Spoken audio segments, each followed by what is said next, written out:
call forward the next 5 speakers.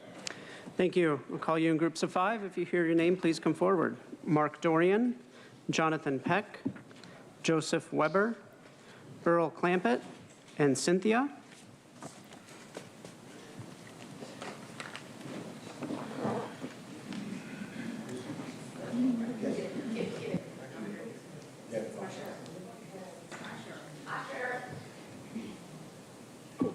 I'll ask you to please state your name for the audio record. You'll have 2 minutes to address the board. Good afternoon, Jonathan Peck, last name is P-E-C-K. I'm a law enforcement officer of 19 years. I'm currently working in the County of San Diego. I'm here again today to address the CEDAW. Last time I told you this board does not have the authority to define what a woman is. That authority belongs to God alone. It seems to have been ignored. So I'd like to tell you about women's jails. Currently, when I book women into jail, it's at Las Colinas Detention Facility. It's a lot nicer and cleaner than the men's jail, and it's a nicer place to be. And men now can be booked there. If a bearded man with a wife and children decides he feels like a woman that day, he can request to be booked there, and I have to take him there. And currently, they're being held separately from women, but if you pass this ordinance, we will have no way of keeping these people separate from women. My concern is how in good conscience can I book a woman into a facility where I believe she could be raped by another inmate? That's my question to you. You know, I've tried to appeal, to your logic and protecting women, and now I need to ask you that, is how do I protect a woman that I book into jail from being raped by a male inmate? I'd like to hear an answer at some point. Maybe you've never thought about that before, but I think you owe it to the people to answer that question. Thank you. Next speaker, please. Mark, recently 26 people were arrested in Riverside for sex trafficking children. Your own UN representative just stated what a huge increasing problem it is. Mainstream news teams were warning about adult women being abducted while jogging. A man is being tried right now for 3 rapes, 1 in Otay, 1 in Chula Vista, and 1 in Pacific Beach. I myself and no one I know has any problem with transsexuals being allowed in public restrooms. I am not transphobic. However, this ordinance will make it possible for male predators to identify as women. In Pacific Beach, I saw a man showering twice naked outdoors at the restroom. I blame our government.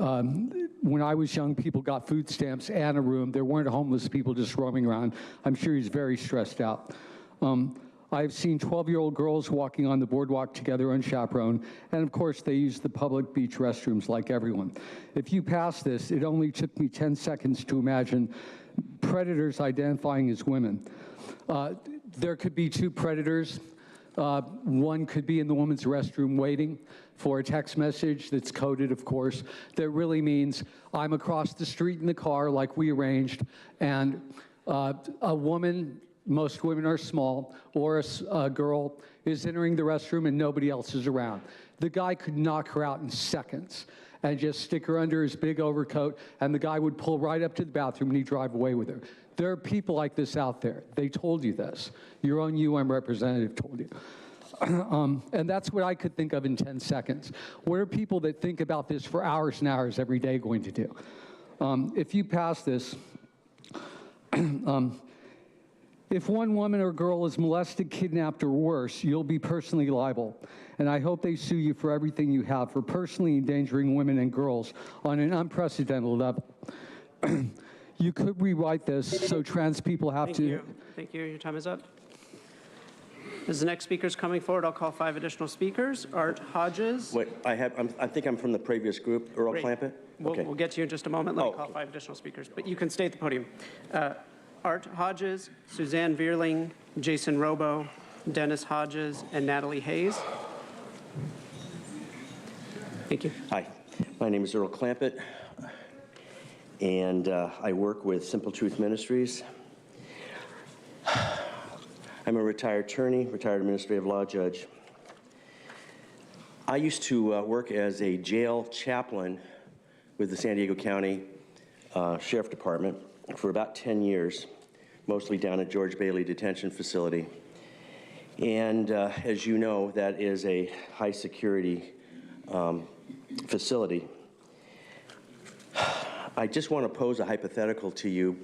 I'm going to ask you to table this. Just don't vote on this until you consider some of these hypotheticals. If a biological male identifies as a female and they are transferred over to Las Colinas and mixed in with the female population there, I can tell you that that is a toxic mixture. It's dangerous. We talk a lot about being concerned about women's rights and protecting women, but that is actually doing the opposite. You are creating a potential for violence, sexual assault, etc. I'm trying, having worked in the jails, I know the environment, and I can't even imagine being forced as a female to be in that situation. I am an ordained minister. I just want to leave you with a couple of thoughts. There's an unseen world and a seen world. The unseen world is taking notes on everything that we say and do. And if you think that only our environment is what is material now, we're wrong. Let us not sow the wind and reap the whirlwind. Thank you.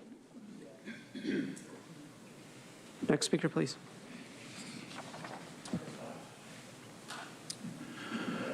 My name is Art Hodges. I've served 37 years as senior pastor of South Bay Pentecostal Church and the last 14 years as bishop to 30 churches here in San Diego County, 50 pastors and clergy, and thousands of constituents who cannot be here to speak today.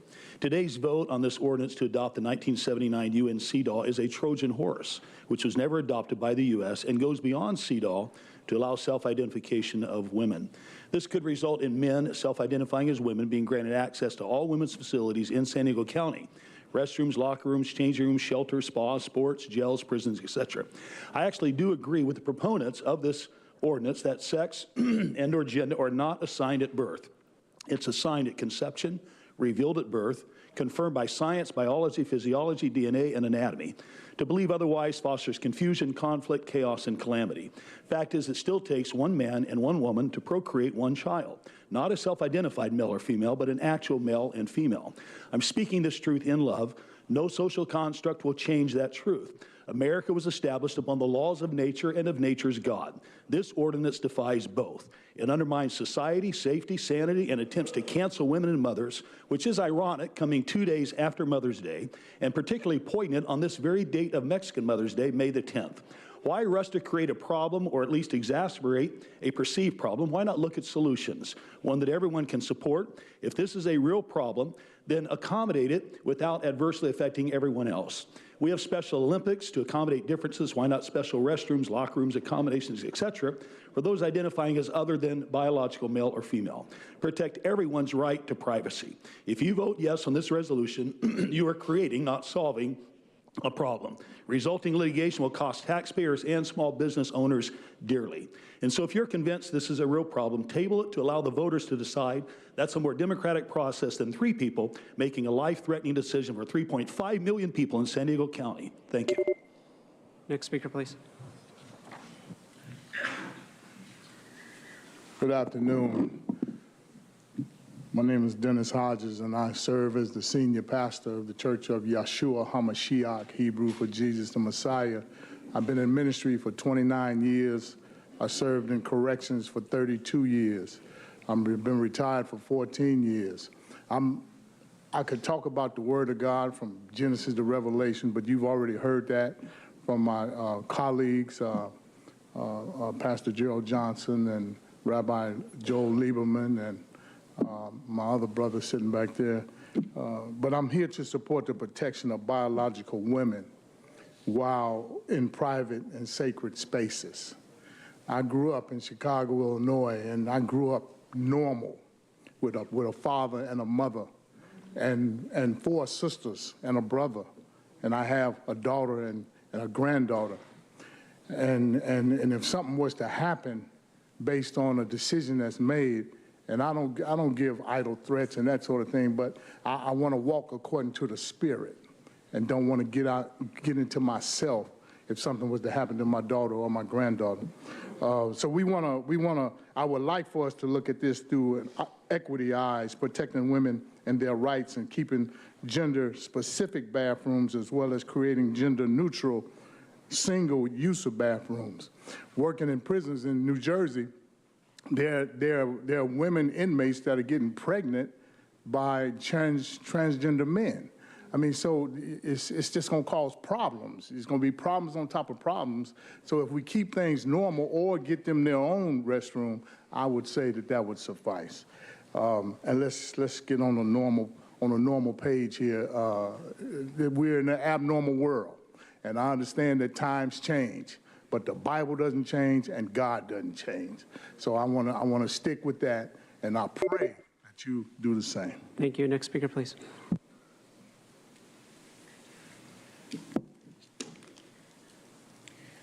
Greetings, everyone. My name is Dr. Suzanne Vierling, and I'd like to start out with a definition of what a woman is. A woman is an adult human female. San Diego is now squarely in the ranks of what has already affected portions of the globe, the erasure of woman as a sex-based class. We are now faced with the loss of our sex-based rights, inclusive of the loss of our private spaces, freedom of movement, and our Title IX rights, and more. It is shocking to be a woman to see Nancy Pelosi walk up and demand that woman and mother is erased. It's embarrassing when a black woman, Cori Bush, an elected official, calling black women black birthing bodies. It is embarrassing for us as women to be called vulva havers, bleeders, breeders, sluts, and vaginal receptacles. Completely unacceptable. On top of the humiliation of women's language being forcibly changed, we are watching the erosion of what should be cemented rights. CEDAW, this ruling is intending, it forces women to prioritize men's feelings over women's safety, and it stops men who wish to protect women and children, forcing them to go about life ignoring sex-based crime. There are men that want to protect women. Okay, data, I'm looking at the clock, I'm scared. Data is available from all around the world. I want to remind people, I work with the women in prisons, California women's prisons, and they are suffering. Inside the women's facilities, we know it to be a verified violent gladiator-style environment where it's open season on the females. Women are routinely raped, physically assaulted, and forced into extended acts of sadism by males with and without their penises. Women's Liberation Front has a lawsuit pending in the state of California against the CDCR. May I say one more thing? It's very short. Your time is up. Thank you. Next speaker, please. Next speaker, please. Next speaker, please. Ma'am, I'm sorry, your time has expired. Thank you. Next speaker. As the next speaker is coming forward, I'll call 5 additional speakers: Michael Brando, Paul Henkin, Audra, Jessica Williams, and Sharon Davis. If I've called your name, please come forward.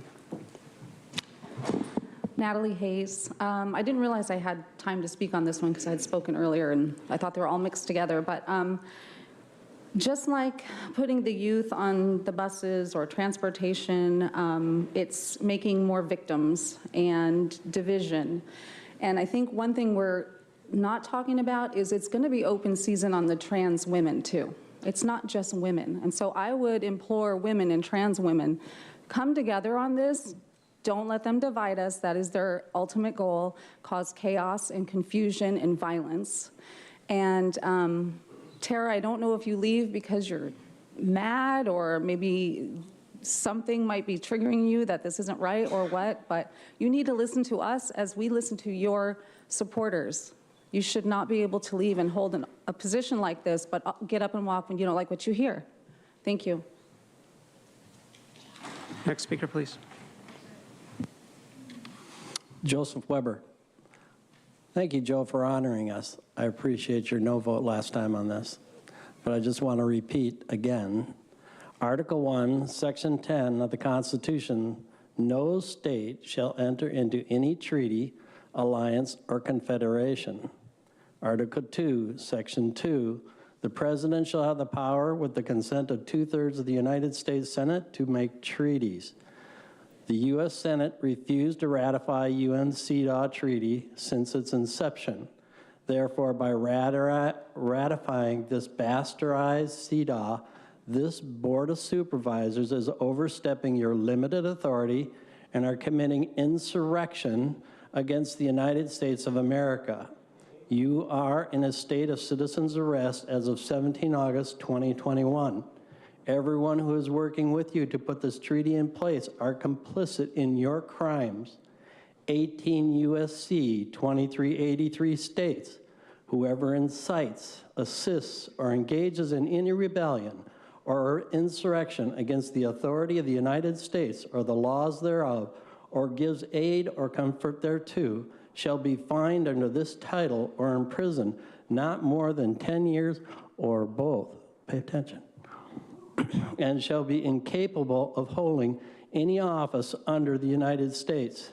Joel and Jim, you can vote no in support of us, but if you do nothing to stop this act of insurrection that these three have caused, you will still be complicit in this act of insurrection.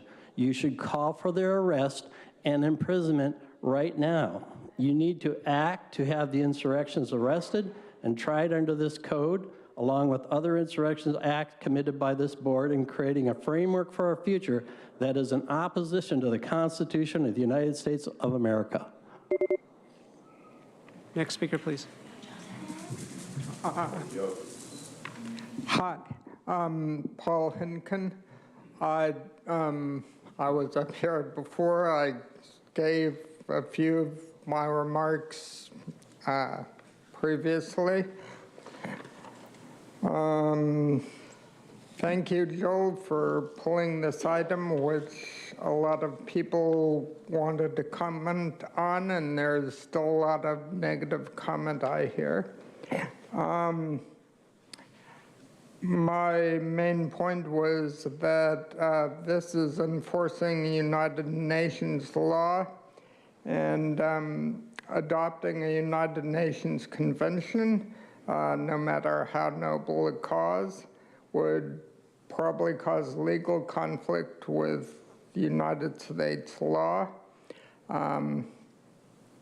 That basically means a full employment for attorneys' day. And I am against it because, I mean, full employment for attorneys is like we'd probably have to pick up the bill as taxpayers, and I don't think we should.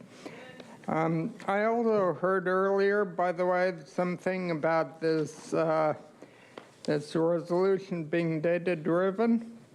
And data-driven approach sounds like a cool buzzword to negate other ideas which are logic-driven.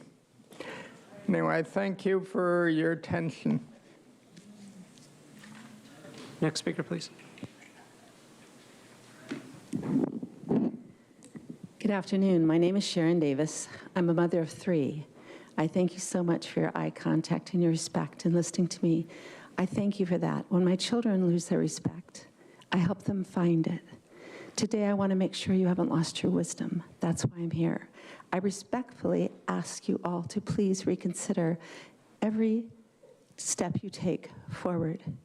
Tara, I ask you respectfully to reconsider your vote. Nora, I ask you to please reconsider. Nathan, I ask you to please reconsider. It's very important. I am a mama bear of 3 kids. I'm a trembling mama bear standing here talking to you. I don't do this very often, but I could not sit at home. So I'm asking you to consider what you are doing with this. I agree with so many of the people who have come before me and given you the points of opposition. I ask that you forgive those who have not expressed those points very well today and who may have offended you. The point is, you are here to serve the people, listen and hear their passion, and please reconsider. Verse of the day, death and life are in the power of the tongue, and those who love it will eat its fruit. Please keep San Diego County fruitful. Use your tongue wisely. Reconsider this. You've just not got it right yet. Thank you. Next speaker, please. Jessica Williams, District 4.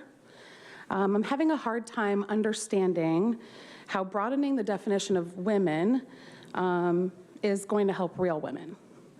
Now, if this goes forward, we're going to have to battle for resources with more people that choose to call themselves women.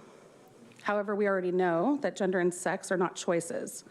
God creates us in his design and image, and boys and men who identify as women will be taking resources from actual women that need them.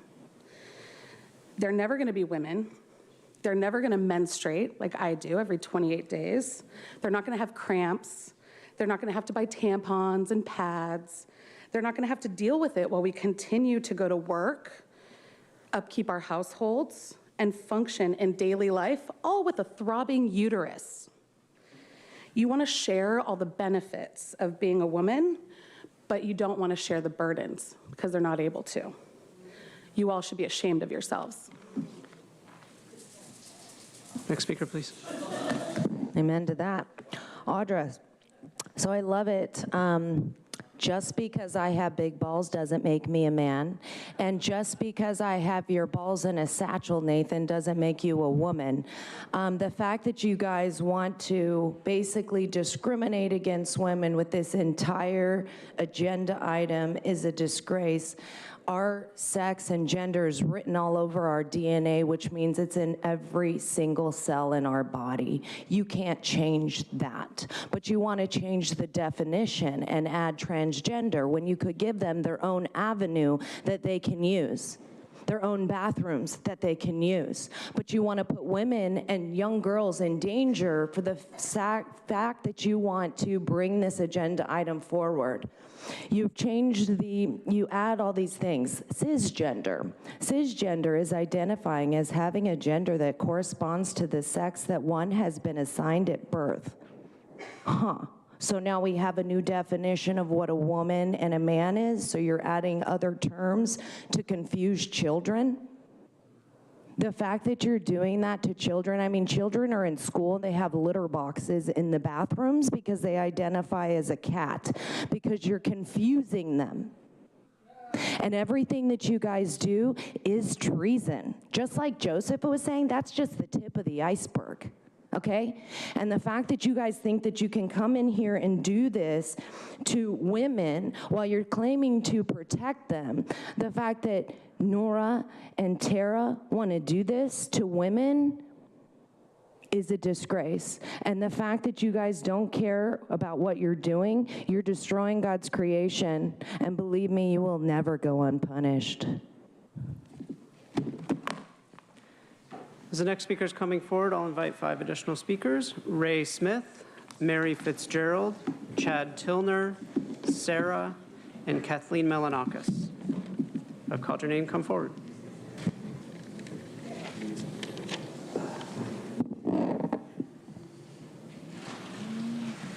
Please proceed. My name is Michael, and I wasn't going to speak today, but seeing how this is like a reality TV show of the worst kind, I decided to speak. So many things have been said before on this issue, but I am going to bring up something, and Nathan, I'm going to ask you to not interrupt me because everything is holistic. Everything connects to everything else.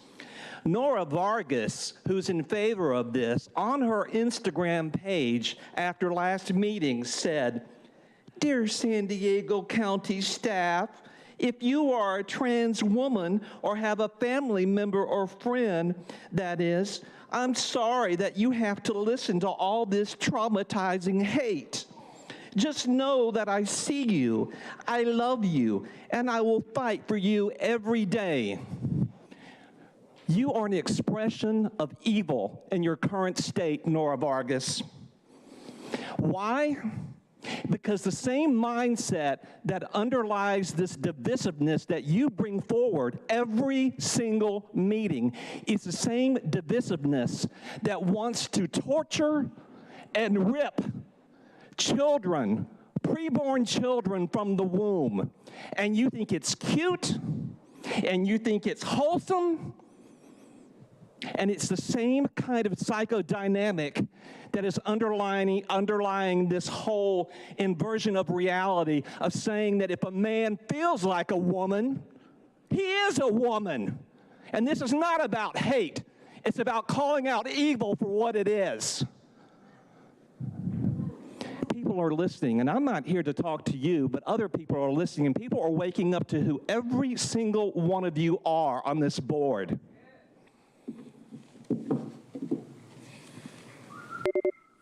Next speaker, please.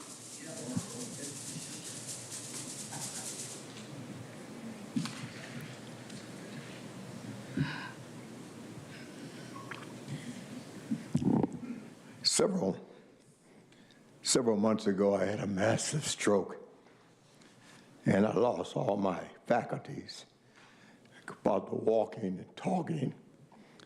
But I felt compelled enough to come down today to address these supervisors in regards to this position. My name is Ray Smith.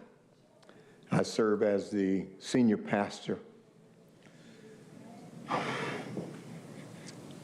of the United Baptist Church.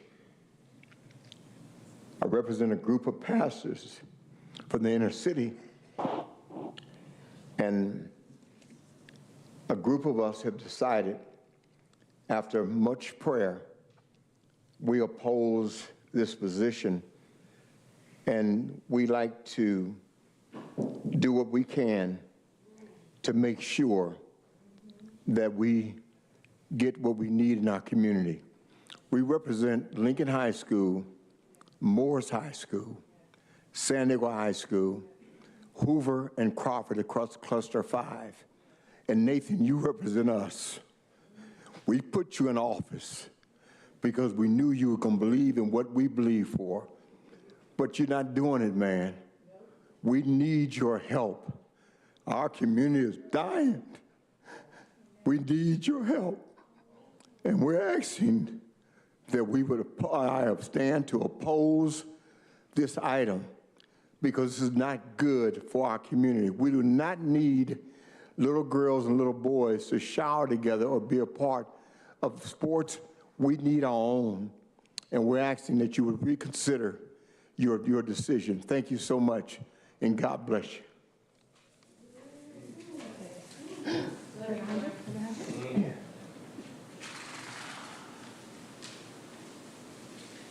Thank you.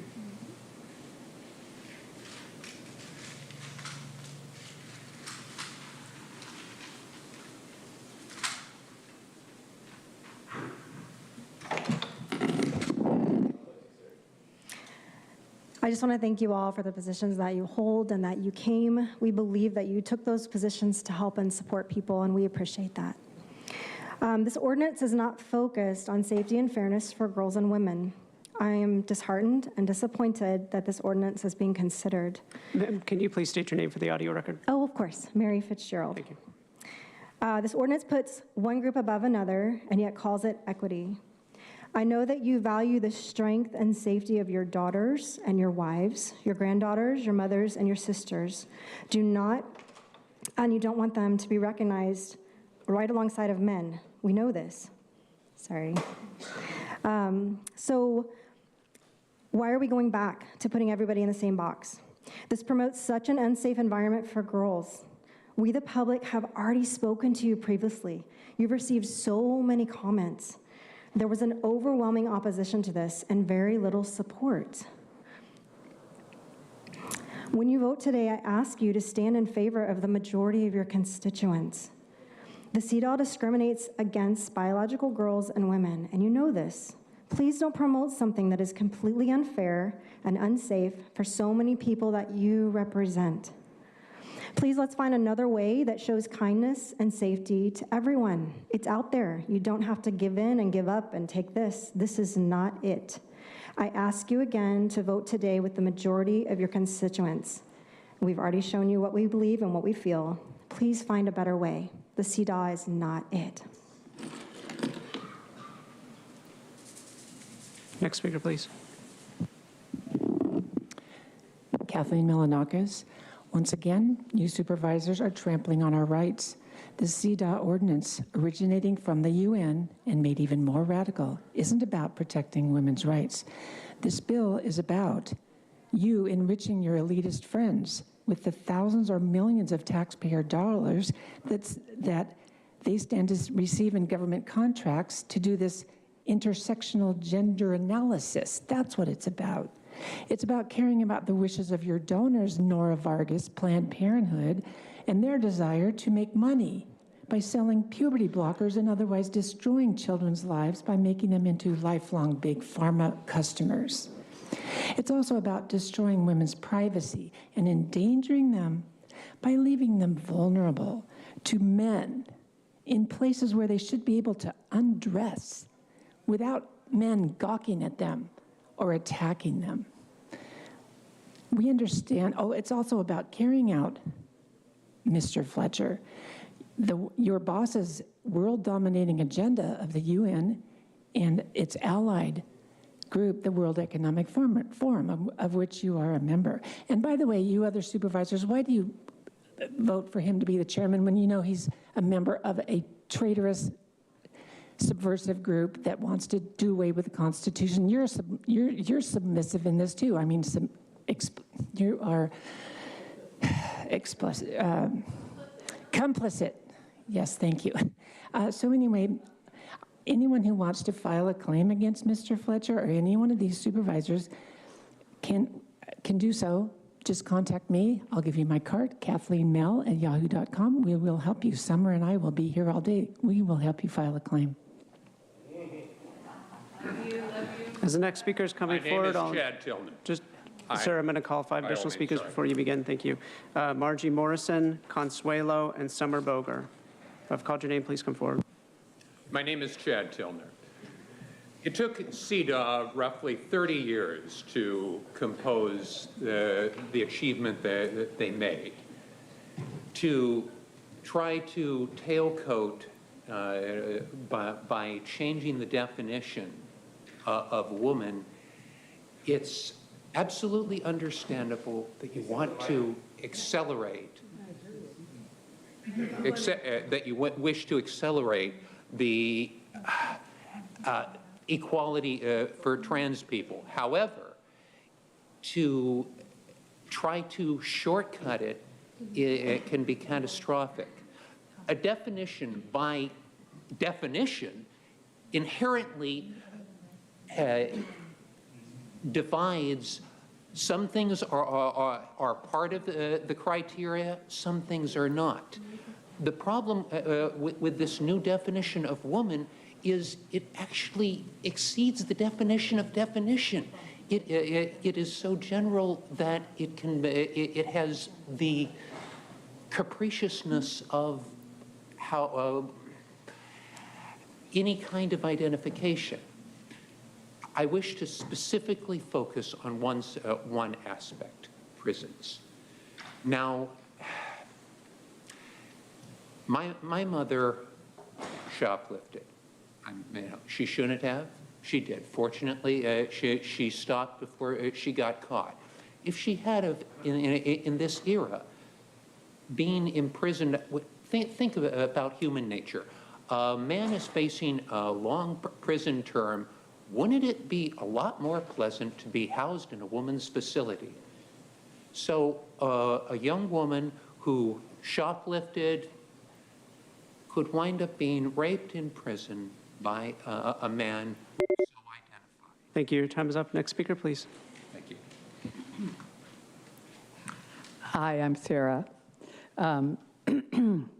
So this CEDAW, I like what he was talking about, that these laws that are arbitrary and capricious was sort of this push forward with like loose definitions. CEDAW, for example, this is to protect women and girls, which means also men.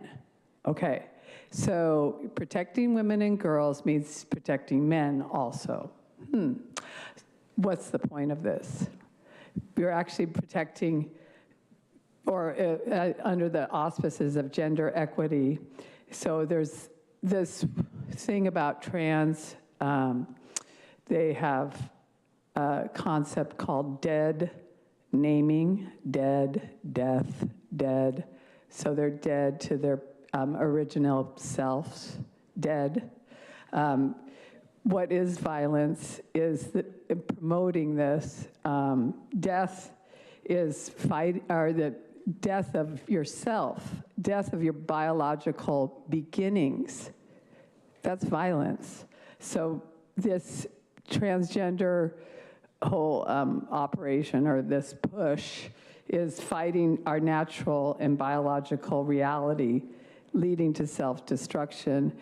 Just recently, there was a trans person who killed their trans boyfriend, girlfriend, and their twin brother, and themselves. Lots of death there. Dead naming themselves, rejecting themselves, biologically confused, and promoting this through this agenda is not helping anyone. Next speaker, please. Margie Trudell Morrison, lived here almost all my life, but every summer I would go out of town to New York, Chicago, San Francisco. Every summer, I had 5 daughters. I married a Navy dentist, and I'm sorry I cried last week because I was so stunned how you treat people here. And it reminded me when my husband came back from Vietnam after 2 terms of being a doctor in the villages, trying to keep them from turning communists. He came back to America, and he was picketed and called a baby killer. And so he never told anybody he had been to Vietnam.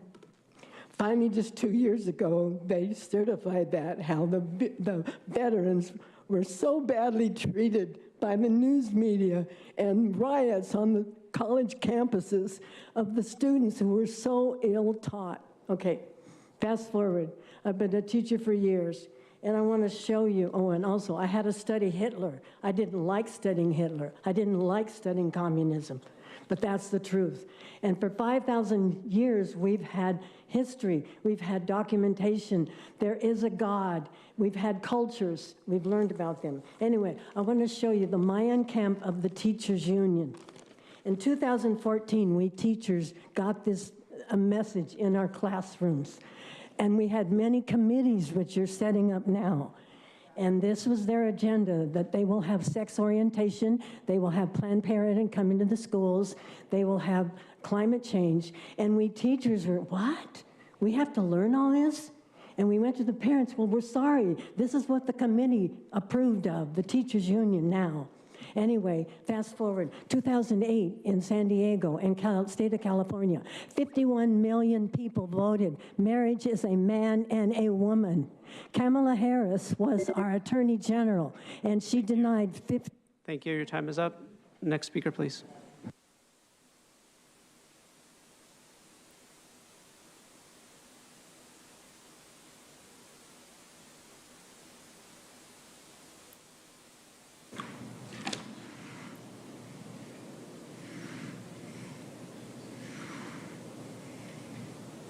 Please go ahead. Wait, can you stop, please? But I didn't say my name yet. That's so rude. Oh my God. That's not okay. Dang it. Okay, here we go. I don't identify as a woman. I am a woman, equipped with a vagina, labia, clitoris, urethra, cervix, ovaries, fallopian tubes, womb, uterus, breasts, XX chromosomes, just the way nature intended. My blood, teeth, hair, skin, nails, and bone marrow, all examined biologically, will tell you that I am indeed a female. I am known by many names: her, she, daughter, sister, lady, female, wife, girlfriend, woman, but my favorite by far is mom. I have a sacred bleed every 28 days to release what my body no longer needs, to start the great cycle of life all over again and to let me know my body is healthy and functioning correctly. In childbirth, it is said a woman will experience 57 units of pain when the human body is designed to bear 45 units of pain. At 57 units of pain, this is the equivalent of having 20 bones fractured at the same time. No man can endure real pain. We are indeed a miraculous creations by divine design. All of this is irreplaceable and priceless. It's not for sale. It can't be bought. It isn't a trend or the recent vibe, nor is it a novelty or something that can be obtained. It is the work of our divine sacred creator, as it should be. Never to let anyone reduce who and what you are. Your time is up. Thank you. Your time is up. Your time has expired. Your conduct is interrupting the proceedings of this meeting. Please take a seat. Your conduct is distributing the conduct of this meeting. Please take a seat. Ma'am, this is your third warning. Your conduct is disrupting. I'm going to ask the deputies to please escort you out of the chambers. Ma'am, the deputies are going to escort you out of the chambers. Ma'am, that was 3 warnings. Your conduct is disrupting the conduct of the meeting. We're going to need to ask you to leave. Your conduct is disrupting the function of the meeting. Audra Morgan, first warning. Second warning, Audra Morgan, your conduct is disrupting the function of the meeting. That's your third warning. You can go too. Board will stand in brief recess while the deputies remove the 2 individuals whose 3 conducts disrupting the proceedings of the meetings have violated the rules of procedure. After those 2 individuals are removed, we will continue with our board meeting.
For members of the public, the board is now going to recess into closed session to consider those matters listed under item 21 on today's agenda.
Board of Supervisors meeting will resume. Let me ask the clerk to please call forward the public speakers.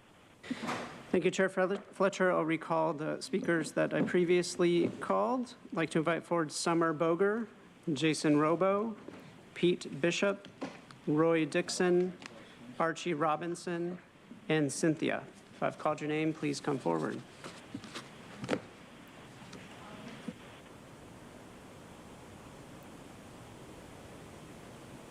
Boger. Oh, hi, Summer Boger. Thanks so much for wasting everybody's time. That was a great distraction, Nathan Fletcher. All right, so I've warned you before. I'm giving you public notice and warning again that we will be filing claims if you choose to pass this vote today. And this is a warning for the others that would pass this vote today on this ordinance. So anybody can go to the website. You just Google San Diego and then claim against the County of San Diego. Should come right up. Or you can go to the government tort form claim. So just go to California government claim. And it's really easy to file claims. I have letters if anybody needs one. I'll be giving you this information just by oral presentation today. So I don't even know why we have to talk about men being redefined as women. That's just crazy talk to me. I mean, when have we ever redefined men to be women? It violates the laws on indecent exposure and peeping toms. I don't know how you can pass this ordinance. We're done with your blatant disregard for the U.S. Constitution and for we the people. And do you have, by any chance, a committee that, or some way that when you decide that you're going to put out these agenda items that they are checked to see if they're constitutional beforehand? I mean, does anybody background check you to find out that you are a part of the, World Economic Forum? Does anybody do that? You guys don't have committees for that? I mean, can I make a suggestion right now that you guys get some committees going for background checks and for making sure that anything that you pass is properly vetted to make sure it's constitutional? This is just crazy. Anyway, so I'm going to be filing a claim today that says that, Nathan Fletcher, you are harming and endangering women. Thank you so much. Again, final call for Jason Robo, Pete Bishop, Roy Dixon, Archie Robinson, or Cynthia. We'll now hear from those that requested to speak by phone. When it is your turn to speak, you'll be unmuted and you... I was waiting for the other guys, but okay. Hi, everybody, Cynthia. Please come forward and state your name, please. Hi, Cynthia. Good to see you guys again. I do want to pay a compliment to you, Helen. I've noticed that you really are literally the only one that's even having any direct eye contact with people. So I thank you for that. I highly respect that. You guys, honestly, this is, I don't know, maybe at a certain point we should just exchange addresses for Christmas cards because we're showing up all the time. It's getting kind of cozy in here. But where are your supporters? I mean, we've been coming here since the missing flu started.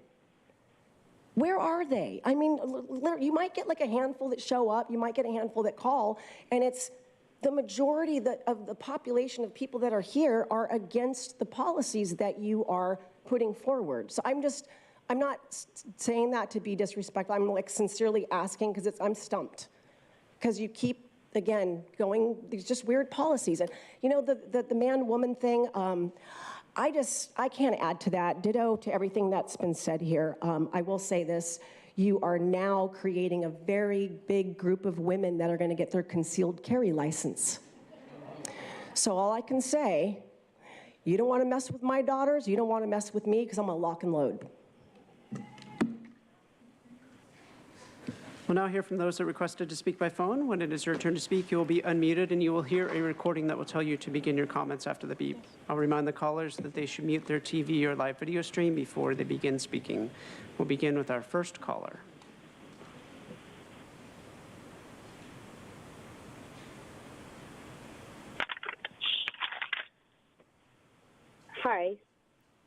Hi, my name is Erin Friday. I am a mother and attorney and have been a Democrat for over 30 years. I am a woman. I am not a belief. I am not a person with a vagina. I am an adult human female. The alleged purpose of the CDAW ordinance is to protect women and girls from discrimination. How can this ordinance possibly protect women and girls if anyone can self-identify as a woman? Each of you know that any man, a person with a penis, not just a trans-identifying man, can claim that he is a woman and gain entrance into women's spaces. So how exactly does this ordinance protect against sex trafficking? Biological women's rights should not be trampled upon. No amount of hormones or surgery will turn a man into a woman. Permitting male-bodied people to enter into single-sex spaces, take women's positions on podiums, take their positions in sports teams is the essence of discrimination. The erosion of women's rights by both Republicans and Democrats is beyond the pale. How are women and girls safe from discrimination when the left denies female sex-bodied people and the right wants to control female bodies? Be bold, use critical thinking, vote no. Make the world safe for my young daughter, all young girls and women. We are not a gender. We are females. Trans rights should not supplant biological women's hard-fought rights. I can't see the panel because I'm on the phone, but has Tara Lawson-Remer returned? No wonder there's a recall against her. She cannot name plausible Your time is up. Thank you. We'll now hear from the next caller.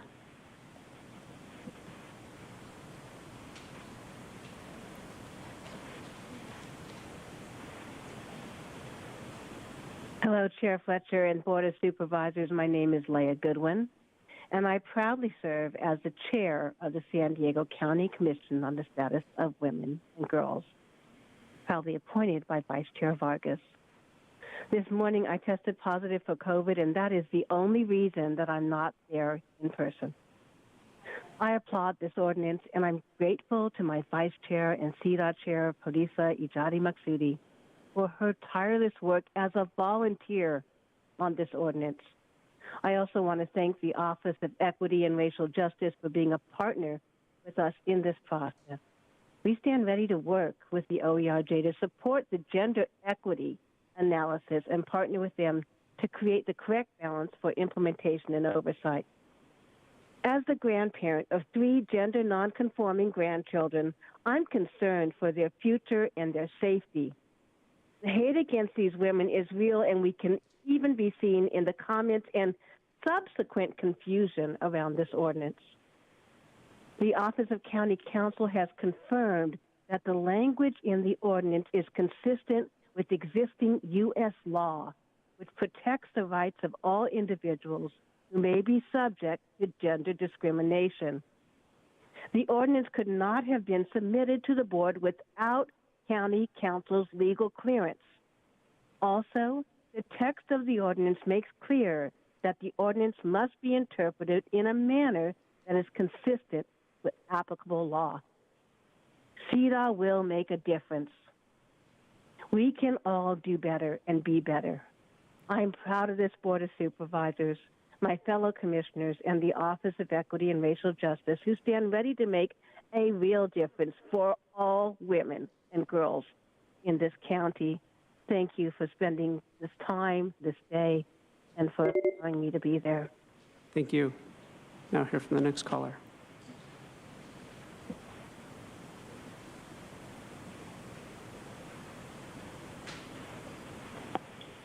Honorable Board of Supervisors, my name is Mike Diaz. In the staff report, it states in part, adopting this ordinance will help the County of San Diego achieve gender parity and decrease gender-based discrimination. Well, I want to focus my short 2 minutes on that statement. First, I'm not sure how any sane person could agree that this ordinance is good for women. The reality is that it's good for men. This board's Democrat majority is getting ready to implement a policy that will effectively just do the opposite in eliminating discrimination of women. By enacting this ordinance, the board will allow men to qualify for the same programs that have traditionally been only available for women, thus eliminating equal opportunity for women.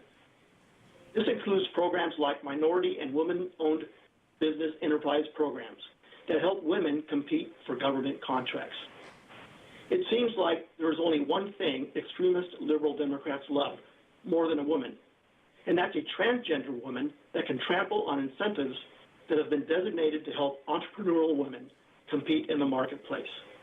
So, under this ordinance, I as a male could identify as a woman to take advantage of Minority Woman Business Enterprise Certification, a program that was created to give women an advantage in securing county contracts and others.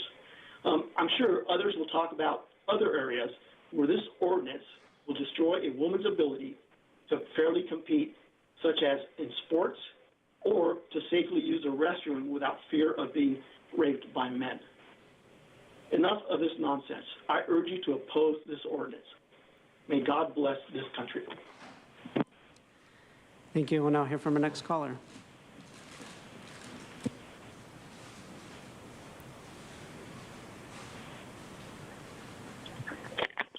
Ashley Luna. I'm a county employee, and I continue to support CEDA, but I did have some side comments. Number one, I am a mother, and I'm asking the county, can you please stop calling us birthing people, because that's disrespectful, and nobody asked us what we wanted to be called. So I'm hoping that the county can please let us speak for ourselves. We want to be called mothers. It's an honor to be called a mother. Also, while I support CEDAW as it is written, I do think that the definition of women is a little bit confusing in different ways that no one else has pointed out yet. Your definition of women includes biological women who identify as men. So if you can still call a trans man a woman based on her biology, then you can't really stop people from referring to trans women based on their biology either. If trans man is still called a woman, then you can't really castigate or stop people from calling a trans woman a biological man, depending on the context. Another thing, implication is that if someone misgenders a trans man, then they can easily justify it by citing your definition. They say, well, the county says you're still a woman. I don't know how you address that. Supervisor Tara, who has publicly said that she is non-binary, it's almost as if she would basically be signing into law that something that redefines her back to being a woman again.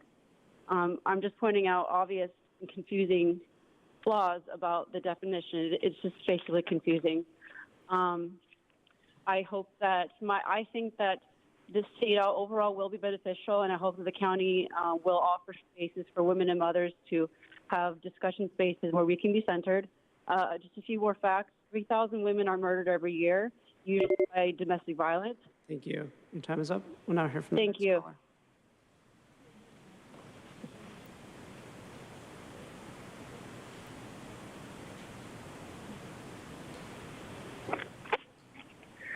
Hello, my name is Cindy Paris, and I am standing in the other room because I didn't get here on time. I'm not exactly sure what I could add to this conversation that somebody hasn't already said. I do want to thank Joel Anderson and Jim Desmond for voting no, and I ask you to vote no again. The redefining of a woman into a man or anyone who identifies as a man is just wrong. You are opening the most vulnerable of our citizens to abuse, and it's just not okay. I don't know what else I can say. I know that the Three Musketeers are going to go ahead and they're going to vote for this. It won't matter what I say here. I will not convince them because they are committing insurrection against the United States of America. And I just pray that you will wake up one day and not regret what you are doing today. Thank you. We'll now hear from the next caller.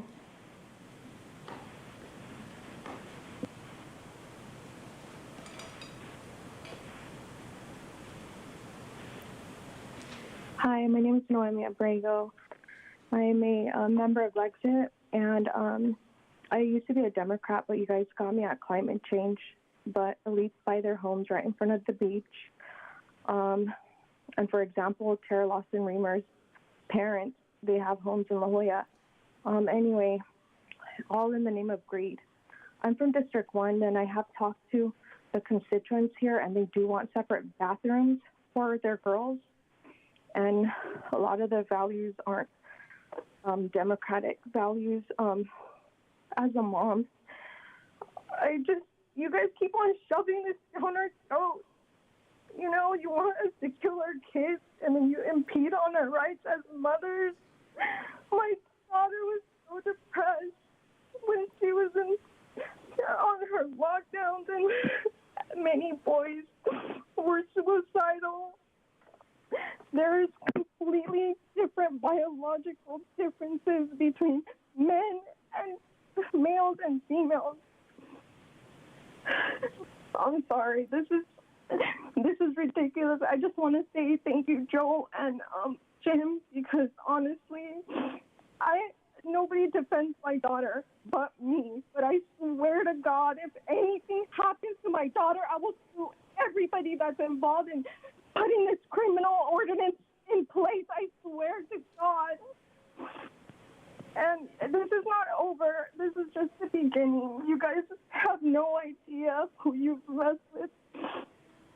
Keep on playing with God. Keep on playing with everything that you think you're playing with, and you're going to be gone.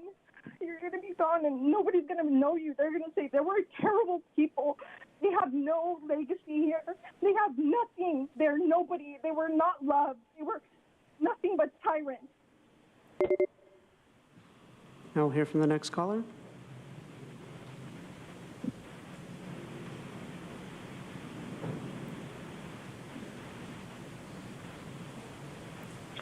Hello.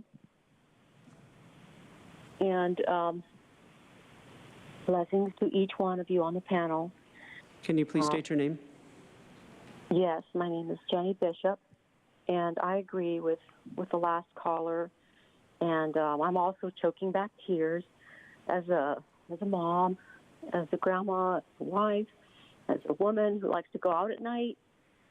And it's not working out for the majority of people, what is being intended here. So I urge you to vote no on CEDAW. My family, friends, and I oppose the dangerous CEDAW proposed ordinance. It's proposed. Please, Lord, don't let it pass in the name of Jesus. Please don't be fooled into passing it. Please, we are all your constituents. You're responsible to us. We love you in the name of Jesus. We're not hateful people. We're caring people. We're just trying to help. And you're harming. Redefining the term women and girls to include biological males will harm the very people who it's supposed to keep from discrimination. It will cause discrimination for females if we include self-identifying males, etc.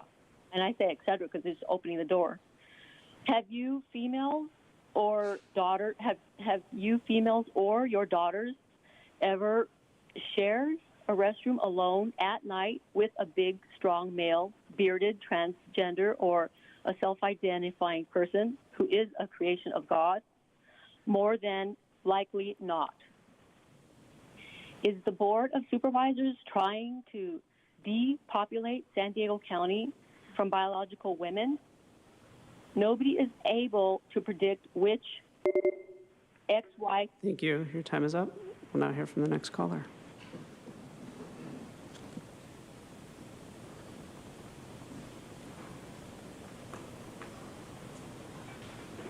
My name's Eleanor, and I want to oppose the CEDAW law vehemently.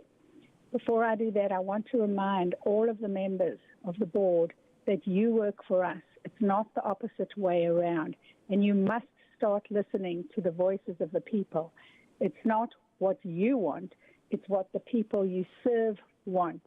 And there have been so many people opposing this. I don't need to go into what anybody else has said because I agree with all those who are in opposition of this law. A question I have for you is, have you been violating your oaths all these years?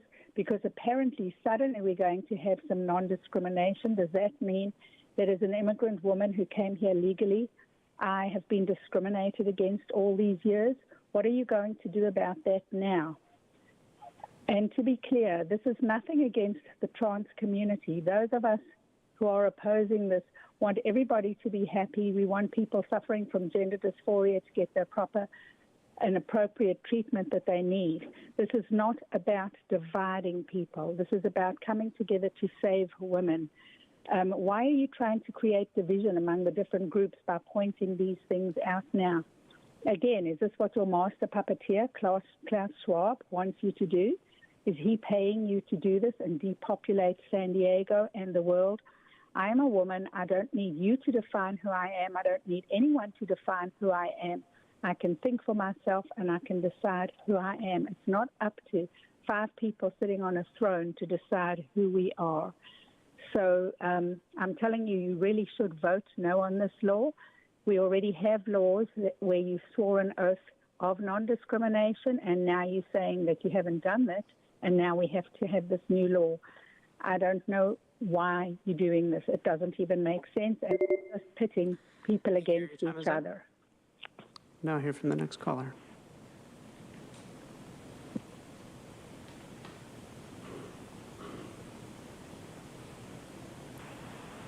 Honorable Supervisors, I am Dr. Laura Haynes, California psychologist, representing the International Federation for Therapeutic and Counseling Choice that serves mental health professionals and physicians in about 25 nations. Thank you for hearing our concerns about a CEDAW-like ordinance. In prioritizing gender over sex, the proposed ordinance bizarrely prioritizes a person's perception of their sex, a changeable social construct, over a person's inborn sex, who someone unchangeably is. Endocrine societies around the world explain in a global consensus statement that gender incongruence is not simply an intersex condition of the brain or a biological trait. It has psychological causes. International research from several countries has found that adverse childhood experiences, bullying for reasons other than gender, psychiatric disorders, developmental disabilities, and suicidality commonly exist prior to onset of gender incongruence or distress and may be causes. They may predispose a person to believe they would feel more secure or valued if they were another sex. The governments of Finland and Sweden, the United Kingdom Secretary of Health, and in France, the National Academy of Medicine, are now all prioritizing psychotherapy treatment. They now agree that research for cross-sex hormones and surgeries is poor, and detransition and regret are real. There is no scientific justification for a CEDAW-like ordinance misleading suffering gender dysphoric people to believe their condition is like being a member of a race or ethnic group, further preventing them from seeking real help. Erasing biological women's and girls' rights to privacy in San Diego County ordinances will not likely increase much-needed empathy for gender incongruent people in San Diego County. This proposed ordinance is, in the end, a lose-lose for everyone. Please vote no. Thank you. Now hear from the next caller.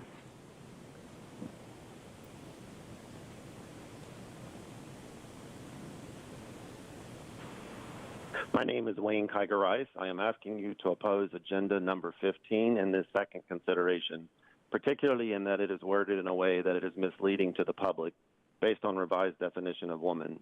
There are still so many factors for young people to settle before they decide what gender they are comfortable in. I realize this ordinance is not deciding that for them, but consider this. It is our job to protect children and provide a safe environment for them to work out their many confusions and choices for the rest of their lives. I have a different understanding as a man as to how I would care to encourage any younger man and affirm his gender. As a young man myself, growing up without a father or healthy male role models and a well-meaning mother who needed me to be a safer, softer man, I too was very confused in my gender role. Why are we adapting to allow these gender lines to be blurred and more seriously allows children to be unprotected and unguided? Our girls and women should be protected in these intimate settings that you are now considering allowing men to enter. Who will be monitoring that these are in fact these trans women that may not be hiding behind intention to harm our vulnerable girls and women? I am an ordained minister and counselor here in San Diego. I have volunteered for years on a human trafficking coalition assisting both sides of the border. I would be there in person with you today, but I am running point for a young 15-year-old girl who was raped 5 days ago in Tijuana, where she was applying for a job. The rapist resides and runs a business here in San Diego, but was posing as an opportunity for employment. I share that with you to remind us that our vulnerable do not need more areas where they are even more vulnerable. It is our job as citizens to protect the vulnerable. For 30 years, my wife and I have focused on shaping our next generations, providing good, safe role modeling to many who have been at-risk youth, working with them in foster care, group homes, and residential treatment centers. I consider myself well-informed in my experience working with this vulnerable generation. They rely on offices such as yours to make decisions that are in their best interest, all of their best interest. The ordinance suggests ending discrimination. If you vote yes for this ordinance, who votes for the ones who are left unsafe and thus discriminated? Thank you. We'll now hear from the next caller.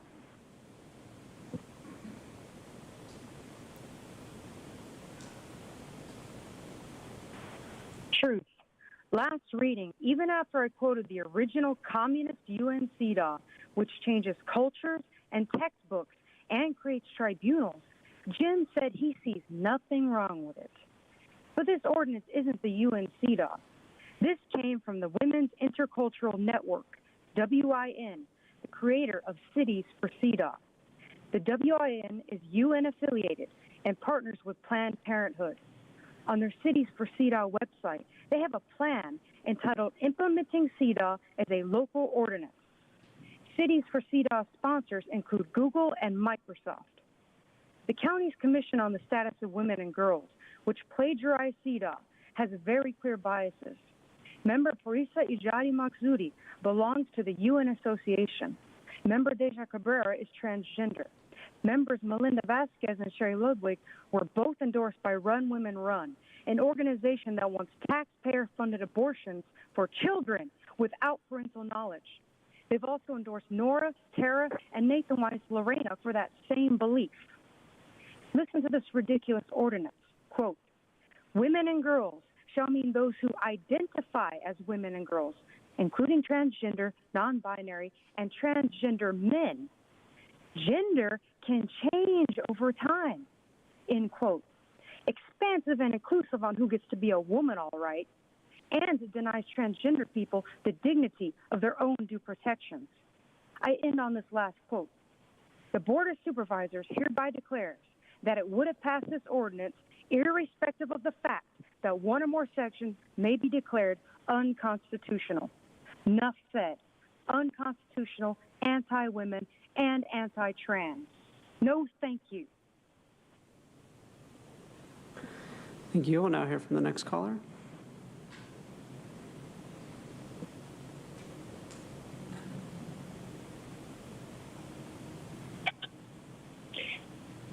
My name is Nancy Bermeau, and I wanted to say good afternoon and thank you for your time and service.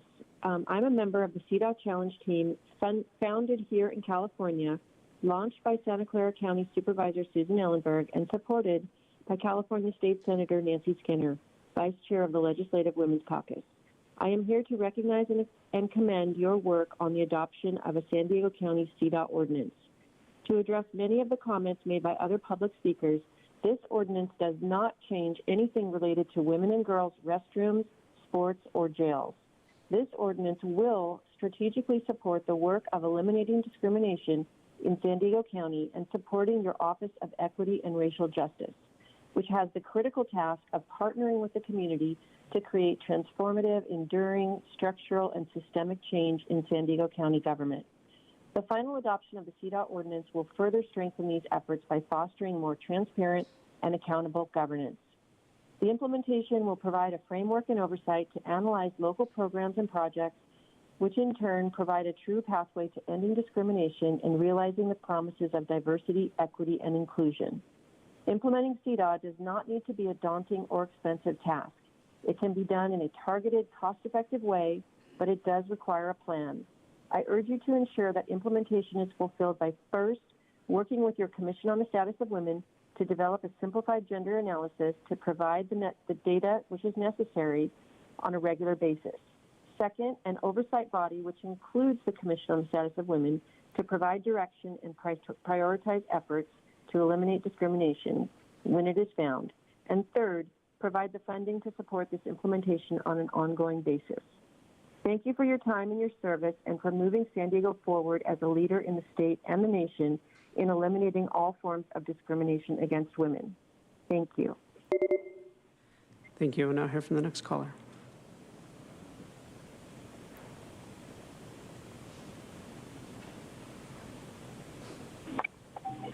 My name is Lynn Schneider. I don't understand why this isn't being voted on. You 5 supervisors seem to come up with this plan and you implement it, even though you're listening to everyone speaking. I'm sorry you guys are so bored, but it is your job to hear us and take into account. So I'm not going to go over, how it is detrimental to women.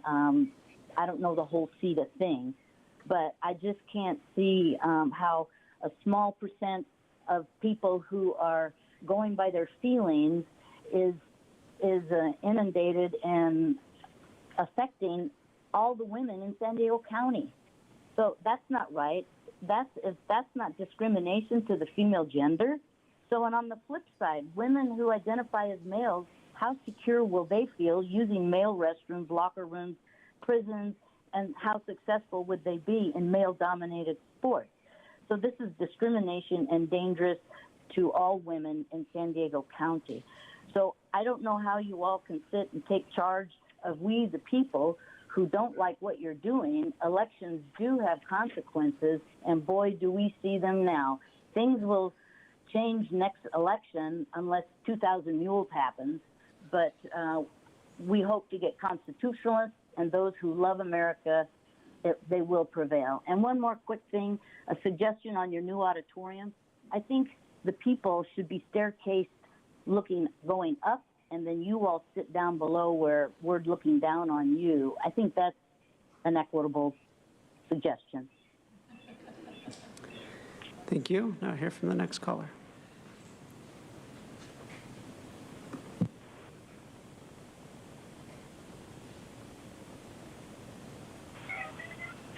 My name is Ashley Ravichet. I'm a community stakeholder who helped draft this ordinance.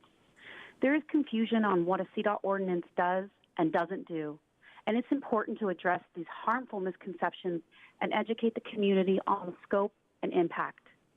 The gender-inclusive definition of women does not redefine gender.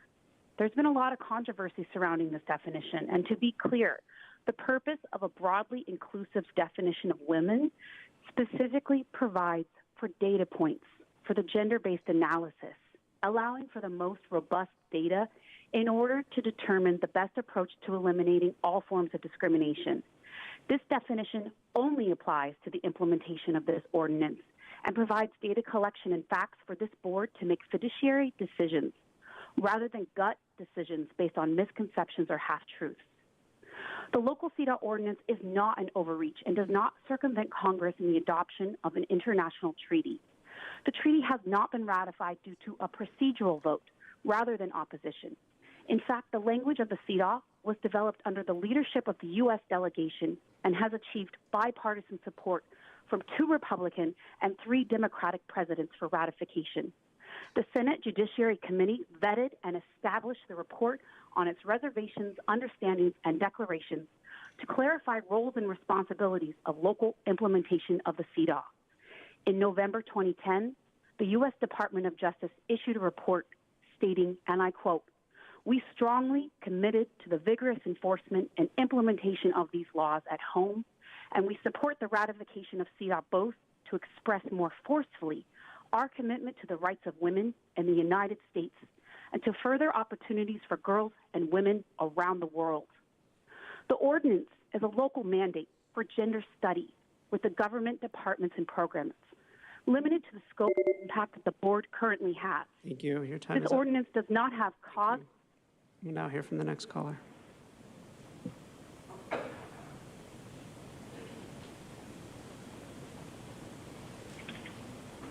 Good afternoon. I'm Kim Knox, president of the League of Women Voters of San Diego, and I'm also representing the League of Women Voters of North County, San Diego today.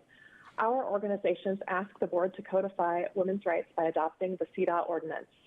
Events in recent years have demonstrated that government-sponsored discrimination can no longer be allowed, and half-hearted efforts at reform are insufficient.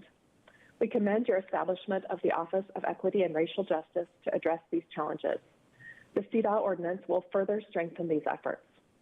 Similar ordinances in cities and counties throughout the U.S. have materially improved the lives of women and girls in their municipalities and fostered more transparent and accountable governance. The League looks forward to vigorous implementation of this ordinance. We stand ready to be helpful in any way appropriate. We urge the board to consider a process by which civil society can be engaged in assuring that the objectives of the ordinance are achieved. Thank you. Thank you. Now hear from the next caller.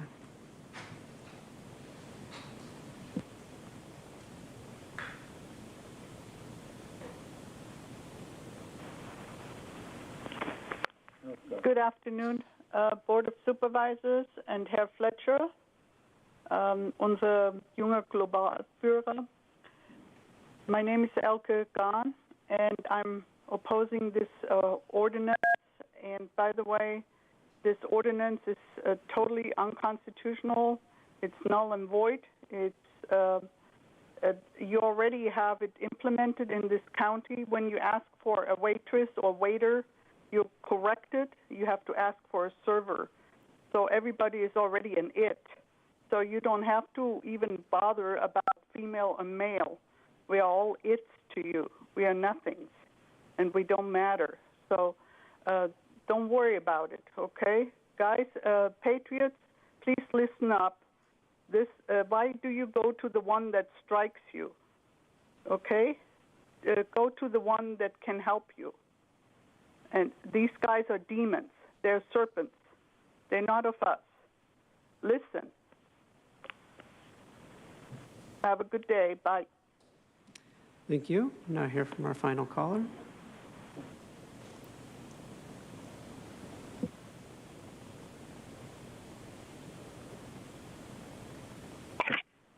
Hello, my name is Gigi LaRue, and I'd like to specifically speak to Nathan.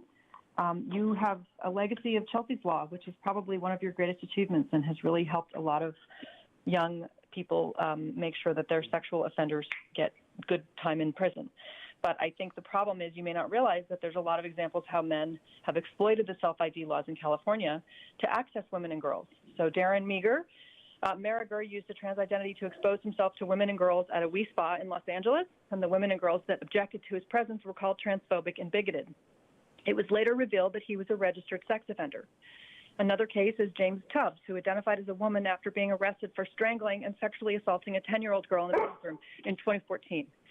He was accused of sexually molesting a 4-year-old girl at a library prior, and he decided to identify as transgender to avoid doing prison with men.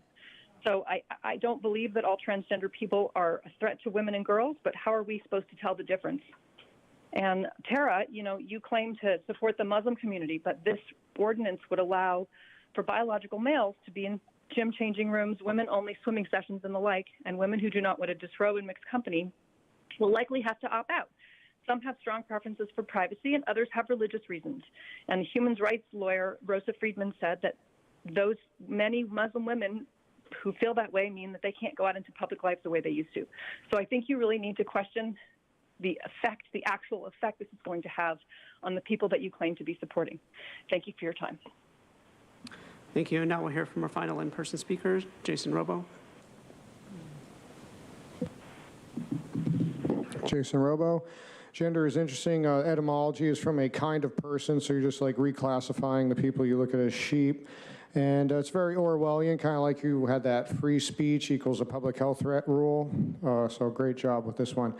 I identify you as globalist scum. Is that misgendering you? I don't know. It's interesting, too, with this gender fluidity stuff. I don't think it holds water. I mean, you say I'm racist, but I don't identify as a racist, so is that fair? I mean, I grew up like Steve Martin and The Jerk, a poor black child, the households I spent my time in.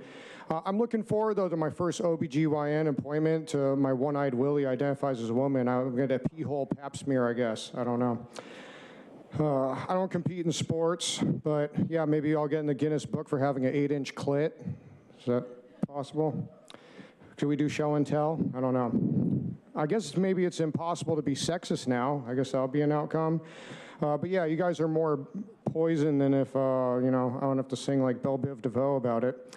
But yeah, there are environmental and ideological poisons at work here. And really, I'm about love, as crazy as I sound to some people. And some people that are actually victims of sexual violence get confused with their gender. There's a great documentary about a comedian, Barry Crimmins, called Call Me Lucky. And he actually felt bad for the person that abused him. But anyways, a lot of people that identify as such were messed with, so. But yeah, speaking of, this kind of nonsense, you create rules about things, but it's like ordering someone to play. Can I tell you to eat my penile pussy? I don't know. It's nonsense. It's all double speaks like Brave New World. Aldous Huxley actually talked about people being tricked into loving their servitude. But yeah, I guess you guys just want to have your urinal cake and eat it too. See you in the bathroom, Nora and Lemur. Now, I think it's fun, too, that, Audra, a woman that identifies as anti your BS, was unruly, but she unrules, and you kicked her out. Thank you. Time is up. Chair Fletcher, that concludes public comment on this item. I'll go to my colleagues. Any comments? We will go Supervisor Desmond.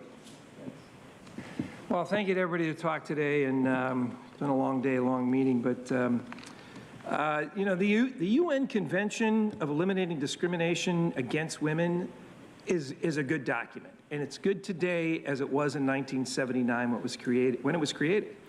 And I support it. It points out equal rights and equality between men and women, but it doesn't have a distinct definition of a man or a woman.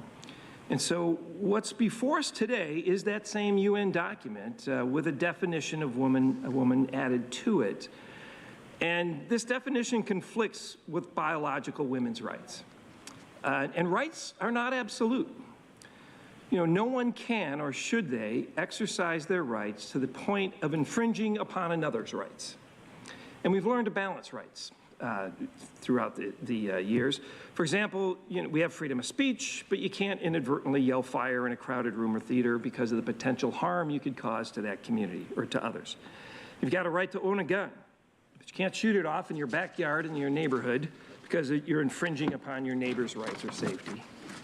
You got a right to own property, but you can't run a junkyard in your front yard because of the harm you make it cause to your neighbor's property values. Transgender men have rights, and biological women have rights, and we've yet to find a way to balance those rights. And this definition of a woman, given the language today, infringes upon the biological women's rights when it comes to sports, scholarships, and privacy in women's-only facilities. So this definition is unbalanced. It directly infringes upon the rights of biological women. I do support the CEDAW as it was written in 1979, but I can't support the item that's before us today. Thank you. Vice Chair Vargas.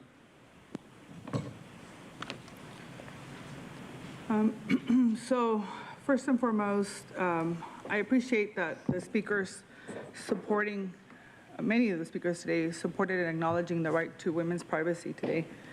This is especially important in this time because our reproductive choices are under attack, so I was really happy to hear that all of them talked about privacy. I do want to thank the members of the Commission on the Status of Women for bringing this ordinance forward and for working so closely with our county staff. I appreciate all the work on this. The Convention of the Elimination of All Forms of Discrimination Against Women is often referred to as the Women's Bill of Rights. It is one of the core international human rights treaties of the UN adopted in 1979, and it is ratified by 187 countries. This ordinance is going to protect the rights of women and girls by passing legislation establishing the principles of CEDAW in our county. A lot of this information today that we've been hearing is incorrect, and it's pretty disturbing to hear the amount of misinformation and fear-mongering. Today is a historic moment, and first, we make it clear in our statement of values and goals to prevent and eliminate discrimination to achieve gender equity, because we know that women, less than 1% of women and female founders here in this county are receiving all venture capital funding. We also know that 2 times or more revenue per dollar invested are in men. We also know that in San Diego, we are underutilizing female entrepreneurs. 39% of all businesses are women-owned, and only 10% of women, our annual revenue or hiring capacity comes from women. Second, right, this is real data.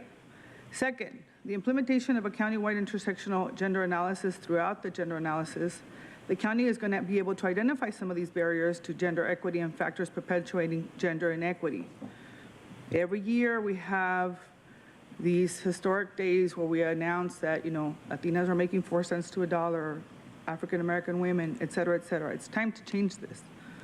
And third, a gender equity strategy for the county operations throughout the region, which is going to really make a difference, because what we don't want is that our young girls that are here today have to continue to have this fight as we're moving forward. So to be clear, this ordinance does not do anything further than what the state and federal law already does. So this whole information about bathrooms and county facilities, nothing changes. In regards to sports, this ordinance has no impact on elementary, high school, or college sports. Those jurisdictions are also subject to state and federal law. This ordinance gives guidance to conduct a gender equity analysis to find gaps and makes improvements across county departments. The ordinance is consistent with state and federal anti-discrimination laws.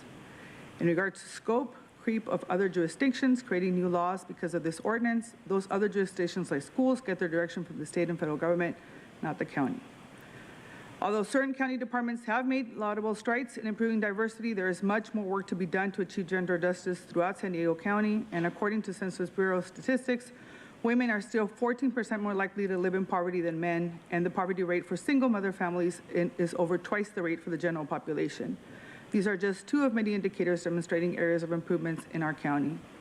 So California CEDA's resolution underscores the need to strengthen effective local mechanisms, institutions, and procedures, and effectively carry out strategies and measures to eliminate discrimination. San Diego's ordinance seeks to meet these needs. The CEDA ordinance sets forth a framework to promote gender justice for all San Diegans. It will enable the county to apply a data-driven approach to identify analysis and remove discriminatory barriers. That's why we're here. I will end by saying that as someone who studied under the Jesuits and the Jesuit tradition, one of our core values is that I took from my education was to ensure that I do everything in my power to ensure a culture of service that respects and promotes the dignity of every person, and that is what we're doing today. And with that, I'd like to make a motion to support this. Second, Supervisor Anderson. Thank you, Chair Fletcher. In 2018, I voted for California Senate Concurrent Resolution 78, and I've supported everything that I could while in the legislature to treat women fairly and to give them every opportunity.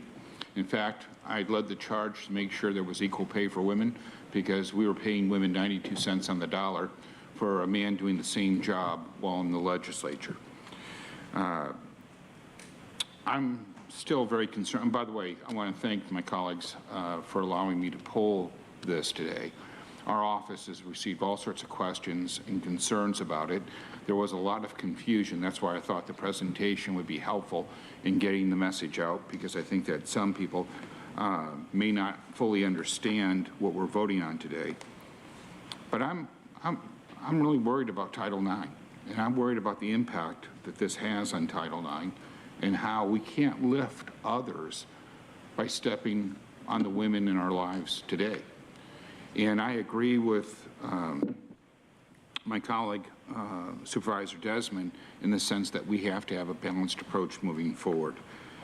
I'm also concerned, after listening to some of the testimony, that rape victims are not treated with the respect that they deserve, in that if we implement this, that for some of those folks, those women, being put in the same jail with a woman who's transgender, I'm not sure what that outcome's going to be.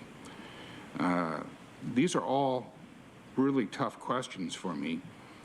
And there was one other item, too, that I wanted to bring up. But at this point, I have to,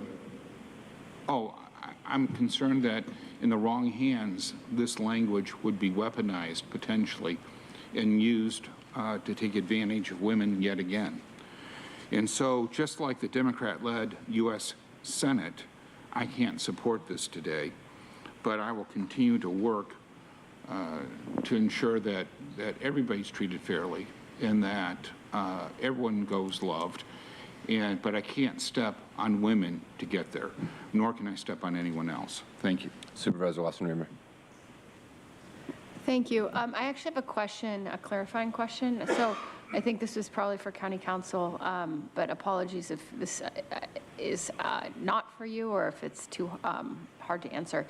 I think I'm just confused because when I was reading this, it didn't seem to have anything to do with Title IX or sports in schools. And so I think I'm confused about sort of the scope of this, because it seemed to me to be fairly like narrowly tailored to be about county operations and not about sports in schools. Supervisor, if I may pass that to Senior Deputy County Counsel Francis Rogers, who's prepared to address the Title IX issue.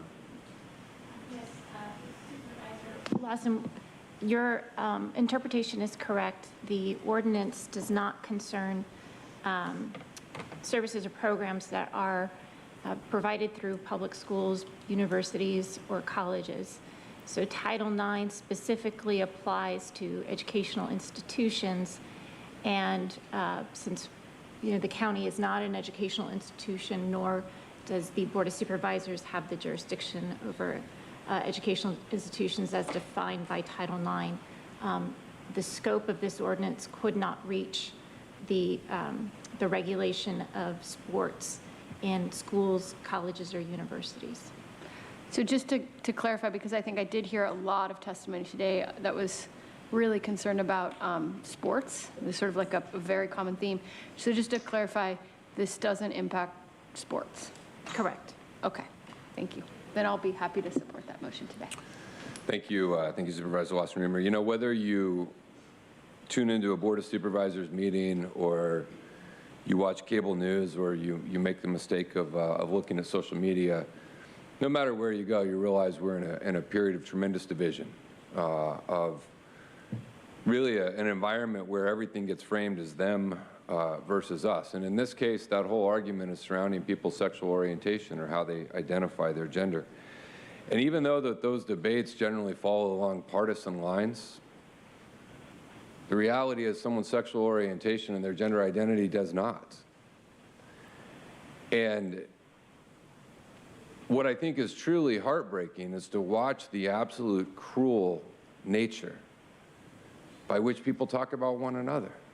You can disagree on a position on this issue and be reasonable, but we sit here and we watch. And the reality is that transgender children are just as likely to come from a red household as a blue household.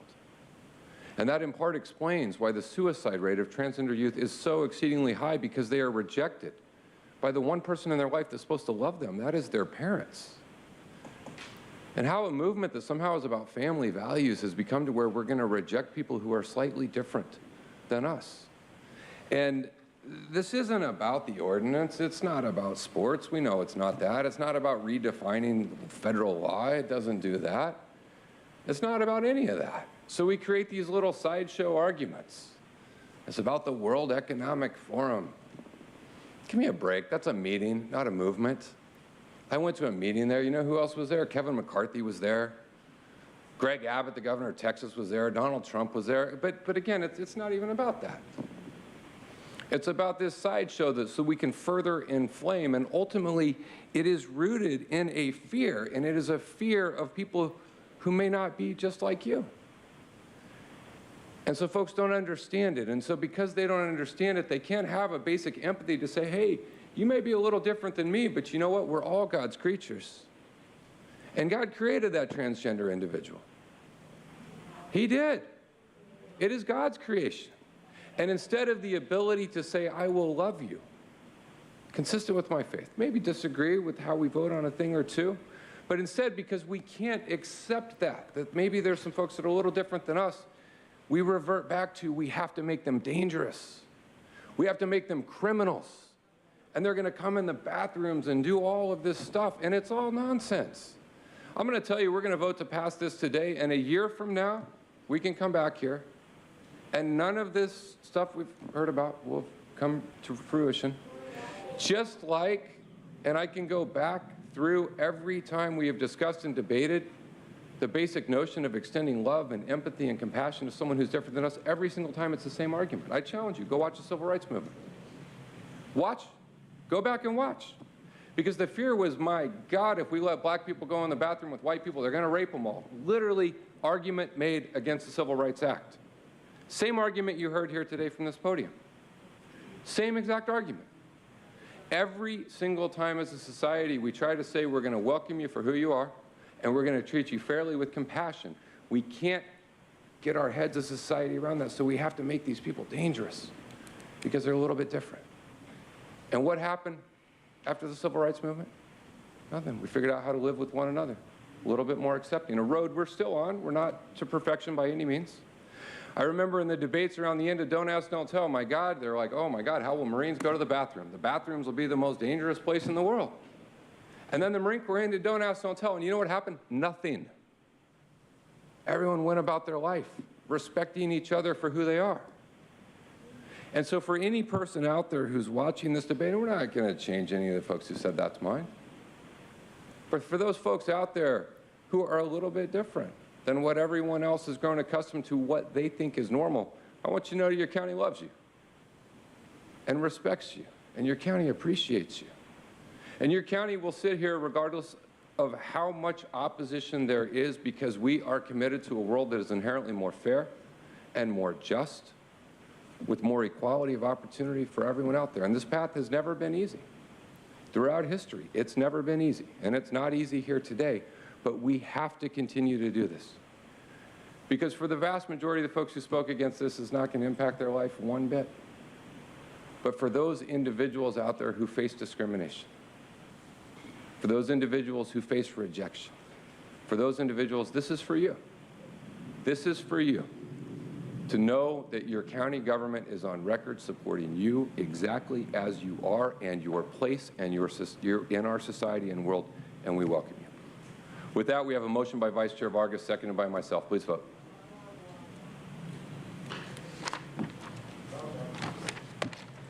Chair Fletcher, that motion passes with Supervisor Anderson and Supervisor Desmond voting no, all other supervisors being present and voting aye. We'll go to agenda item number 19, COVID-19 update. I'll turn it over to staff for their presentation. You ready? Good morning, Chair Fletcher and members of the board. Today's presentation will feature our Public Health Officer, Dr. Wilma Wooten, who will provide a public health update. Additionally, David Estrella, Director of Housing and Community Development Services, will provide an update on the county's COVID-19 public health hotel program, specifically the high-risk hotel component. Finally, Amy Thompson, Agency Executive Finance Director, will provide a COVID-19 response finance update. Now please welcome Dr. Wooten. Thank you, Gary. Good afternoon, Chair Fletcher and members of the board.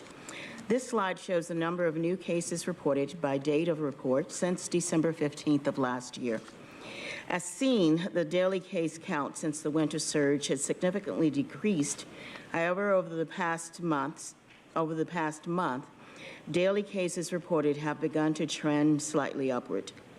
For the 14-day period from April 25th through May 8th, daily cases reported have ranged from 349 to 932 cases. The average number of cases for the week of April 25th through May 1st was 510. The average number of cases for the week May 2nd through May 8th was 668. Therefore, the percent change was an increase of 31% between these 2 weeks. Now, let's look at the percent change for the past month. This slide shows the percent change of cases, hospitalizations, and deaths for the 1 month period from April 8th through May 8th. Cases by report date were up 139%, going from 280 to 669 cases. Hospitalizations were down 17%, going from 119 to 99 admissions. Lastly, while deaths lag behind cases and hospitalizations, there was a 100% decrease, going from 1 to 0 deaths. But looking again at the same metrics for the 14-day period from April 25th through May 8th, increases were seen for all 3 metrics. Cases by report date are overall higher, but the range has narrowed compared to the 1 month period. Nonetheless, as stated earlier, cases by report date were still up by 31%, going from 510 to 669 cases. Hospitalizations were slightly up 3%, going from 96 to 99 admissions. And lastly, while deaths lagged behind cases and hospitalizations, there was little change in deaths, going from 0 to 1 death between the 2-week period.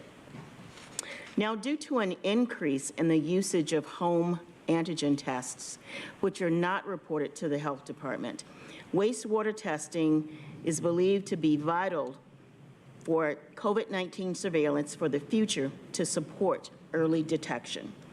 The County of San Diego constantly monitors data through the constantly monitors data through the local San Diego Epidemiology and Research for COVID-19 Health, or SEARCH website.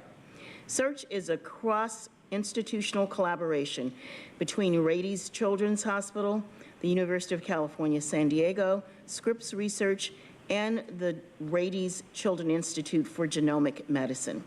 It seeks to understand the spread of the SARS-CoV-2 virus in San Diego County by testing and screening individuals and sequencing the virus. This graph indicates an upward trend in the viral concentration in wastewater, and in fact, an increase of 31.6% was seen between April 27th and May 4th. At this time, the BA2 constitutes greater than 98% of specimens that are being sequenced in San Diego County. The subvariant BA.2.12.1 has been detected in approximately 10% of the specimens that are being sequenced. Other new subvariants, BA.4 or BA.5, have not been seen or detected yet in our local residents or in our wastewater, but they have been seen in Los Angeles. So most likely it is only a matter of time before we see those subvariants. Moving to vaccinations, this slide shows the tremendous and continuous collective efforts made by community partners and county staff members to administer COVID-19 vaccines throughout our region for almost the last 17 months. Starting on April 25th, the county's immunization information system was transitioned to the California Department of Public Health's California Immunization Registry. This transition of records and ongoing data entry allow for stronger alignment with CDPH in analysis of vaccine doses administered. As of May 4th, over 7.2 million vaccine doses have been administered in San Diego County. Over 2.9 million, or 93.7% of eligible San Diego County residents 5 years of age and older have received at least one dose, and over 2.6 million, or 83.1%, have been fully vaccinated. As well, over 1.3 million booster doses have been administered to eligible county residents, which is 58.2% of individuals who are eligible to receive a booster. These results include aggregate data received from Veterans Affairs and the Department of Defense. The next update will be posted this Thursday. Now, this slide compares the case, hospitalization, and death risk by vaccination status for San Diego County residents. The blue box shows the infectious risk. The green box shows the hospitalization risk, and the orange box shows the death risk for individuals who are fully vaccinated plus the first booster, compared with those who are not fully vaccinated. For the time periods shown in each box, the risk of infection was about 2 times lower for persons who are fully vaccinated plus a booster compared to those who were not fully vaccinated. The hospitalization risk was about 3 times lower for persons who were fully vaccinated plus a booster compared to those who were not fully vaccinated. And last, the death risk was about 30 times lower for persons who were fully vaccinated plus a booster compared to those who were not fully vaccinated. Next, I will address the question raised at the last board meeting regarding when is the emergency declaration for the COVID-19 pandemic over. As background, a national emergency was declared on January 21st of 2020 by the Secretary of the Health and Human Services Agency, pursuant to authority under Section 319 of the Public Health Services Act. This national emergency allows for the authority to grant extensions or waive certain actions, some of which include enabling the Director of the Centers for Disease Control to access the Infectious Disease Rapid Response Reserve funds. Also, it enables the FDA to issue an emergency use authorization, or EUA, for a drug or product. It waives or modifies modifies certain Medicare, Medicaid, Children's Health Insurance Program, and the Health Insurance Portability and Accountability Act privacy rule requirements. It also enables modification of the practice of telemedicine, as well as temporarily reassign state and local personnel. As an extension of a national public health emergency, a local emergency is a condition of extreme peril or to persons or property proclaimed as such by the governing body of a local agency affected by a natural or human-caused disaster. The purpose of proclaiming a local emergency, while not limited to these, includes the need to demonstrate an extreme emergency which places strain on local resources, providing liability protection and workers' compensation coverage for disaster service workers, and authorizing issuance of orders and regulations to assist with response and recovery efforts. It is also a prerequisite to receive any state or federal assistance. While researchers have provided their opinions, currently there are no published criteria or information available from the CDC that outlines what could constitute the end of the federal, state, or local declared emergencies for the COVID-19 pandemic. It is anticipated, however, that upon the determination of the termination of the federal declaration, the state would terminate its proclamation and local jurisdictions would follow. As we look ahead in terms of ending the emergency declaration, we know that there is still significant viral transmission in the community, and additional resources are still needed to continue to respond to the pandemic. Again, while the CDC has not yet issued metrics to determine when an emergency is over, we know that national, state, and local levels of cases, hospitalizations, and deaths will need to be lower than what we are currently seeing, especially for daily case counts.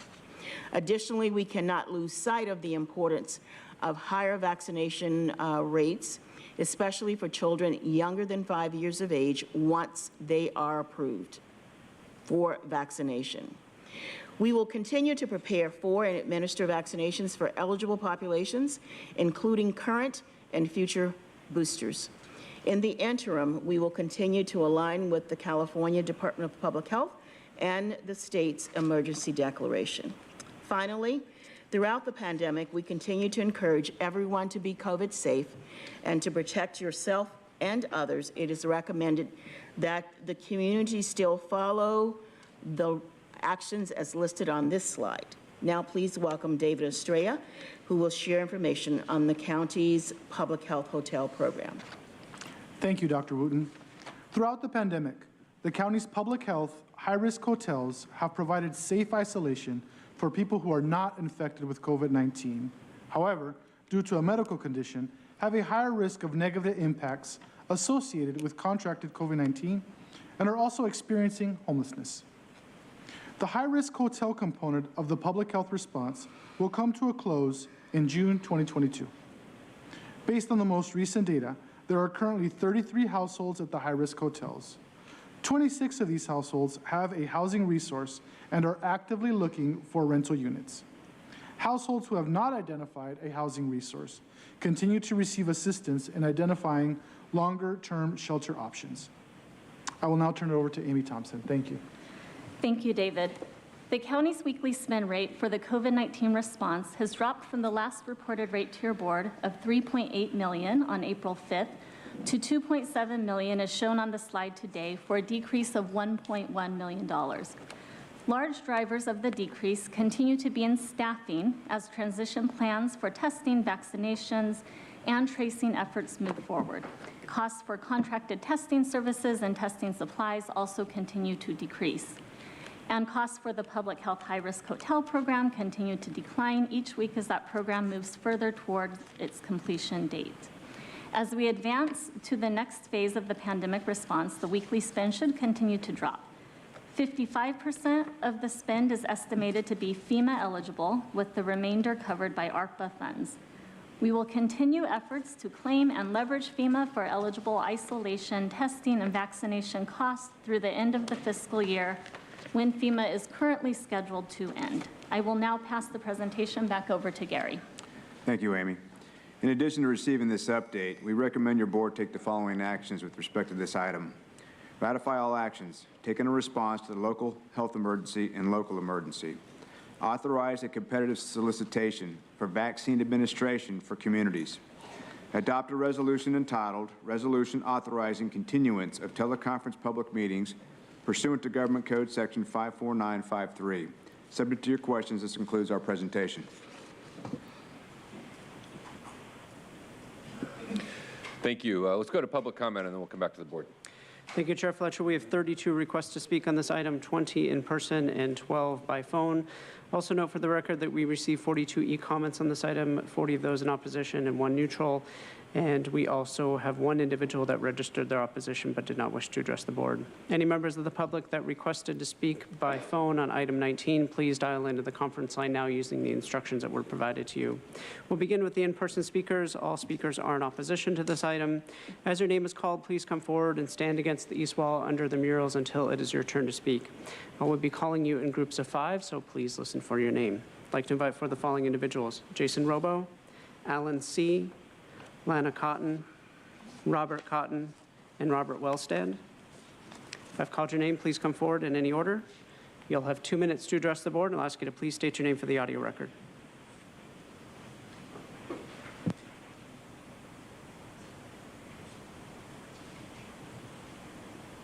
Let's go. Whoever's up, let's go. Then someone else can go. Come on.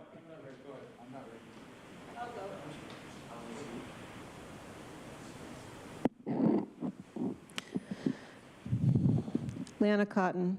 Dr. Michael Yeadon, former scientific researcher and vice president at Pfizer, Inc. On 12 counts, your government lied to you about COVID. Number 1, it's not incredibly deadly. The mortality rate is about twice that of influenza. 2, not everyone can be infected. At least 30 to 50% of the population has cross immunity. 3, it does discriminate. The old are more at risk than the young. 4, asymptomatic transmission is a falsehood to promote fear. 5, the PCR test is not a diagnostic tool. For 1 second. I apologize for interrupting. You're really disrupting what's going on. Are you all set now? Great. I apologize for the interruption, ma'am. We'll continue your time. 6, masks don't work. 7, lockdowns don't work and cause harm. 8, it is treatable. 9, you're not likely to be reinfected once recovered. 10, it mutates slowly, no variant, it is at risk of escaping natural immunity. 11, the safety of a medical intervention takes precedence over efficacy. 12, the 4 gene-based vaccines are toxic. So I guess we're not getting rid of the emergency powers anytime soon, probably because the government is going to rev up the COVID fear porn just in time for the midterms. Our eyes are open. And I wanted to speak to Tara, but she's gone again. I didn't appreciate her leaving during the comments on CEDAW. I guess she didn't like the opposition. I thought she was all for promoting civic engagement. COVID. Comments are off topic. You got something about COVID, say that. CEDAW, you had your chance. We're on. I'm finished. Great. Thank you. Next speaker. I have a presentation. Robert Wellstand. End the emergency now. County deaths related to COVID are occurring, but from deadly hospital protocols still being used after proven ineffective 2 years ago. I attended this funeral for the sister of a close friend. She was denied monoclonal antibodies, the doctor said, because she was not vaccinated. She was put on remdesivir for 2.5 days, which knocked out her kidneys. Then fluid started accumulating in her lungs, for which the hospital protocol was to ventilate. Within weeks, the COVID infection subsided, but she remained on the vent for 2 months, developed a superbug infection, received antibiotics, supported by sedatives that euthanized her. The tragedy worsens. Another brother in this family was admitted to the hospital the same day she was, also for COVID. We put a flower on his casket on Good Friday. This man's son, a pharmacist, confirmed his dad was on a cocktail of sedatives. The therapeutic recovery after critical ventilation was absent in both cases. The result was death for these two family members who trusted in hospital doctors. Remember, hospitals get paid for administering drugs, ventilating COVID patients, and COVID-related deaths. Remdesivir and ventilator have negative outcomes, whereas corticosteroids break the COVID cycle.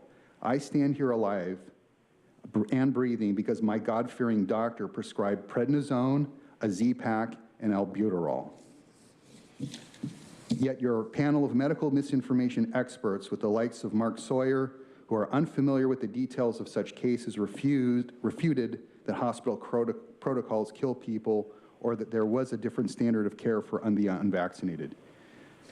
I'd also like to point out in Dr. Wooten's presentation that viral load of 2 to 50 million per liter seems well correlated to cases, but must be coming from the 94% vaccinated whose feces dominate the sewer system.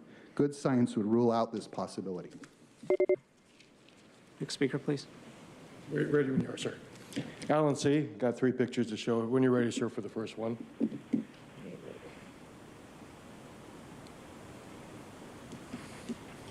Okay, how many businesses were shut down during COVID? That was in Chula Vista. Street work outside, 90-degree weather, giving a haircut.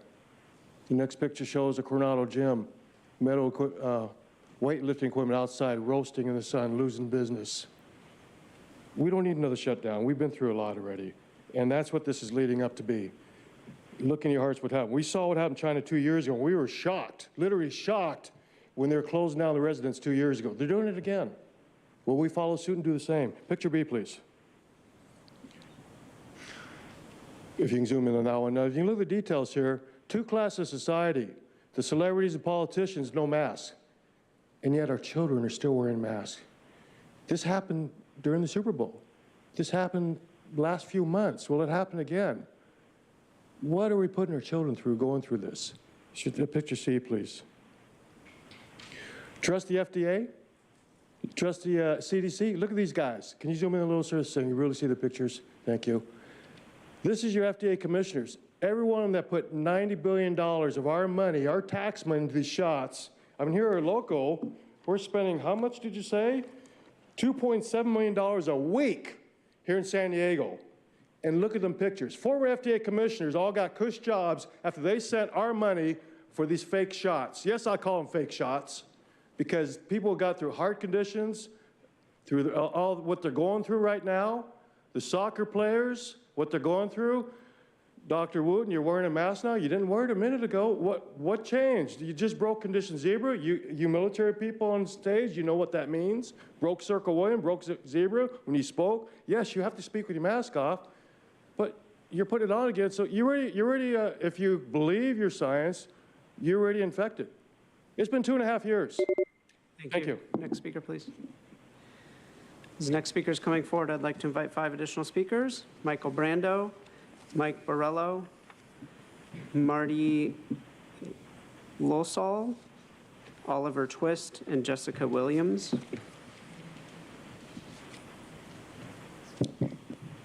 Hi, Robert Cotton. Thank you, Dr. Wilma. You have changed up your presentation a little bit since the last 6 months. Appreciate that. I'm going to use Nathan's terminology. He called things sideshow. Called us a sideshow. Well, I'm going to say the same old deflection and misdirection for the last 6 months from our health department reports. It's nonsense. Dr. Wooten, you love to use percentages in your own presentation. Deaths went up 100%. Deaths went from 0 to 1. That's a 100% increase. We should be afraid of that. It's a county of 3 million and 1 death in a week. You did forget to mention one thing.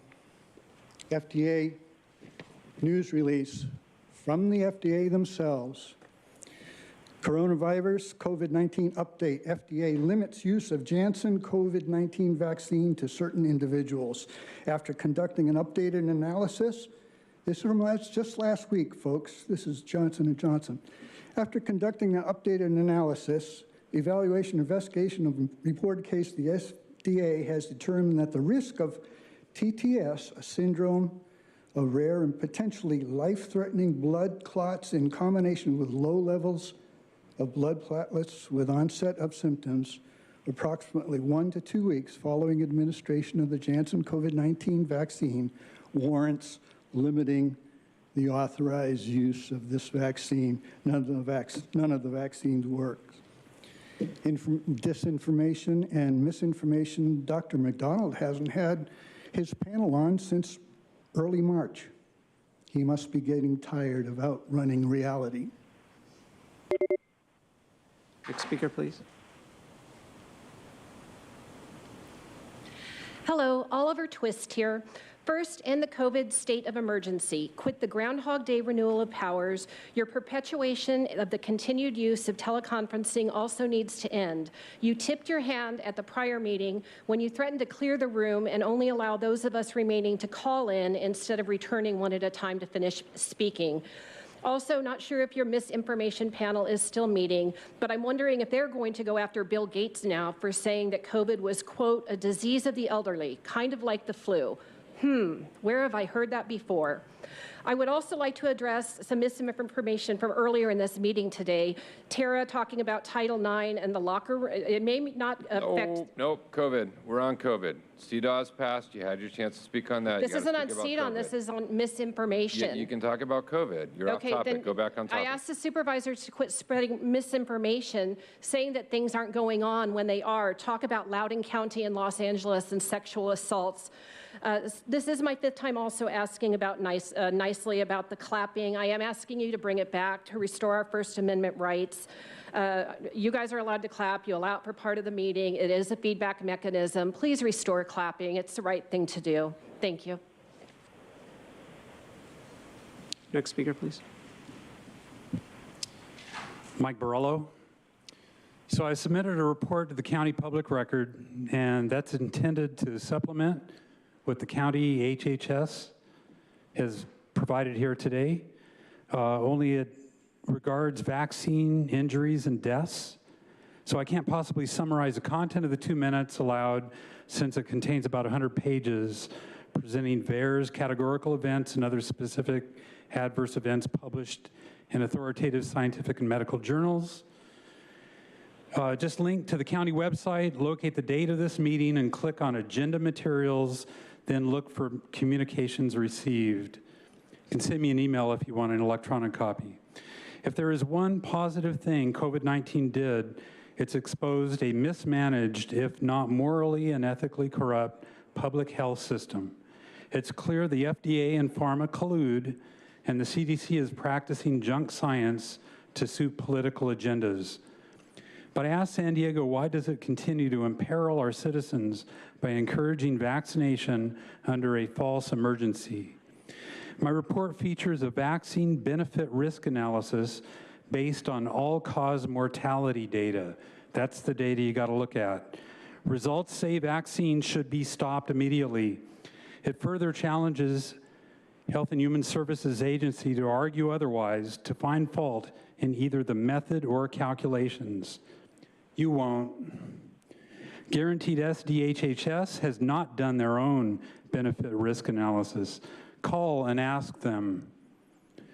They just march lockstep with what the CDC and junk science says. Public health policy disregards individual health in favor of optimizing population health statistics. COVID-19 data dashboards ceremoniously minimize cases and hospitalizations by maximizing jabs, like some twisted video game with us as avatars. As the next speaker is coming forward, I'll call 5 additional speakers: Paul Henkin, Adrian Zaragoza, Mark Dorian, Joseph Weber, and Natalie Hayes. My name is Michael. Nathan, do not interrupt me, because all of the points I'm about to make are all tied together, tied to this thing called COVID. These generalized, broad-based symptoms which the corrupt medical systems are so game on calling COVID. In relation to this topic, I'm wondering why this so-called public health director, Wilma Wooten, never talks about the sicknesses that come from electromagnetic frequencies. And they do. There's tons of research on that, and they mimic what are sometimes called the COVID symptoms. And what about climate engineering? This board loves to talk about climate change, but I have never heard them talk about climate engineering. And the fallout from the aerosols of that also mimic the symptoms of what's often called COVID. I would recommend the public, if they want to learn more about this and how it parallels the symptoms of COVID, they go to beheroic.com. That's B-E-E, heroic, HEROIC.com. Nikki Florio has done a beautiful job of amalgamating all of this material, all of the research from scientists on how all of these things dovetail together to create this facade that's been promoted for the last 2.5 years. Get on the right side. Next speaker, please.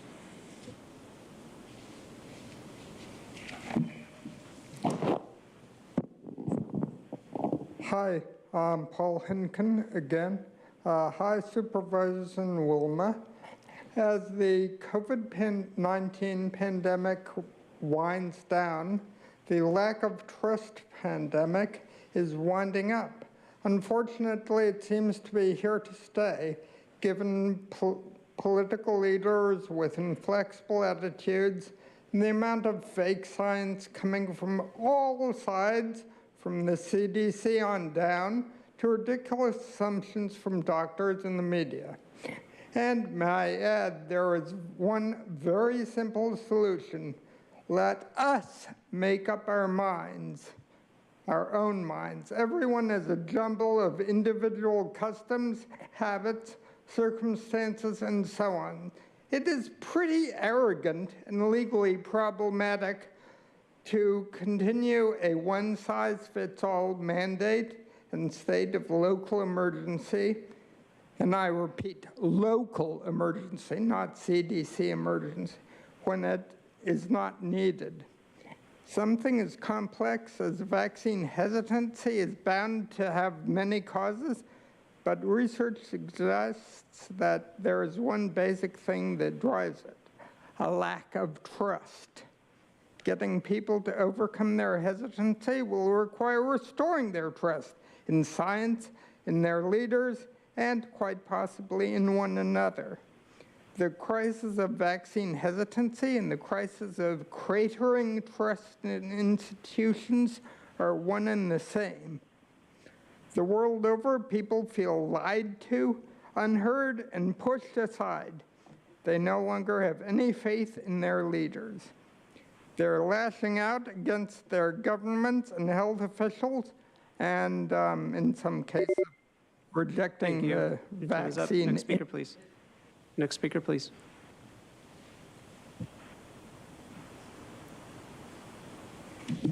Natalie Hayes.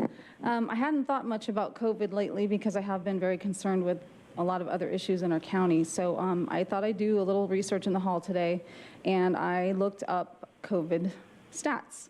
The first headline I saw was COVID hospitalizations tick up again in San Diego County. Oh my gosh, okay, well, I better read up on that. 106 cases last Friday.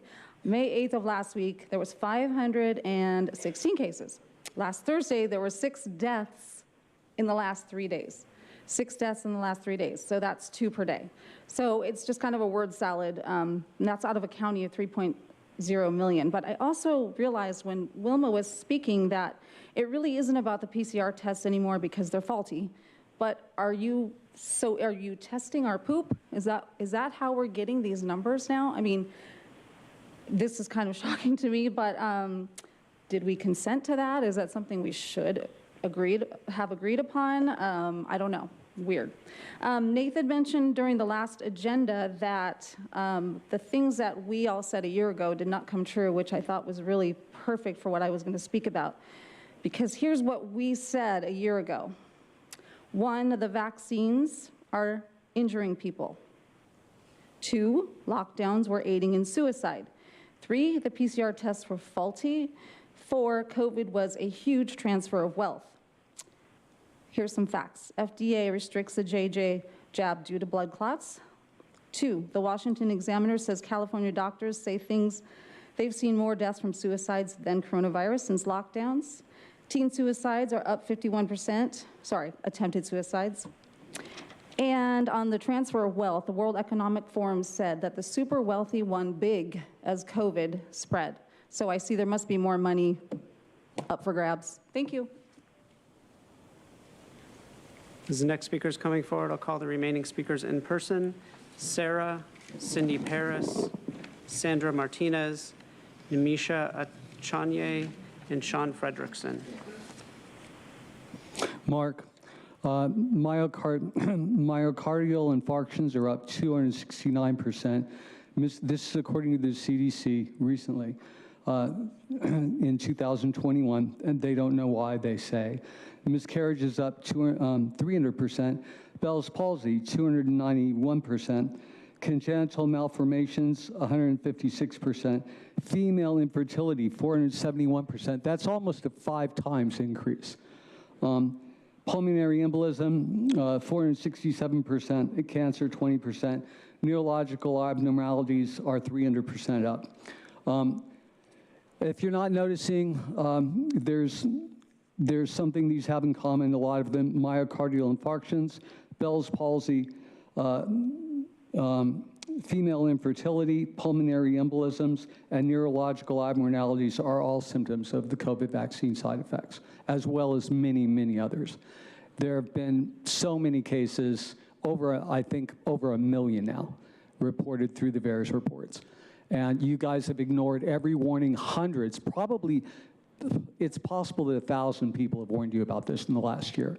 It's really, really negligent of you that you're still pushing this. A Swedish study just proved this year, and yes, Nathan, it was published, peer-reviewed. No, they did not have any ulterior motive. The people funding it didn't have any bad motive. I believe it was the Lund University. I've told you about it twice before in detail. And they discovered that there was line 1 enzyme. It appears on the surface of liver cells and caused caused immune hepatitis. This, of course, could be different from the hepatitis that's showing in kids in Europe, but still. Thank you. Next speaker, please.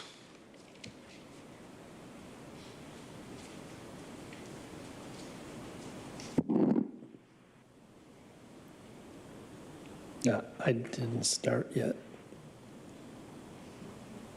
What are you doing? Okay, yeah, lawless people. Government code, my name is Joseph, by the way. Government code 8558, local emergency means the duly proclaimed existence of conditions of disaster or of extreme peril to the safety of persons and property within the territorial limits of a county caused by conditions such as an epidemic, which are or are likely to be beyond the control of the services of that political subdivision and require the combined forces of the political subdivisions to combat. Every time you ratify this local emergency, which she's never produced the material evidence that the COVID pandemic has ever even existed, there are no million deaths in this county as Fauci said there would be. You are in violation of your oath of office and violation of this government code. Penal Code 504 PC, which makes a public officer guilty of embezzlement if he or she fraudulently uses any public property or funds in a way not consistent with his official authority. You are using the CARE Act's funds fraudulently because there is no emergency. Penal Code 148.3 PC, the California statute that makes it a crime for a person to make a false report of emergency.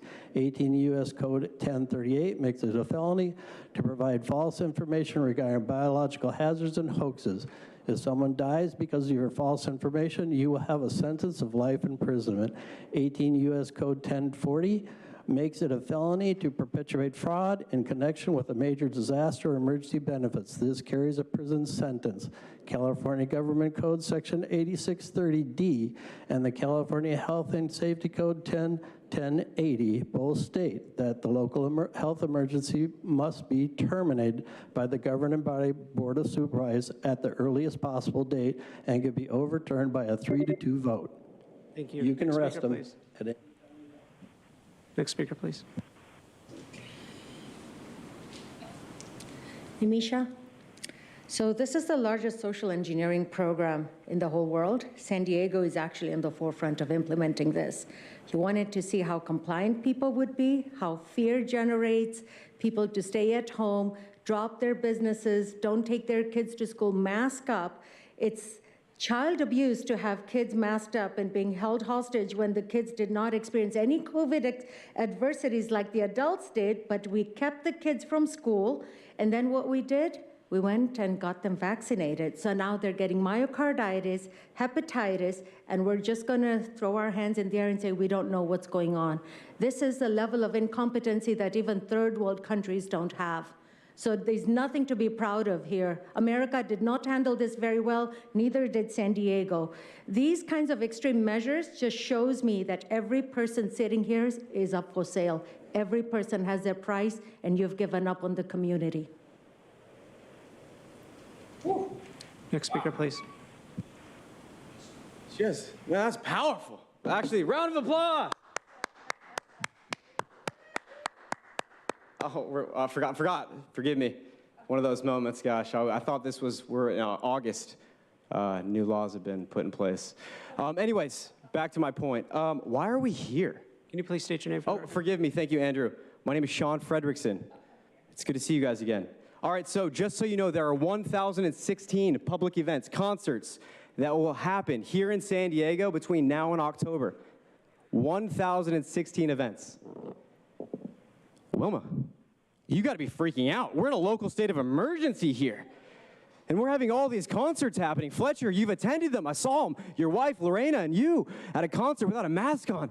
This local state of emergency. People, we've got to mass more inoculations, Wilma, right? Oh, wait, forgive me. That's all about money. Yeah, that's right. We're still here. You have patriots that are coming in here trying to restore the republic because we know this local state of emergency can exist for as long as you want. Because we've had 1,000 people show up with doctors, scientists pleading with you to help you understand the truth, but you're paid off politicians. We get it. You have a misinformation team to try to silence us. We get it. We understand that you have the authority, sort of. We, the people, are sovereign here in the United States of America. What I've done to ensure that people in San Diego County know is I've collaborated with my Freedom Revival events team. We put together a voter guide because the primaries are coming up, Nathan. And you're running against Amy Reichert, who's been one of the 1,000 people. So if you want to know who to vote for in this primary election, go to Freedom Revival Events. Go to Freedom Revival on Instagram and check out our voter guide, which is going to point you to who you should be voting for in this primary election. And let's go, people. We got something to do. Be a part of it. Woo! Next speaker, please.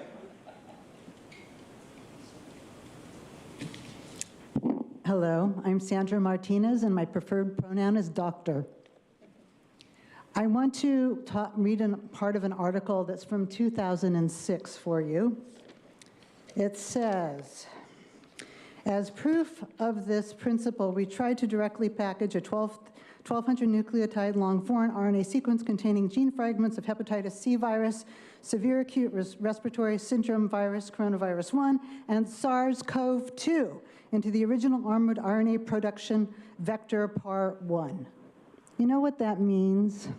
That means they've been playing with this since 2006. This is from Clinical Chemistry Volume 52, Number 7, 2006.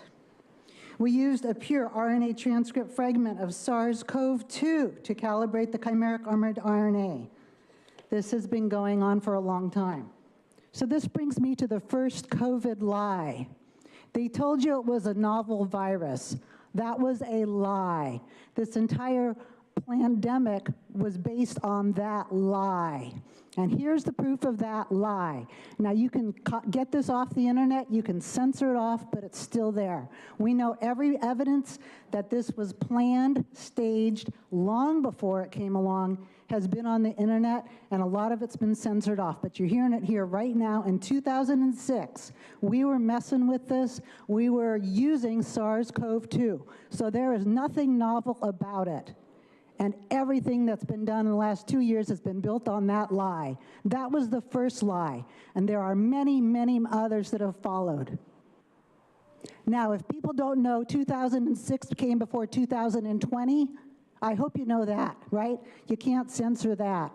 2006, SARS-CoV-2 was around. So there was absolutely nothing novel. And this whole thing was based on a lie. Next speaker, please. Hi, I'm Sarah. I'm here to ask you to end the emergency. When you have figures like 100%, which is 1, it makes you look like fools. And all these supervisors here with these very, these faces of very important. Nora was a Jesuit educated. I was Jesuit educated too. And I learned logic. That's actually what I learned. And logic includes facts and not ignoring facts and making them up. So 100% of cases or deaths equaling 1 makes you all fools to say that you're going to continue an emergency. One of the things I wanted to point out is that this is a crisis of trust and trust in the government, which in all reality, we should just be personally trust in our own personal ideas. And it has hopefully thrown a lot of people into the fact that there is a conspiracy and the foolishness of Nathan, Nora, Tara. You guys are fools, because you've made these laws arbitrary and capricious. I've talked to people on the plane, for example, with a mask, and they say, should we wear a mask? Should we not wear a mask? How is this working? It doesn't work. And they say, I think they did use this to contain us. People are waking up to it. I talked to someone in Florida who said that she's been 100% Democrat, can't stand these conservatives. But one thing she does want to know is why she has the autoimmune disease after she got the booster. She says, I think I was lied to. Thank you. Your time is up. Next speaker, please. Jason Robo. Hello, pharmaceutical fascist. It's interesting that we don't call it the Wuhan virus like Ebola is called Ebola. No one says that's racist, but I guess I should call chlamydia the Tiffany virus because my ex-girlfriend made it clap in a bad way. No clapping. Wish I had that rule. So yeah, I showed you pandemic indoctrination before you neutered the group public comment. Pandemicseries.com, there's a sequel coming out for the people that are paying attention, unlike the Supervisors. Tired of our informalities. Yeah, so there was an event 201 that's in the documentary, and basically this is Trojan horseplay. This was all rehearsed, and anybody can look it up. You guys are prostitutes. Gee, I wonder who your pimp is. Klaus Schwab. Nathan, your cracker ass is a cotton Schwab. You just want to get the fascist foot in the door here locally, just the Q-tip maybe. Yes, no exit strategy for this. They said that in the CDC slides you showed, Wilma. It reminds me of Iraq and Afghanistan. Afghanistan, by the way, great things happen when we invade things. They're dead last, literally, in life expectancy. Good job, America. Yeah, there's lies, damn lies, and statistics. And then you have your scariants.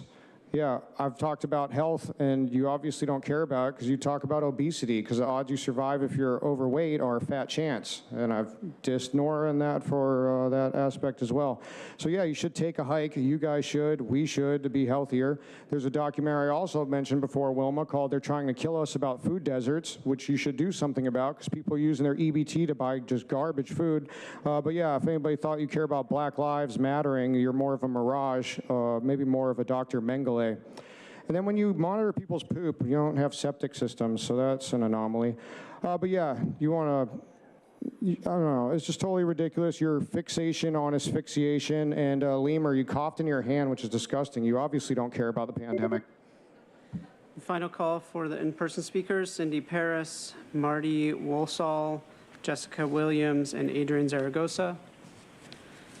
We'll now hear from those that requested to speak by phone. When it is your turn to speak, you'll be unmuted, and you will hear a recording that will tell you to begin your comments after the beep. I'll remind the callers that they should mute their TV or live video stream before they begin speaking. We'll begin with our first caller.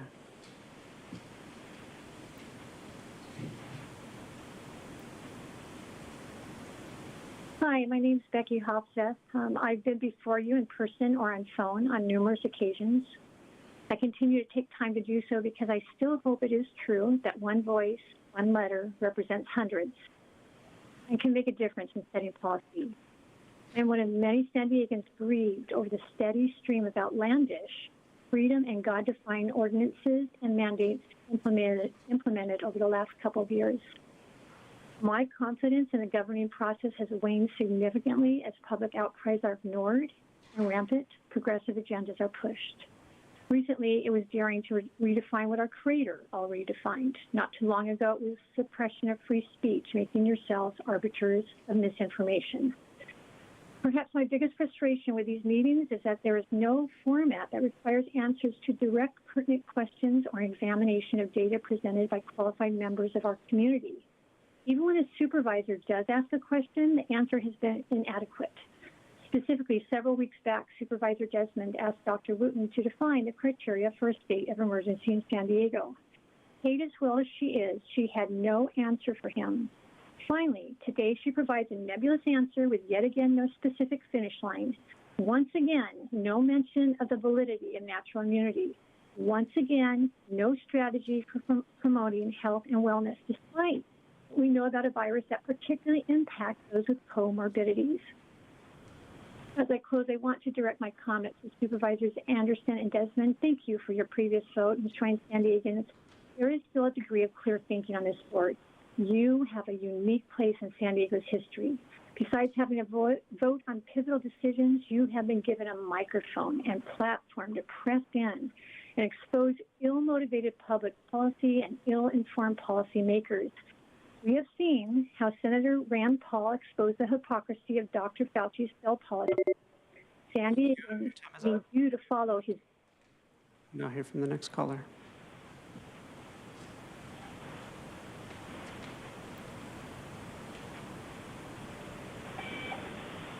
Consuelo.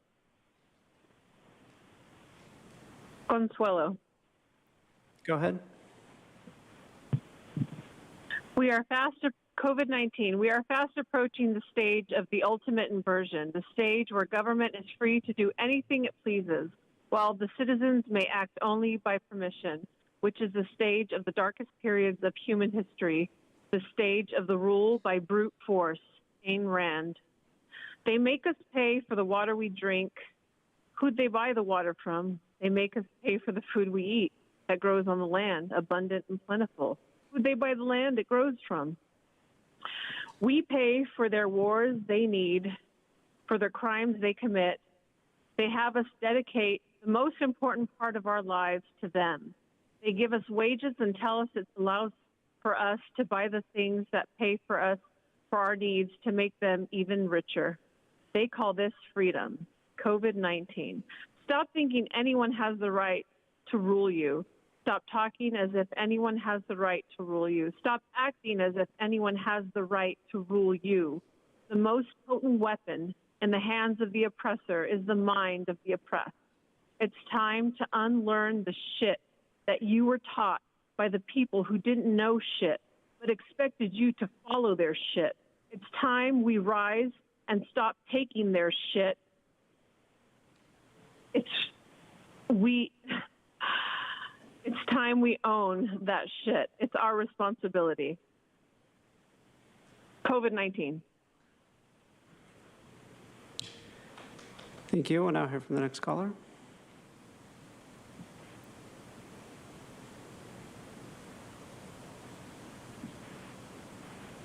Truth. Ooh, what in the Wooten was that? Oh, man. That was a great comedy routine. You had me laughing for over an hour. See, no one can take you seriously, Wilma, when you keep lying. Even with California in the green, the pandemic danger is always growing. In a state of emergency, those federal funds keep on flowing.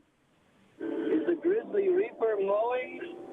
Yes, the danger must be growing, for the rowers keep on rowing, and they're certainly not showing any signs that they are slowing.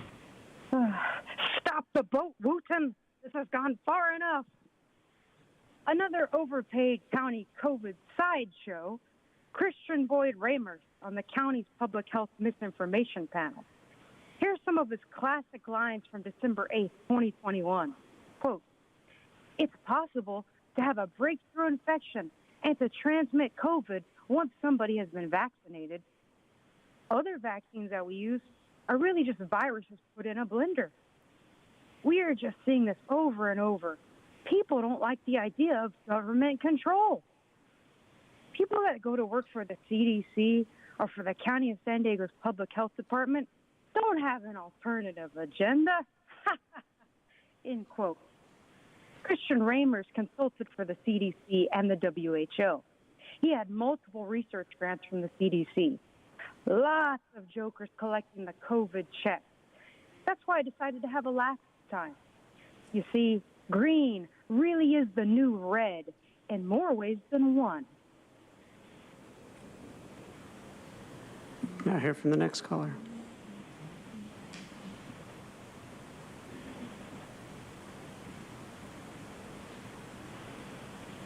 Diane Ake, can you hear me? Yes, please go ahead. My name is Diane Ake. I'm one of the co-founders of Reopen San Diego. We represent thousands of people in San Diego. Dr. Wooten, you publicly promised to Supervisor Desmond to post on the county website the criteria for ending the state of emergency. I kept checking it all month and didn't see it. I have a master's of public health, and I know the extensive training we receive. Dr. Wooten, you also have a master's of public health and extensive training. So you can think for yourself, and so can the supervisors. Whole states have determined their state of emergency was over, and at least one county in California independently. If there is no definition of what an emergency is, how will you know it's over? It has no meaning with no definition. It's like crying wolf, and it loses all credibility. Can you honestly say that 0 or 1 death constitutes an emergency? There's more deaths from traffic accidents and maybe drowning and definitely opioid deaths in a week. Today you explained how the state law defines the circumstances for local emergencies, and you quoted it. And so did Joseph in terms of extreme peril, strain of resources. I don't see how the data you presented today meets that criteria. So how you say all the numbers need to be lower? How low exactly? And why especially cases?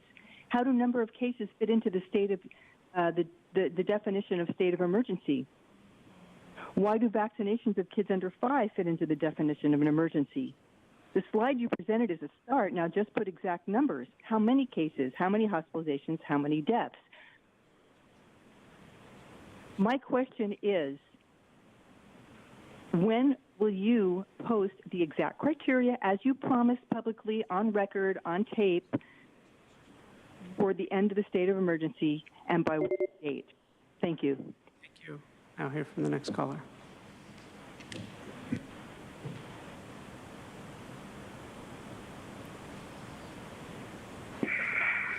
Barbie Diego, healthcare whistleblower here today. These vaccines need to stop. You are causing sicknesses instead of preventing them. Between the vaccine and shedding, I saw firsthand inside Rady's ER on Saturday night. What a horrifying experience to witness. ER lobby packed with sick children, ambulances piled up, and lines out the door throughout the night.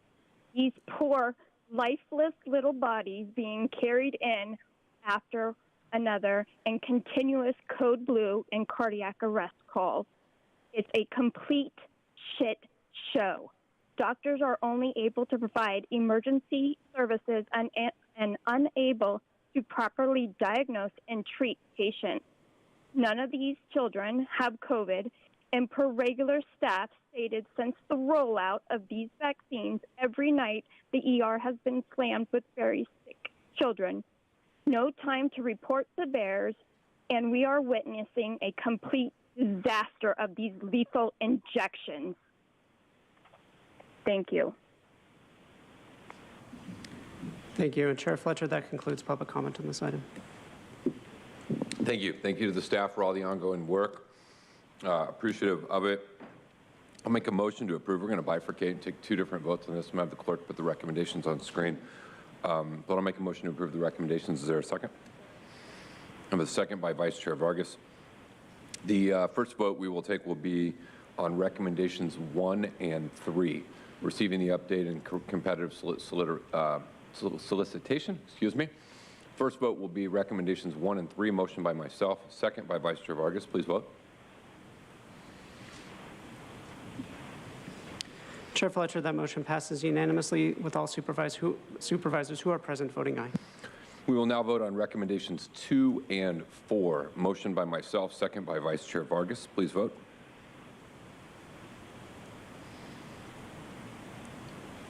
Chair Fletcher, that motion passes with Supervisor Desmond voting no, Supervisors Vargas, Lawson-Remer, and Fletcher being present and voting aye. Thank you all. Let's go to agenda item number 20.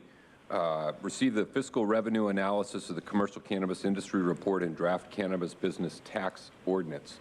We'll give staff a second to get reset, and then when they are ready, please begin the presentation.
There we go.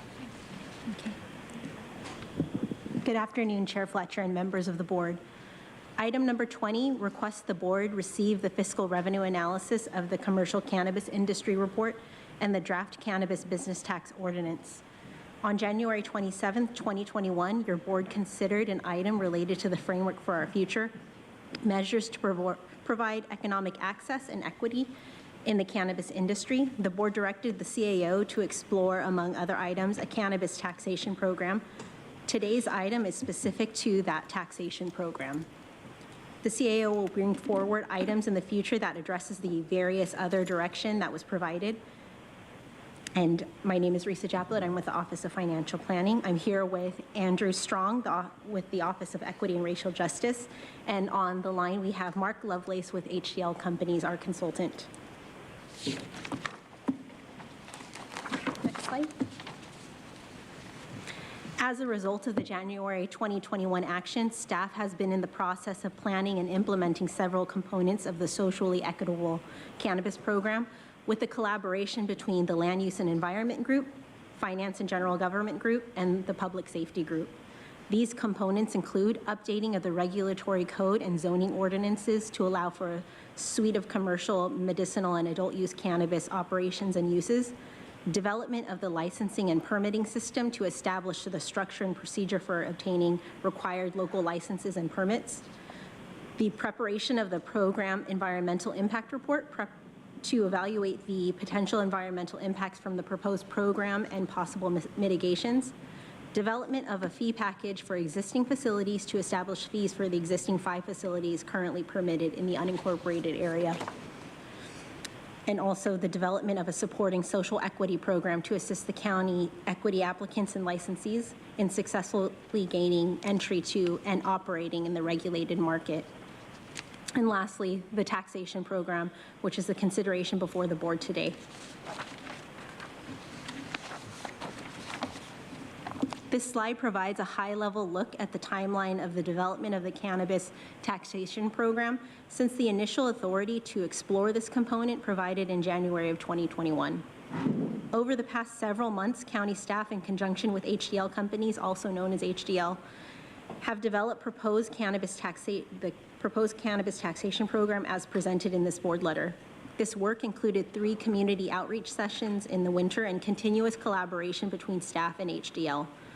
The 2 documents being presented today include the fiscal revenue analysis of the commercial cannabis industry report, focusing on the San Diego region, and the draft ordinance, which imposes a general business tax on businesses engaging in cannabis cultivation, retail sales, distribution, manufacturing, or processing of cannabis, or running testing laboratories. As written, this tax will be imposed only in the unincorporated area. The draft ordinance sets max tax rates and allows the actual tax rate to be set by the board at a later date by ordinance or resolution. The board may set varied rates based on various factors to the extent not prohibited by law. The draft ordinance also does not tax industrial hemp. After today's review of the proposed ordinance, staff will incorporate and implement any feedback received by the board on the program and ordinance. And if approved, staff will return to the board on June 14th to adopt the resolution to place the proposed cannabis business tax on the November 8th, 2022 general election and approve the introduction of the first reading of the ordinance. And with that, we would return to the board on June 28th, 2022 to adopt the ordinance, which will provide for the cannabis business tax to be effective January 1st, 2023, pending voter approval. If approved as written, it is important to note that the ballot measure will be voted on based on a region-wide vote for implementation of a general tax in the unincorporated area. With that, I will now hand it over to our consultant, Mark Lovelace with HDL, to further discuss the types of cannabis business categories, revenue-generating strategies, overall ordinance considerations, the recommended tax rates, and benchmarking.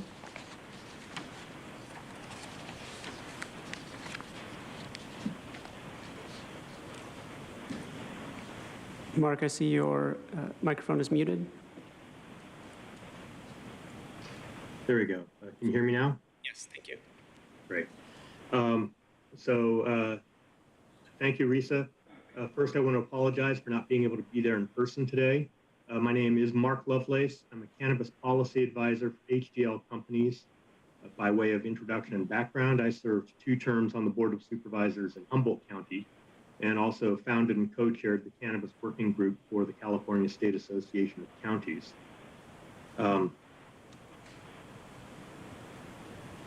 The slide that we're looking at right now, just as a starting point, just kind of runs down the chain of custody and the different cannabis business types that are involved in the cannabis industry as established under Prop 64 here in California.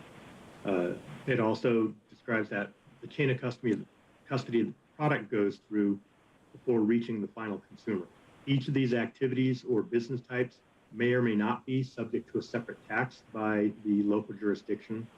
Those taxes, when combined with the two state taxes and along with regular sales tax, add up to an overall cumulative tax rate on the end product. We recommend that the local tax rates be set to try to keep that cumulative rate at or below 30%.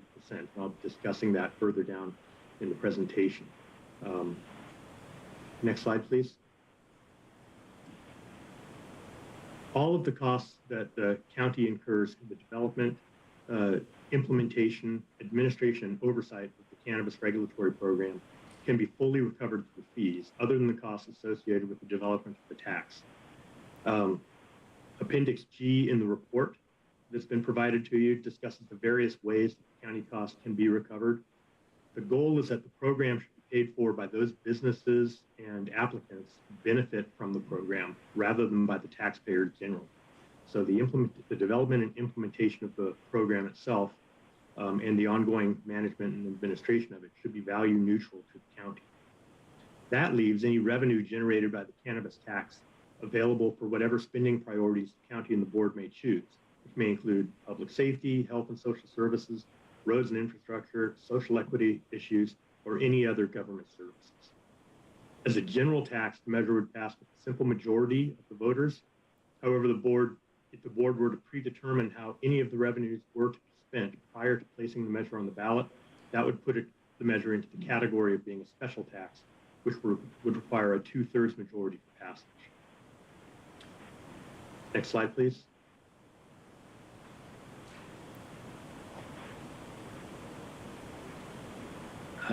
Cannabis taxes generally throughout California have had an 88% approval rate from the voters. For general taxes, which only require that simple majority vote, the rate goes up to over 90% success rate. However, for special taxes, the approval rate is below 50%. I want to note that HDL provided staff slightly different figures that were included in the staff report. Upon further research, we found that those figures were not accurate, and so we've corrected them here, specifically around the special taxes, in fact, that 4 of the 6 have failed. It's important to note that the revenues from a cannabis tax depend upon the success and sustainability of the businesses. For this reason, it's really important to set the tax rates that are not too high, because if they are too high, they can have the unintended impact of generating less revenue than if the taxes are being at a more reasonable level. In other words, if the business is taxed too high, then their profitability can go down, their market share can go down, all of these things, which ultimately result in lower gross receipts for the business, and thus less revenue for the county. Next slide, please. So a number of issues to consider in developing the rate of the tax. The ordinance that HDL has provided, the draft ordinance, allows the county to set a maximum rate for each of the cannabis business types and allows the board to set the initial rate by resolution and to adjust those rates as necessary over time.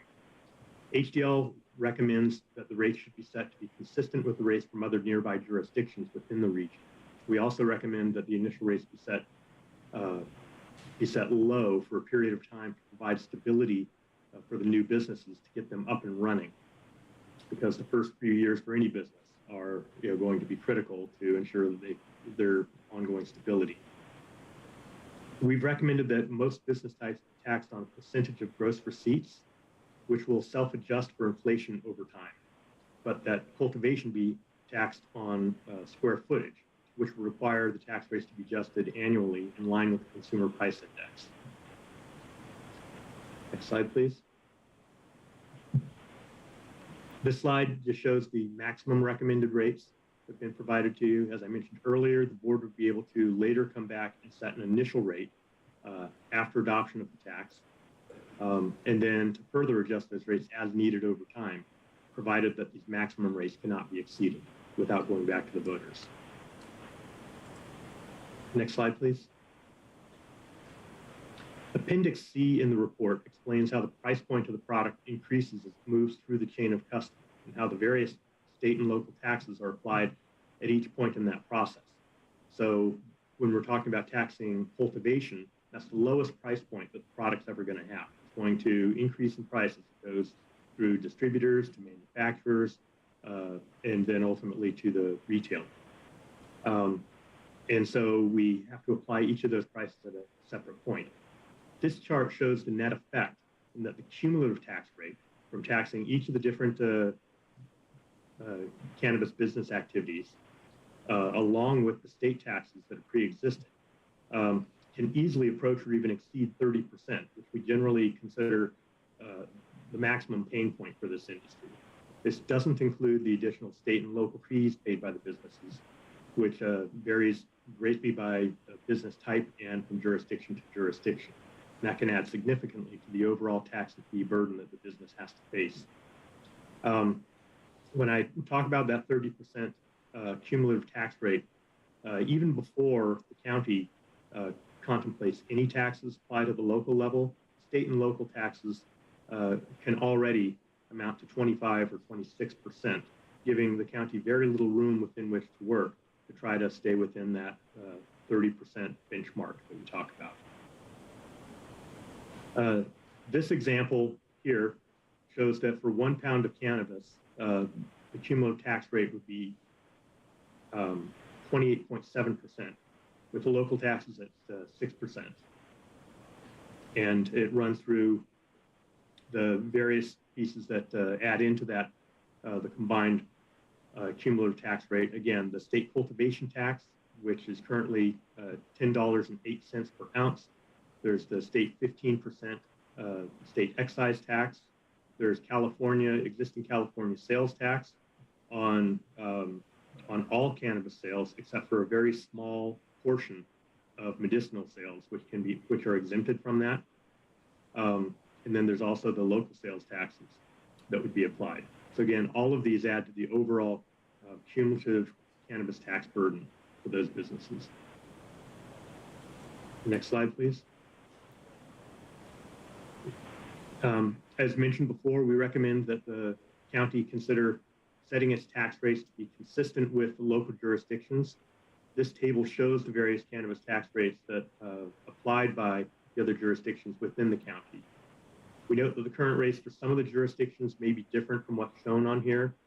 Some of them show the maximum tax rates. We also note that the city of San Diego recently acted to adjust their rates for cannabis business downward for all business types other than retail. They reduced that down to 2% from the 8% that's shown here. HDL recommends that the county set its rates to be generally consistent with these other jurisdictions, not necessarily as a mathematical average, and not necessarily linking those rates to any one single city within the county, but rather for the board to use its discretion to determine where you want to fit within this range. Next slide, please. This map here shows where the locations of the existing cannabis retailers in San Diego County. It's probably no surprise that cannabis retailers tend to be located in or near the population centers. Basically, the sellers want to be near their buyers. Though there are a few in some of the smaller communities too. The best opportunities for generating revenue would likely come from retailers in the unincorporated areas located nearby or adjacent to the cities, where they can serve a larger population. Retailers in the more remote rural areas would likely be smaller with far fewer sales and may benefit from being allowed to conduct other ancillary activities, including distribution, possibly cultivation, essentially to allow them to have additional supplemental revenue streams to be able to keep their sales up. If you think about it in terms of small, a small country store in an outlying area, it might be a country store and a liquor store and a gas station, might have a sandwich counter, might sell fishing supplies and bait and things like that, whatever they can to try to keep their sales up. Cannabis retailers don't have those opportunities. They can't sell food. They can't sell other than cannabis edibles. They can't sell alcohol. They can't sell other product lines other than a few things that are specifically allowed by cannabis retailers, and that does include like hats and T-shirts and paraphernalia of that type. But ensuring that the business success for retailers in the smaller, more rural areas would likely be dependent upon, again, those additional supplemental income streams.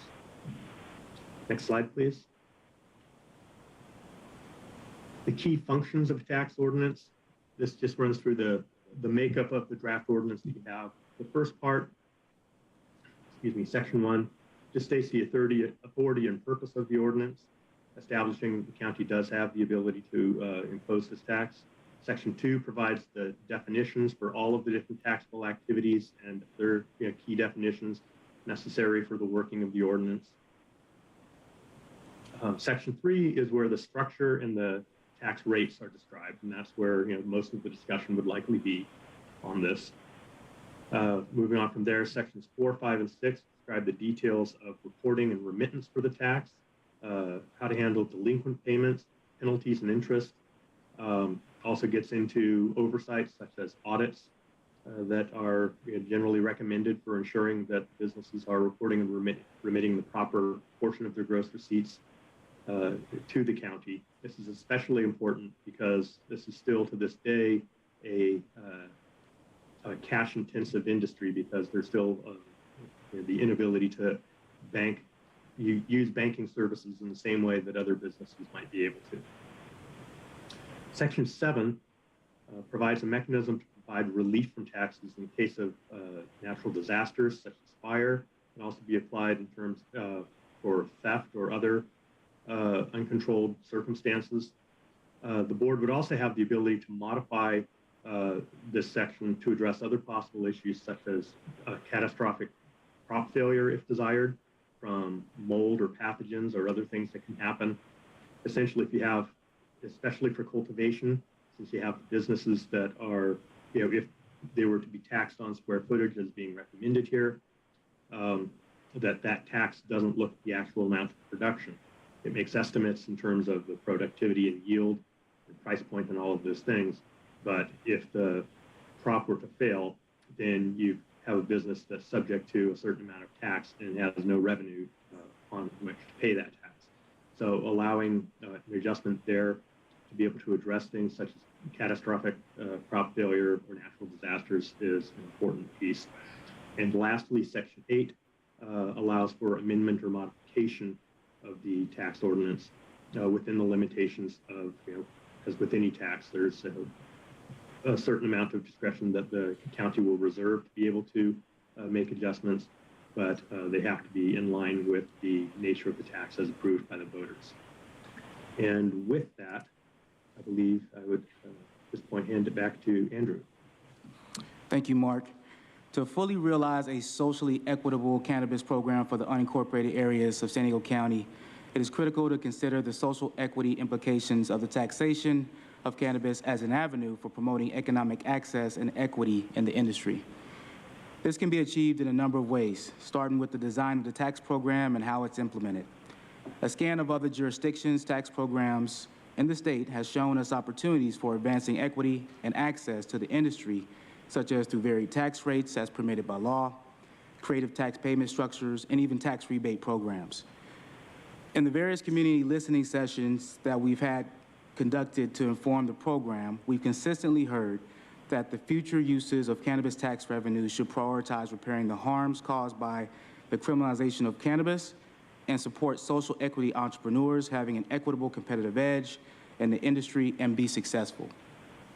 To be clear, today's proposed tax ordinance recommends a general tax with no specific considerations for the allocation of revenues other than to the general fund. However, we will return to the board as a part of the budget process with options for consideration of general fund allocations to support cannabis social equity efforts. Public feedback and recommendations related to these future decisions are included in the fiscal analysis prepared by HDL that is before you today, in the appendix, Section F, summary of input from the community outreach workshops, and are also forthcoming in an equity assessment that my office is overseeing. The equity assessment is being informed through extensive community engagement, including listening sessions, focus groups, interviews, and a survey, in addition to data and policy research. It is expected to be completed later this year in June. And with that, I'll turn it back over to Risa. Thank you, Andrew. In summary, the cannabis tax program proposes the following: a general tax to all county voters to be applied in the unincorporated area, approves an ordinance with maximum cannabis tax rates, and places the ordinance on the ballot. It sets recommended cannabis tax rates in early 2023, consistent with rates in surrounding public agencies. And lastly, considers the scope of the social equity program, cannabis licensing, and permitting at future board meetings. I will now hand the presentation over to Ebony to conclude. Today's recommendation is for the board to receive the fiscal revenue analysis of the commercial cannabis industry report as provided by the county's cannabis tax consultant, receive the draft ordinance for the board's consideration and input, and direct staff to return to the board on June 14th with necessary actions to place the cannabis business tax on the November 8th, 2022 general election ballot. Today's action would pass with a majority vote, but adoption of the ordinance at a future board meeting would require 4 votes pursuant to state law. As a part of the recommendations that are before your board today, there are additional decision points that your board may provide direction to us on today. First, staff has provided, as the consultant recommended, an ordinance that imposes a general tax. If the board desires to instead consider a special tax that provides for a specific purpose for use of those revenues, the board would need to provide that specific direction to the staff today.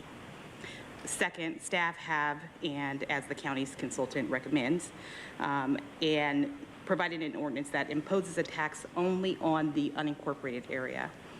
If the board desires to instead consider imposing a countywide tax, the board would need to provide that specific direction to staff today. And lastly, staff have provided an ordinance that sets the maximum tax rates subject to voter approval. Staff would then plan to return back to the board in early 2023 for the board to consider the initial rates, assuming that the ballot measure passes. The draft ordinance presented today gives the board the authority to set varied rates using subclassifications, a tiered rate structure, graduated rates, and any other means that are not prohibited by law. So there's flexibility there. If your board desires to set initial rates within the ordinance that will be presented on June 14th, specific direction should be provided by the board today as to what those rates would look like. This concludes the staff presentation. We have county staff here, representative of all of the functions across the enterprise that have contributed to today's effort, including obviously those that you see here from the Finance and General Government Group. We have council. We have members from the Treasurer Tax Collector's Office, Auditor and Controller, as well as our partners in the Land Use and Environment Group, as well as our consultant who's available on the line. And we're ready to take any questions that you might have on this. Wonderful. Thank you, Ebony. Thank you, Reza. Thank you, Andrew, and everyone. I know a lot of work has gone into it, and we appreciate all the work at the stakeholders. I have some comments and a few questions, but why don't we hear from my colleagues, will too, I presume. Why don't we hear from our public speakers first, and then we'll come back to board members. Thank you, Chair Fletcher. We have 29 requests to speak on this item, 5 in person and 24 by phone. Also note for the record that we received 15 e-comments, 2 in favor, 4 in opposition, and 7 neutral. Any members of the public that requested to speak on item 20 by phone, please dial into the conference line now using the instructions that were provided to you. We'll begin with the in-person speakers, and we'll start with the individual in favor, followed by the individuals in opposition of this item. As your name is called, please come forward and stand against the east wall under the murals until it is your turn to speak. I'd like to invite forward Lincoln Fish, Robert Cotton, Mark Dorian, Alan C., and Jason Robo. If I've called your name, please come forward. You'll have 2 minutes to address the board. I'll ask you to please state your name for the audio record. Hello. Good afternoon. I know you guys have had a long day, so I'll keep it short. My name is Lincoln Fish. I'm the CEO of Outco. We run 2 of the 5 dispensaries in San Diego County. We also have the only completely vertically integrated operation, cultivation, manufacturing, and so forth. I want to be clear, we're not opposed to taxes. We just want to see them applied appropriately and used appropriately. There's a myth that cannabis is just a huge profit center. The truth is most cannabis businesses in California are actually losing money right now, and a big portion of that, a big part of that is because of taxation. It makes it difficult to run a business, but it also forces consumers to go to the black market because, frankly, if you're going to pay 30 or 40% more here and you can go down the street with absolutely no consequences, that's what you're going to do, and that's what happens. Right now, if we grow a plant, extract it, manufacture it into a product such as a tincture and sell it in our dispensary, we're looking at more than 30% in taxes already. Some of the numbers you're suggesting could push that up closer to around 40%. The thing is, why does anybody care? Well, we help people. I know that there's a stigma about cannabis, it's about getting high and so forth, but the reality is that I defy you to find another product that does so much medicinal good for so many people. We have an awful lot of people who are actually medical patients at our facilities. But I also want to applaud this Board of Supervisors for what they're doing on the social equity front and how they're approaching this problem. And I will tell you that the San Diego County operators today are very devoted to diversity and inclusion. I mean, come take a look at our staff, take a look at the way we work, take a look at what we've done in our communities. We're truly devoted to that.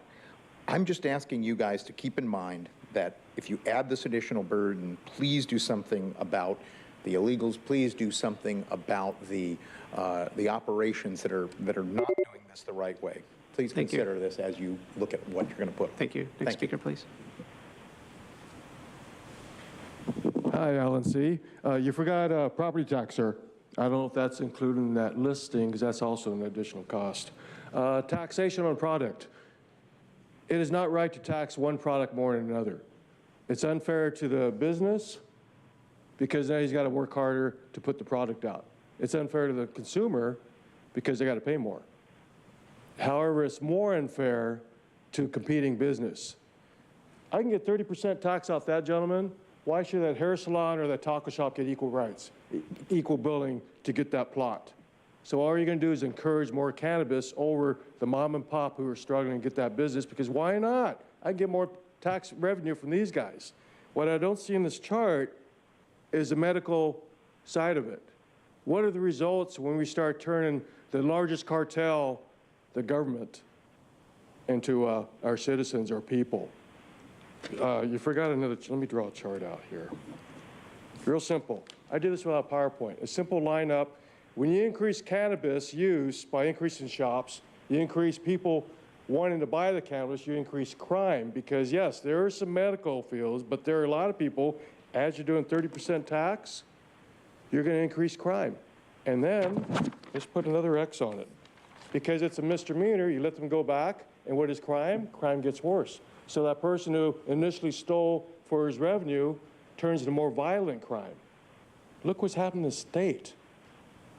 So when you are looking at, yes, it's beautiful, we're getting all this money in, look at the consequences of our communities, what's really happening.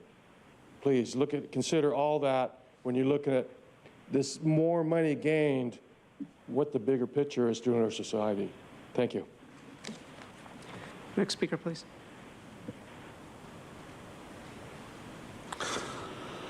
Mark, I'm certain that people, when they voted for legalizing marijuana, didn't have any taxation in mind. It's interesting that you're going to put it on the ballot for people to vote for you to tax them. I was kind of debating the last year whether or not I believe elections are real. Today I was looking at this story about Marcos. I actually remember Marcos. He completely bankrupted the Philippines, completely and totally, took all their money and left.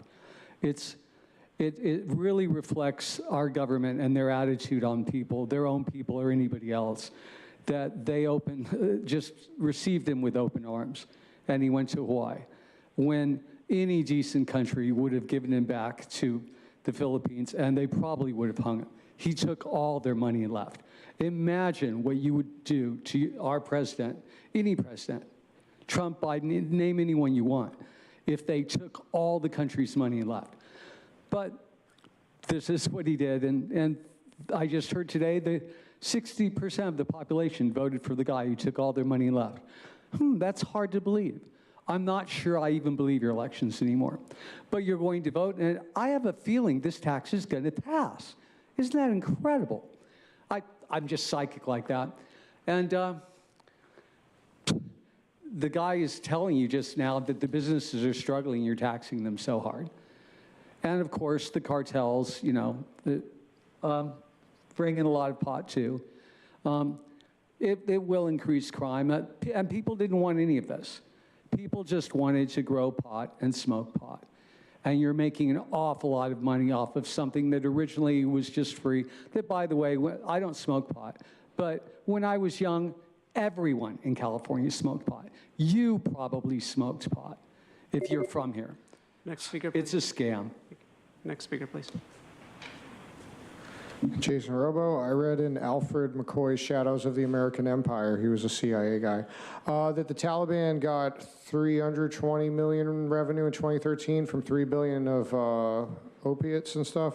So that's interesting. That's a 10% tax. Pretty reasonable for the Taliban, unless that 10% happens to be your head. But yeah, 10% as opposed to 30 or 40. A great documentary on the history of cannabis prohibition is called Grass, narrated by Woody Harrelson. And yeah, you guys had this equity and racial justice thing, but I didn't hear anything about that history in here. Super strength, bloodthirsty Mexicans was the demon that the media came up with, William Randolph Hearst, saying that people are going to get attacked by people high on weed. So I guess you could say that they were convenient land scapegoats. And then with the 13th Amendment, which says slavery is legal, if you're convicted of a crime, then they've helped harvest not just oranges and avocados, but also Negroes or anybody else who likes to smoke weed. And that's an example of yellow journalism, as I like to call it, a golden shower. And yeah, they also said that if you smoke weed, you're a communist. So, you know, I guess you guys smoke weed secretly? That I didn't know about that. But anyways, this is just Prohibition 2.0. We should just say these laws are null and void because they're racist, which you act like you give a shit about that, which I don't see that. We should just have a value-added tax, and then it would help abolish the IRS and all the shady stuff about basically forfeiting your rights to testify against yourself. Another documentary is America from Freedom to Fascism, made by Aaron Rousseau, who is in Coming to America. Yeah, it's just like the Patriot Act and all that stuff. You talk about equity, but you just destroy it. I guess you just really want the money, and you could say, I guess you're putting the whore in horticulture. And yeah. It's anxiety and depression is actually what I get when I hear brainwashed idiots like demonize cannabis. And then the square footage thing is nuts because you should just do a failure potentially of crops, use percentages better. And 4,000 a pound is nonsense. I've heard it going for 100 a pound this last year. Thank you. Next speaker, please.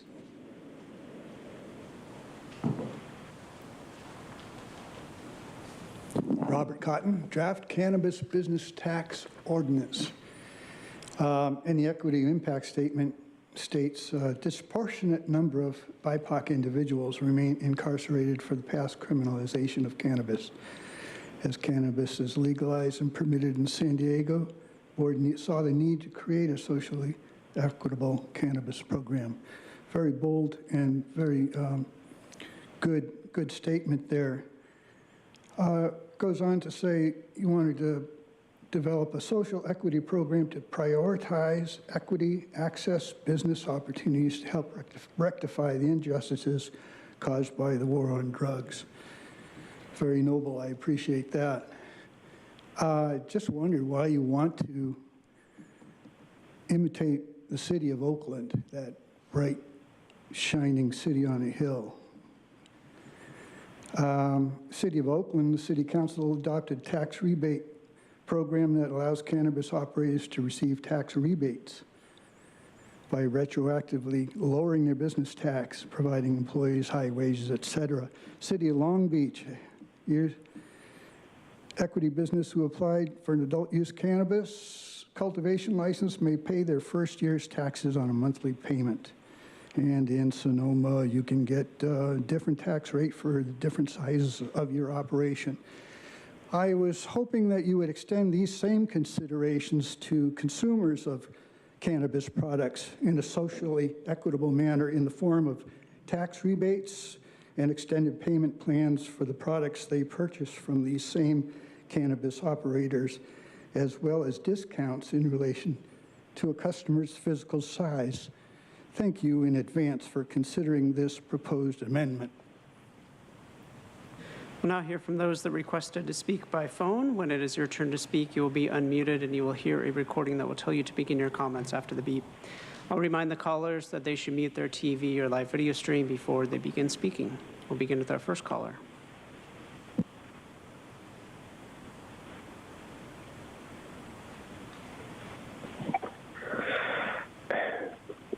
Honorable Board of Supervisors. Hello, my name is Anthony Avalos. I reside in District 4. First and foremost, I want to thank the County Board of Supervisors for boldly committing to create a just and sensible cannabis ordinance centered around equity. I'm calling on behalf of the Council of Equity Advocacy San Diego and appreciate the opportunity to give feedback to the proposed tax ordinance prepared by HDL. Now, with about 2/3 of retail cannabis sales in California coming from the legacy or unlicensed market, tax rates are actually considered about a primary factor in consumer spending. So that 30% markup that HDL showed the graph of is what's pushing twice as many people to the unregulated market or unlicensed market than to retail. Now, we at the CEA believe the county should create an overall tax rate that not only supports local business, but also discourages the proliferation of the legacy market.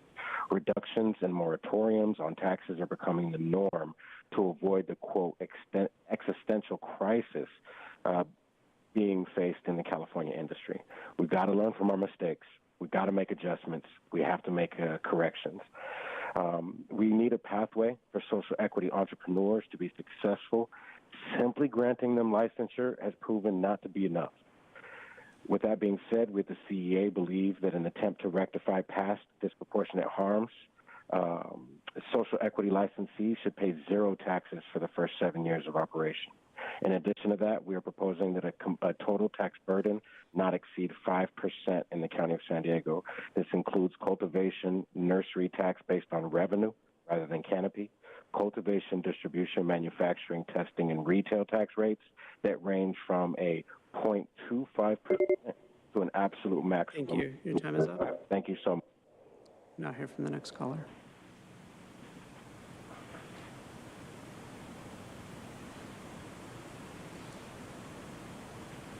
Hello, Board of Supervisors. My name is Patty Harris. I reside in District 1. I would like to thank the County Board of Supervisors for moving this cannabis ordinance forward. I would like to talk a little bit about the taxation proposed by HDL. I have read the reports. I want to, first of all, say that taxation commensurate with other cities is not actually a good idea because these other cities are experiencing a lot of problems with how these businesses are not viable. Now, in reference to social equity, I'm also a member of the CEAFD, and I agree with Anthony for a 7-year moratorium on taxation, but then also to have a cap at 5% taxation. There are studies that show that if there are lower tax rates on the cannabis industry, the government is actually going to benefit more financially by increased revenue.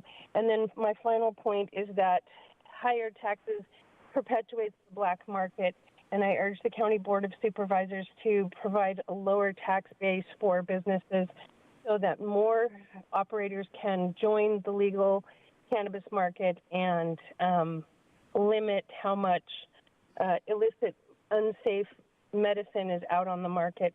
I am a medical patient. I'm also a research scientist. I understand the dangers of cannabis as well as the benefits, and I really urge the board to consider this in a balanced way and helping to understand that social equity should be at the heart of this. Thank you for your time. Thank you, and I'll hear from the next caller.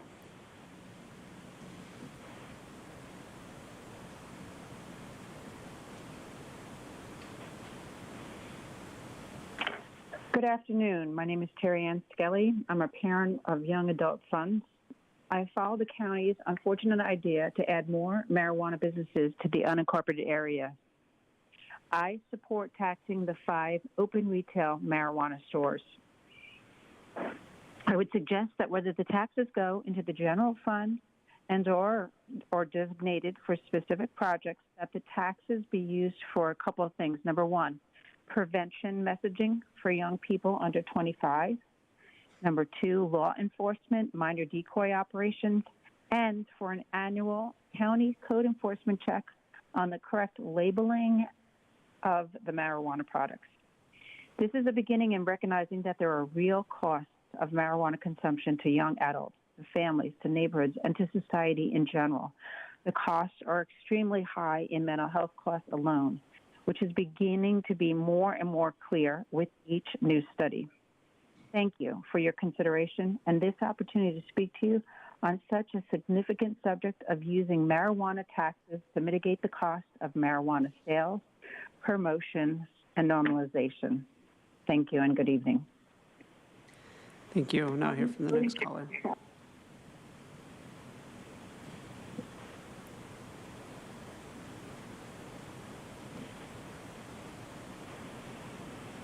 Hello, this is Peggy Walker. Good evening, Board. Priority in policy should not be based on tax revenue. It should consider the impact of widespread marijuana commercialization on children and young adults, on physical and mental health, on addiction, treatment, safety, enforcement, quality of life, and precious community resources. Approving a tax plan for the November ballot in anticipation of the widespread marijuana expansion touted by some on this board implies that we the people are okay with marijuana expansion, but we're not. There's no data showing voters in the county want more marijuana businesses in our communities. For that reason, I strongly oppose a general tax measure. For the existing 5 businesses, I support a special tax measure with specific detail as to exactly how and where revenues will be spent and that they are used appropriately to benefit the public's identified needs.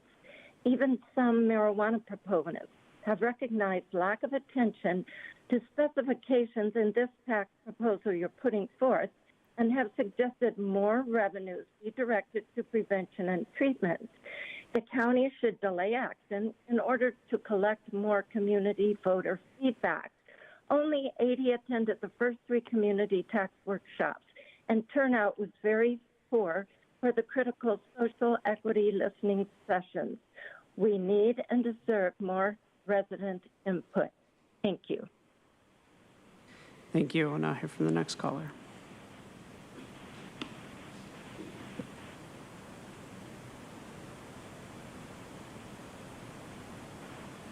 Good evening, Board of Supervisors. My name is Courtney Chamberlain, and I'm calling today on behalf of March and Ash and as a member of the Cannabis Stakeholders Group, or CSG. We applaud the county for moving forward on cannabis legislation, and we are pleased to see the county progressing with respect to a cannabis tax ordinance. Any cannabis tax ordinance must be based on professed goals and objectives. With respect to cannabis tax in San Diego County, the CSG believes that the objectives of taxation should first be to promote safe access within the county, secondly, to promote the growth of local businesses, and finally, to create revenue for the county, primarily with respect to cannabis-related programs. In keeping with the goal of promoting public health, the county should calculate an overall tax rate that would allow consumers to gravitate toward the legal market and away from the unlicensed market.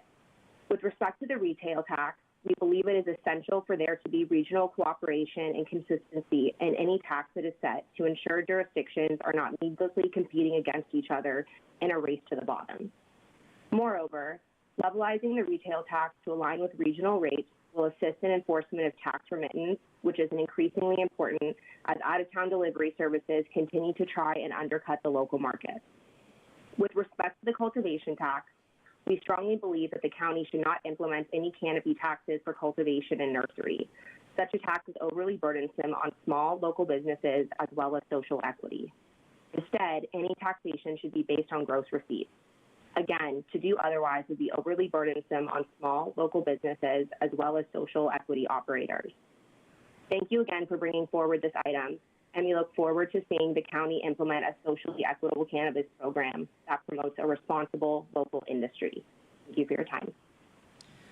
Thank you. We'll now hear from the next caller.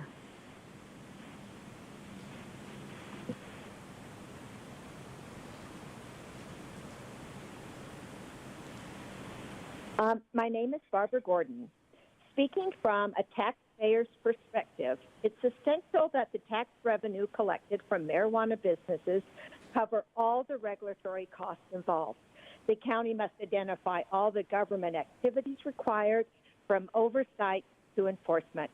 Taxes collected need to address the known problems regarding the impact to the community from marijuana use, of drug and impaired driving, need for more treatment programs, increased hospital costs that we have seen all due to marijuana use. It was concerning that there was no mention regarding the potential public health impacts of marijuana. The tax revenue needs to cover the mitigating impacts on youth use and the problems associated with addiction. The marijuana industry has financial stakes in the tobacco companies, and they are using their same tactics. The advertisement on billboards, social media, edibles appealing to kids all lure young people with the message of no risk, harmlessness, even natural. I hope the county does not consider reducing the tax rate for those businesses starting out. I can't imagine any other business having their taxes reduced until they become established. Why are we coddling this industry? I urge the county to delay this vote with still so many unanswered questions. It is vital a regulatory tax program needs to consider the total cost, so the taxpayers are not subsidizing this industry. Thank you. Thank you. We'll now hear from our next caller.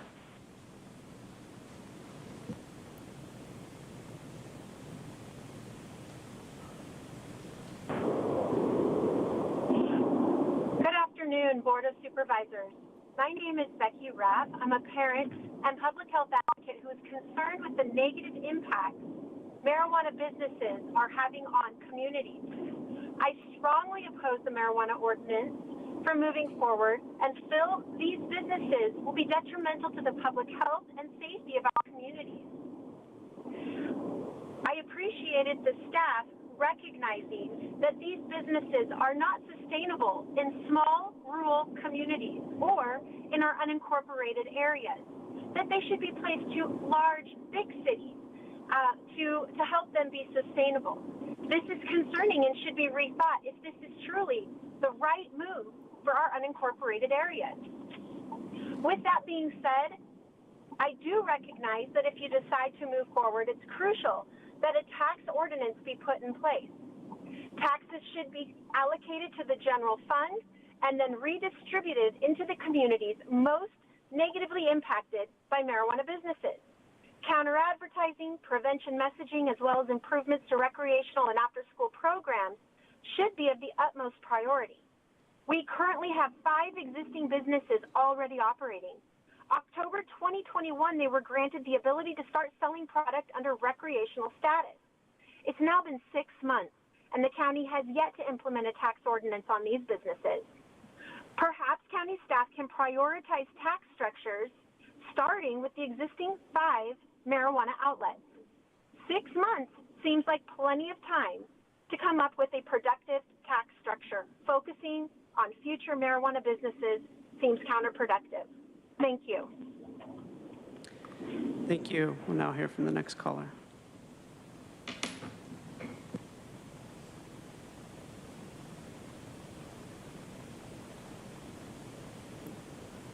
Yes, hello, this is Armand King.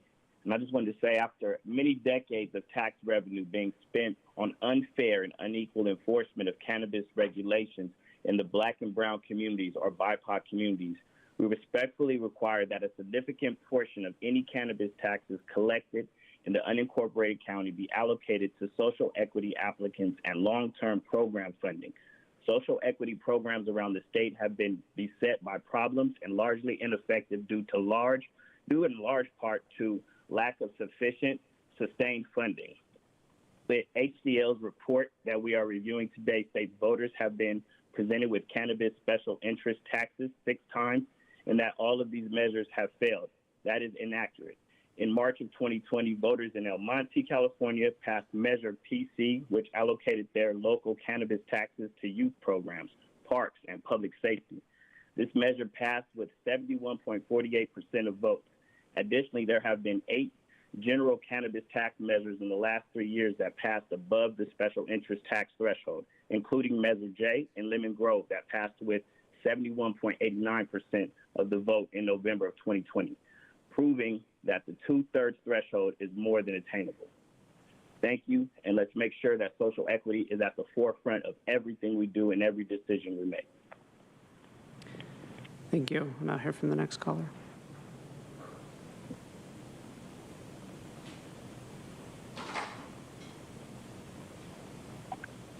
Carrie Best, District 4. Thank you for your service to San Diego County. I'll be brief. I know it's been a difficult day for all of you.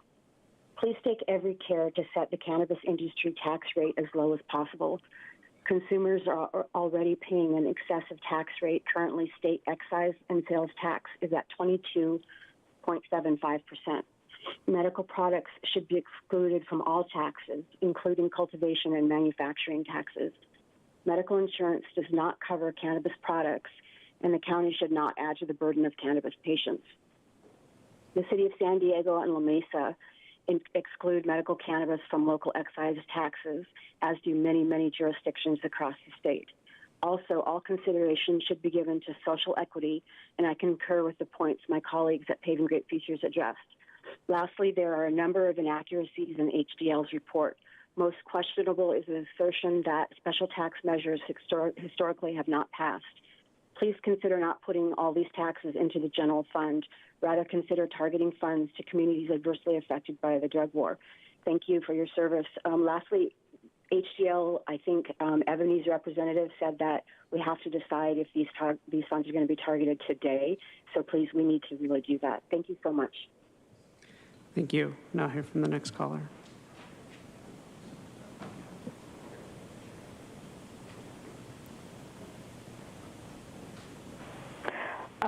Good afternoon. My name is Andrea St. Julian. I'm here to address item 20 on behalf of the Cannabis Stakeholders Group, an organization whose mission is to promote a healthy and rational local cannabis industry with social equity at its core. The CSG applauds the county for moving forward on cannabis legislation, and we are pleased to see that the county is progressing with respect to a cannabis tax ordinance. Any tax ordinance must be based on clearly identified objectives. The CSG believes that the objectives of cannabis taxation should first be to promote safe access, secondly, to promote the growth of local businesses and social equity, and finally, to create revenue for the county. As much as 2/3 of cannabis sold in San Diego is by unlicensed operators. The overall tax rate should be low enough to encourage consumers to gravitate toward the legal market and away from the unlicensed market. This will ensure that cannabis sold is appropriately tested and therefore safe for the consumer. The war on cannabis has had devastating effects on certain communities, families, and individuals. Thus, those considered social equity operators, no matter the type of business, should not pay any taxes for the first 7 years of their existence. The county should not implement any canopy taxes for cultivation and nursery. Such a tax is overly burdensome on small local businesses as well as social equity. Any tax on cultivation and nurseries should be a percentage of revenue. There is a need for regional cooperation and consistency in cannabis retail rates. Thus, in light of San Diego City's recent lowering of cannabis taxes to 2.5%, the rates for distribution, manufacturing, etc., should not be any higher than the San Diego City rate of 2.5%. Thank you. Thank you. Now hear from the next caller.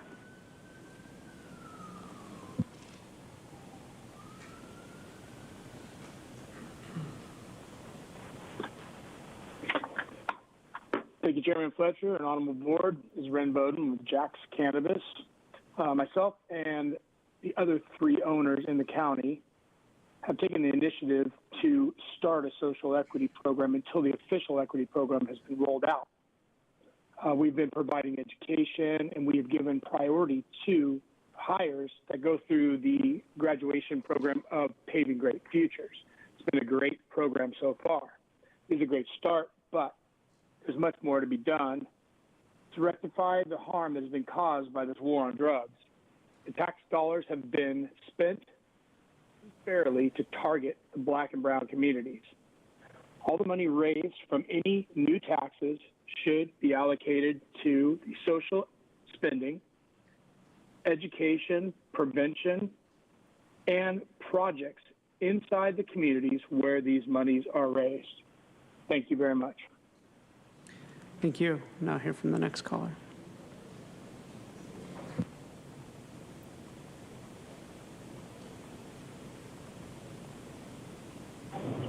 Miklos Camposano. Thank you, board, for taking the time today. I'm the managing director of Cannabis Real Estate Consultants. We focus in all factors of the cannabis industry, including licensing, compliance, selling and buying of cannabis assets. We're fortunate enough to have a plethora of data, having operated the industry for over 5 years. It is imperative that municipalities and counties do their best to support the cannabis industry until the federal government gets rid of the tax code section 280E, and state taxes are also put in line. 280E can siphon almost a third of gross profits from cannabis companies. This is especially affecting retail businesses. Currently, the legal market is being strangled by all imposed taxes, and which many times even compound, as has been explained before by previous people. This is what's causing many businesses to fail at finding investors, buyers, or even turn a profit. The lack of retail stores and price competitiveness with the illicit market continues to be the final nail in the coffin, as market saturation is now an issue for cultivators as well. What policy writers and concerned citizens do not understand is that the cannabis industry is taxed before they even open. Some of the fees are the following: application teams, high application fees, cannabis architects, extended licensing periods up to 2-3 years, real estate holding costs, often non-refundable, high lease rates or purchase prices because of competition and lack of compliant real estate, higher lease rates because properties with traditional loan institutions have to be refinanced to cannabis-friendly lenders at higher interest rates, not being able to bank at traditional institutions, higher insurance costs, and having to build state-of-the-art facilities in one of the most expensive times to build in recent history. No American businesses should have to spend hundreds of thousands to potentially millions of dollars to get a permit that legitimizes its ability to start construction. This is what I call the pre-license tax. And we must understand it exists because of cannabis position at a federal level, but that we also add to it at the local level. This is why our company always needs to guide our clients to cities or municipalities that lower the cost of the pre-license taxes and are also friendly after opening the doors. Thank you. Now I hear from the next caller.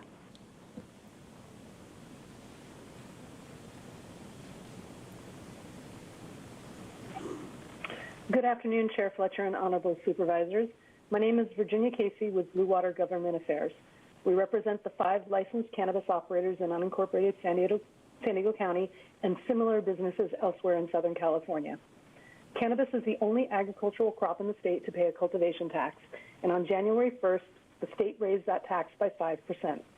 At the same time, jurisdictions across the state were lowering or suspending local taxes due to the number of licensed companies struggling to pay those taxes and remaining viable, including the city of San Diego in February 2022.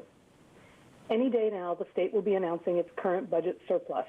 This will be the second year in a row with an historic surplus, which is projected to be as high as $68 billion. On January 25th of this year, Lake County passed a resolution urging Governor Newsom to take these surpluses into consideration and eliminate or reduce the state's cultivation and excise taxes.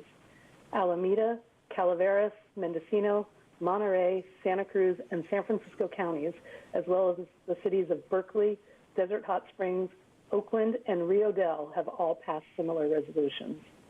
Reducing the excise tax will provide much-needed relief to consumers who pay 30% or more in taxes at the point of sale. Reducing the cultivation tax will ensure current operators can pay those taxes and provide a less costly path to cannabis business ownership for future equity applicants and small local operators. Finally, reducing the state taxes will allow you to set a local cannabis tax that directly benefits your communities and at a rate sustainable to the industry. I hope you add our voice to those urging the governor to reduce the state cannabis taxes and allow you to bring that revenue to San Diego County directly. Thank you. Thank you. We'll now hear from the next caller.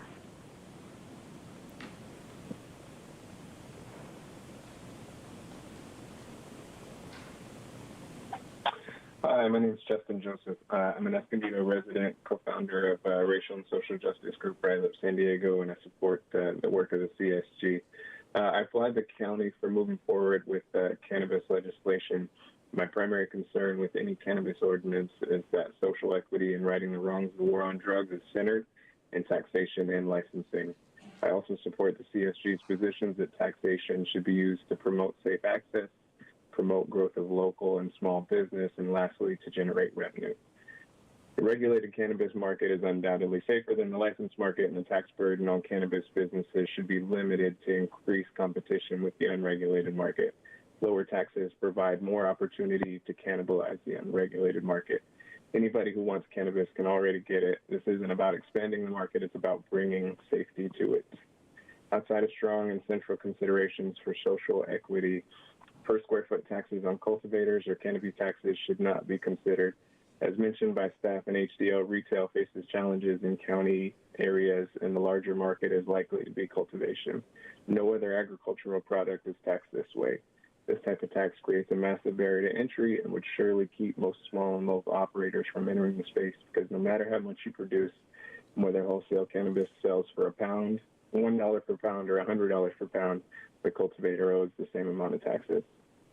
Finally, this ordinance must center social equity and should not be moved forward with until it does so to the satisfaction of impacted stakeholders. Other incorporated areas of the county do not significantly consider social equity. The county has a chance to lead the region on this issue. For the first time in my lifetime, I see leaders in county government who are willing to consider bold changes and move to right the wrongs of our past rather than entrenching them. Let's get this one right. Thank you. Thank you. Now hear from the next caller.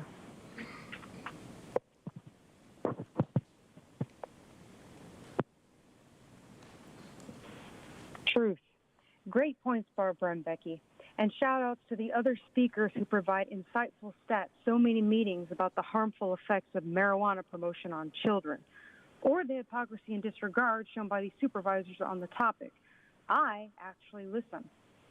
Years ago, I knew that when marijuana was being pushed for legalization, it was only going to be for tax collection purposes. The pushers have never cared about an adult's freedom to ingest whatever they want. And they've also never cared about the resulting effects on children or society. In fact, bad people in power are benefited by having people high, fat, and lazy. This so-called social equity cannabis program is a joke. They talk about harms from the war on drugs. Well, how about the harms from drug promotion? This item actually uses Oakland's program of marijuana operators purchasing junk called equity products as an example to follow. Oakland is one of the most radical cities in the country. They should only be followed for those looking to find a hole in the ground. Do you really believe these supervisors care about equity when the initial fee to obtain the operation certificate costs over $37,000? The marijuana business must truly be bigger business than tobacco to afford that kind of fee. There's also more money to be made by the county drug pushers in new permit fees on cultivators, distributors, manufacturers, retailers, and testing labs. Drugs are bad, and so are exorbitant fees.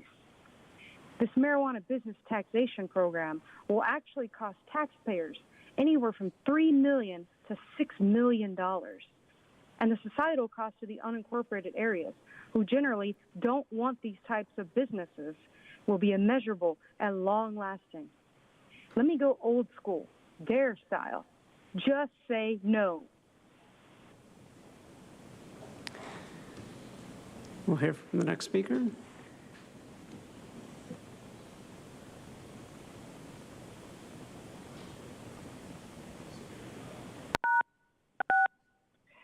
Good evening, Board of Supervisors. Ann Riddle here, speaking on behalf of parents. I wanted to share with you some of the perceptions that parents have. One of their concerns is about a general tax because it doesn't specify where and how that tax money would be spent. We want to make sure that it's directed to the needs of our young people who are now being dramatically affected by marijuana use. The other concern we had is that this marijuana tax has not been to the Planning Commission, the county's Planning Commission. For county planning groups, the Planning Commission is their stop, their opportunity to speak to it, and they haven't had that opportunity. And they've sort of lost their opportunity when the 6 listening sessions happened, because only 3 of them were actually in the unincorporated area. 2 were in the city of San Diego, and 1 was in National City. So I think perhaps that the parents and other members of the unincorporated area have not had an opportunity to weigh in. But I did want to share with you something that we have found out from the city of San Diego. They did a review of their marijuana businesses, the IBA, the Independent Budget Analyst Office, and said that of the 21 businesses they reviewed, only 13 were in full compliance with the city's regulations. And of the 13, only 7 were actually paying taxes into the city as is expected. So the conclusion from the IBA is the city needed to find mechanisms to actually collect the taxes and maybe needed to put better compliance policies into their ordinance. So that would be our recommendation, that strong wording about compliance and how the tax money would be collected would come into play. And perhaps you should even consider what the city of Vista did, and that's to hire a forensic bookkeeper who could review the books of marijuana business and make sure that they really are paying as expected. Thank you. Thank you. We'll now hear from the next caller.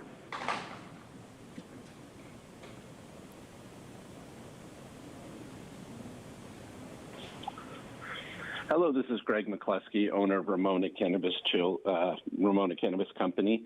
I am a parent, and we have 8 children, and we own a cannabis company, and we educate our children. And I saw DARE in the 80s, and I'm 50 years old now. And what I've seen is a 40-year war on drug put black and brown people in prison over and over and over for nonviolent offenses, and for many people just getting medicine to take care of their aches, pains, and problems, depression, anxiety, other things. And so what I ask is that the county focuses on the social equity programs with the tax to make sure the money goes to right the wrong of the 40-year war on drugs. Now, moving forward, we want to see those taxes go there because we've already been doing it as a company.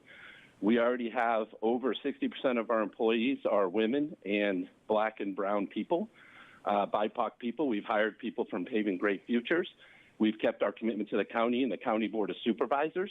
And we have also done a business scholarship of $5,000 with over 20 brands from around the state of California in San Diego for a business summit, much like Shark Tank, to help one of those businesses to be able to succeed.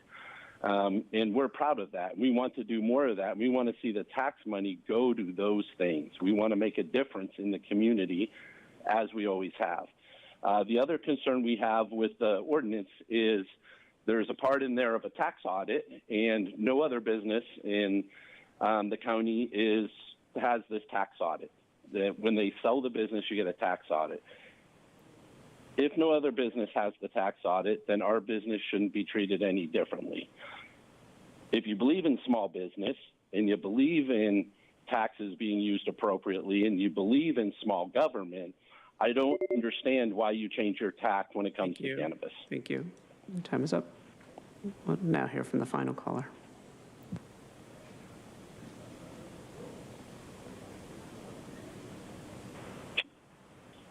Martin Rosecrans. Go ahead.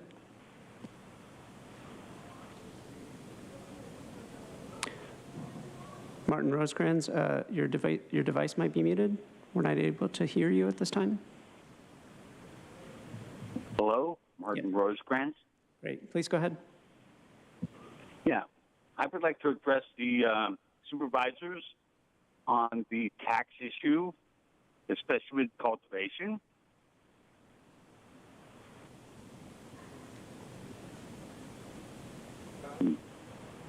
Go ahead. Please state your comments. To charge somebody by square foot to produce is unheard of. Can you imagine taking an avocado and charging them per square foot? It'll be $1 more an avocado. That's crazy. It needs to be charged on the sale, the wholesale price of the product.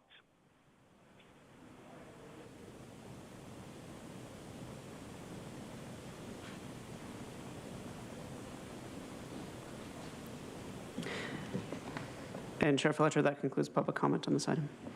Thank you. Thank you to everyone who called in. And again, thank you. Appreciation to our staff. I think, we're well underway in what has been a long effort to create a safe, regulated, and legal cannabis market in the unincorporated area. And we're well aware at this point of the complexities of how we need to figure out how to do this. We do have the added benefit being relatively late to this area of policy. We can learn a lot of lessons. And I think throughout this process we have. And so I'm pleased in where we are going. I'll encapsulate this in a motion, but I think the approach of using a general tax is the right approach. As a board, at a subsequent date, we can make policy decisions, which we always make about how we appropriate general fund dollars. But I think having this as a general tax is certainly the right way to go. And I feel very strongly it should only apply in the unincorporated areas. It would be disastrous for county government to start imposing additional taxes on other jurisdictions that already have their own cannabis systems in place, and there would be no, in my point, compelling argument for why we would double tax them from a local government standpoint, and so I think that is right. I also like the approach of flexibility in that we're not setting in stone what the rate would be. Based on conditions, based on the environment, future boards may want to set it at a different amount, and so giving us that kind of maximum authority, but having the flexibility to adjust and change, perhaps in the future, even category by category or based on what's happening. But I think that flexibility is important. I don't feel as a board we need to set what that is now. We need to go to the voters, get the authority, and then we can come back after this passes and assess based on what the world looks like then, what are the appropriate configurations and rates. I do know that we need to provide certainty for our operators.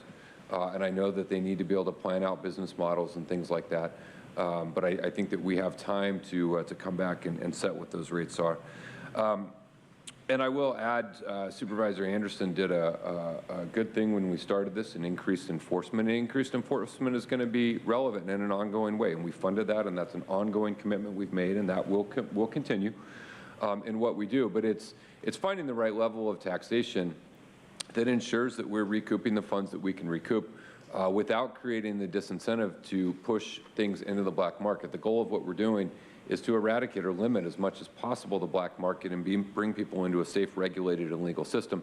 And so we've got to find what that sweet spot is. And I am certainly aware of actions the city of San Diego had to take to lower what they had in place and the accumulation of other ones that are there.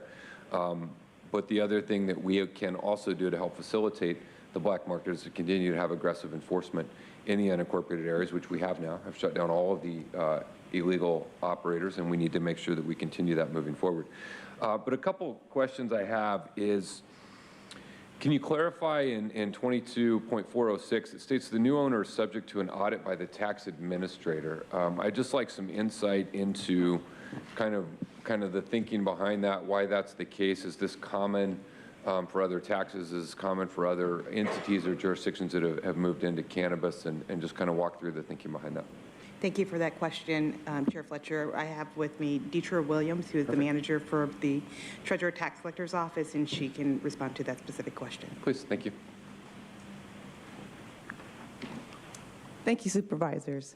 So the County of San Diego currently has the TOT program, and in TOT taxes, they are reported on a quarterly basis, and it's based on their revenues.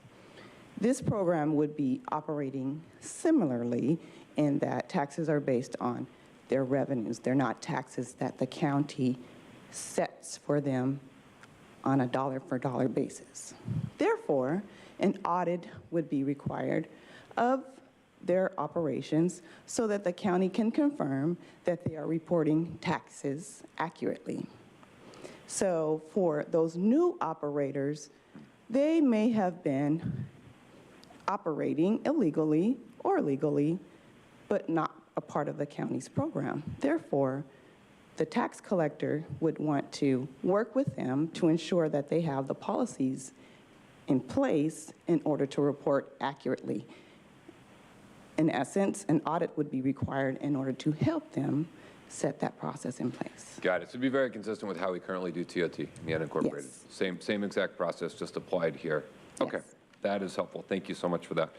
A second question I have, cultivation is obviously an important part of the overall program, and we want to make sure there's the avenue or opportunity for San Diego County farmers to participate.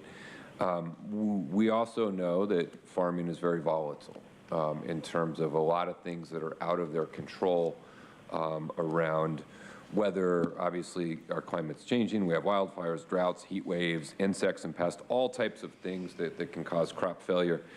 And so I'm curious if there's a better way we can account for crop failure as a part of this. And my concern is that, as proposed on cultivation potential rather than actual harvest or sales, it could prove challenging. And so I'm wondering if we could have some thought around the cultivation part of it on cultivation potential versus what is actually harvested and how we might accommodate for that, or could we just switch it to be based on harvest because that's based on what they actually produce? Chair Fletcher, if I may, we do have, because crop failure was added, discussed, we could add to the fire, flood, storm, tidal wave, something like crop failure due to events outside the reasonable control of the person, and that would under 22.426. So it's possible to add that to one of the disasters if you want, but that may not address all of your questions. To be able to take that into account? Yeah. Yes. Mark, can you speak a little bit to additional options that might be helpful for the supervisors to consider?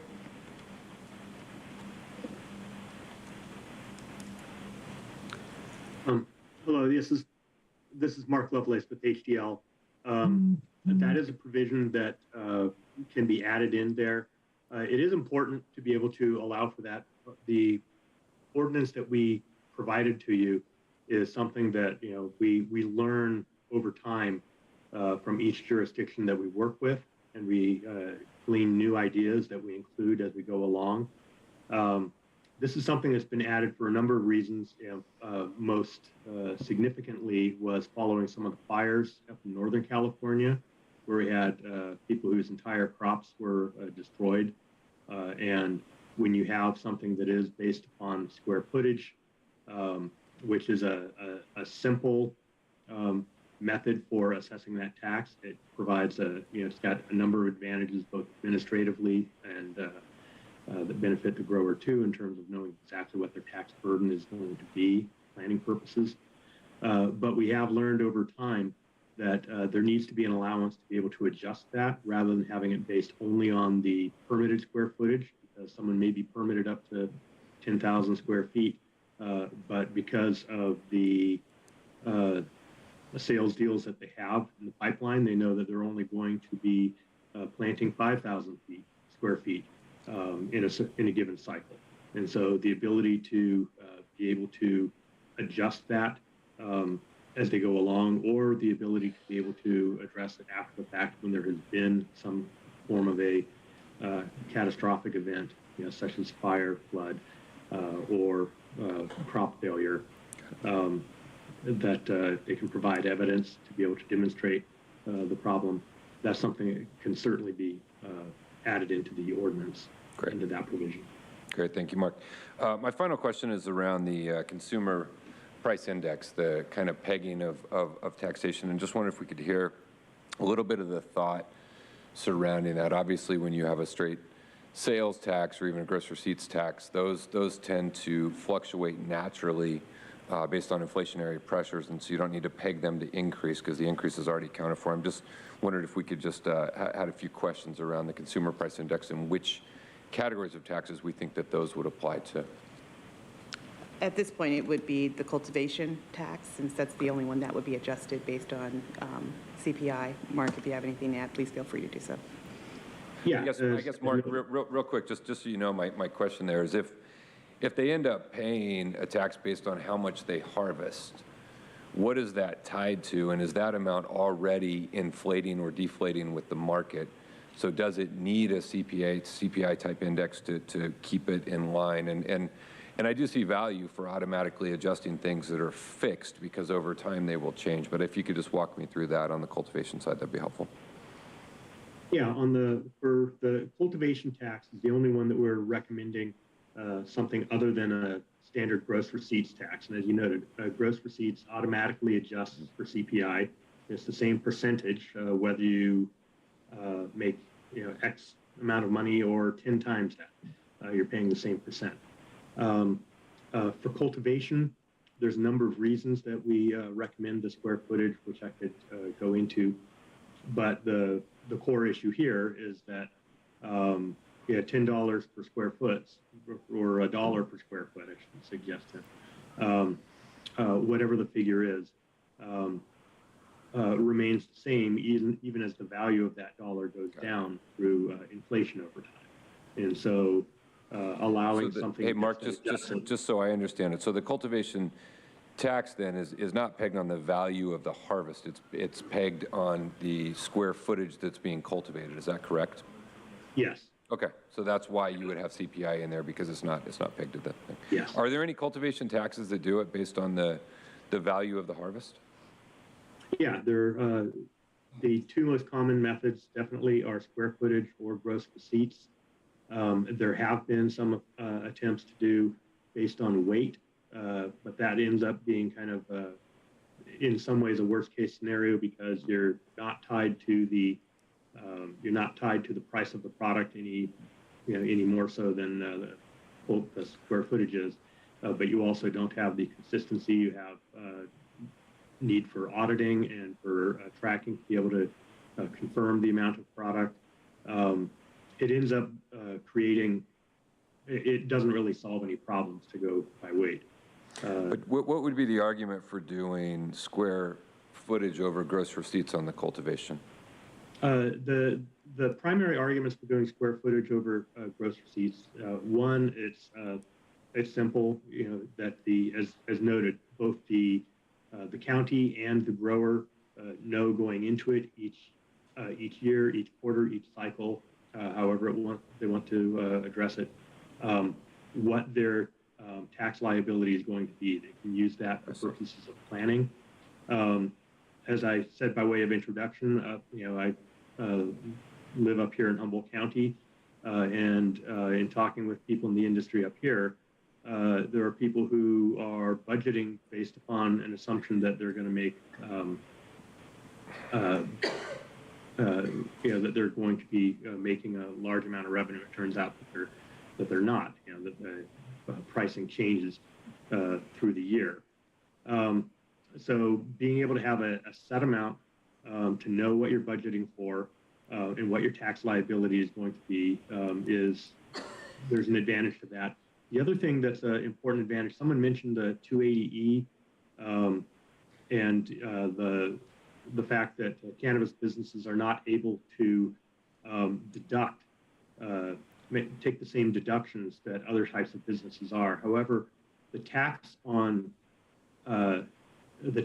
square footage is included as a part of the cost of goods sold. It's akin to a permitting fee or something of that sort. It's upfront, not tied to the amount of revenue that the business makes. And so that becomes a way that the tax can actually be deductible. I see, it's a business expense. Can be beneficial to the businesses in that way. So generally from stakeholders in the cultivation industry, it's a sense they prefer the square footage? I wouldn't say that there's a consistency. I think within the room, voices that I heard during comment, there were some that seemed to support square footage and some that thought that a straight percentage would be better. There are advantages either way.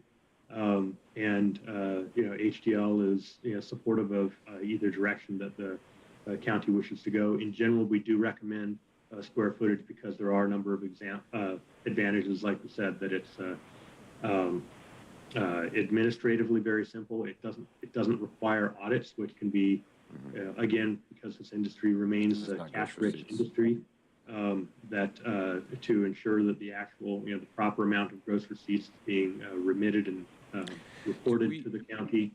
There can be a lot of costs down the line that way. Can we draft our ordinance in a way where the board could change at one point? If we started with one, then we could. If we started with square footage and we wanted to change to gross receipts on cultivation, could we do that? Yes, that can be done. There are examples. I believe Sonoma County allows for either one in that way. And as described in the report, there are a lot of different factors, that go into the value of the product. But we have developed ways to be able to create a equivalent, whether you're using gross receipts or square footage, to be able to create an equivalent rate between the two that looks at factors including the productivity in terms of the yield per 10 square feet of canopy, the number of cycles per year that you're able to get depending upon if it's indoor, outdoor, mixed light, and the value of the product, which is a significant piece. There was a comment that I heard from someone suggesting that there should be a singular square footage rate for all categories, and that ends up having, because of the difference in the number of cycles and the difference in the product value that the market seems to be assigning, where outdoor cultivation is capturing a much lower market price than indoor generally, that you can end up with a price differential or a tax differential of 5 to 10 times, even if you have the same square footage price between them, just because of the different number of cycles and the different value of the end product. So that's why we recommend a differing rate for outdoor versus mixed light versus indoor. Okay. So my colleagues have some questions. I'll just get a motion on the table to get us moving, and then we can hear everyone's comments and thoughts. So I'll make a motion to adopt the recommendations with direction to staff that when it comes back to ensure that boards, when they set rates, have the option on cultivation of either gross receipts or square footage.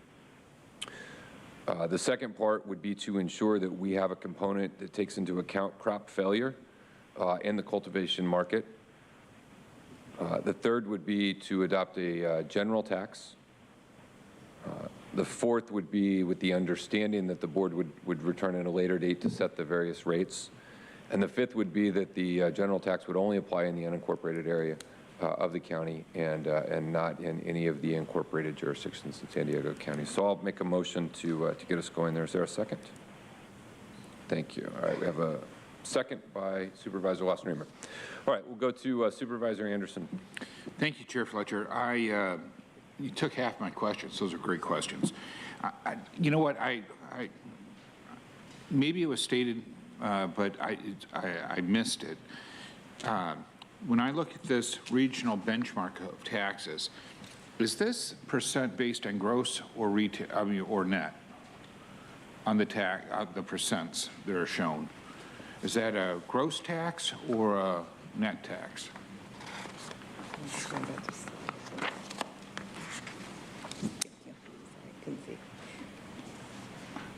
That would be based upon the gross receipts of the business.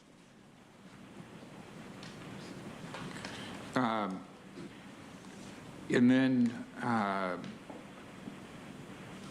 if the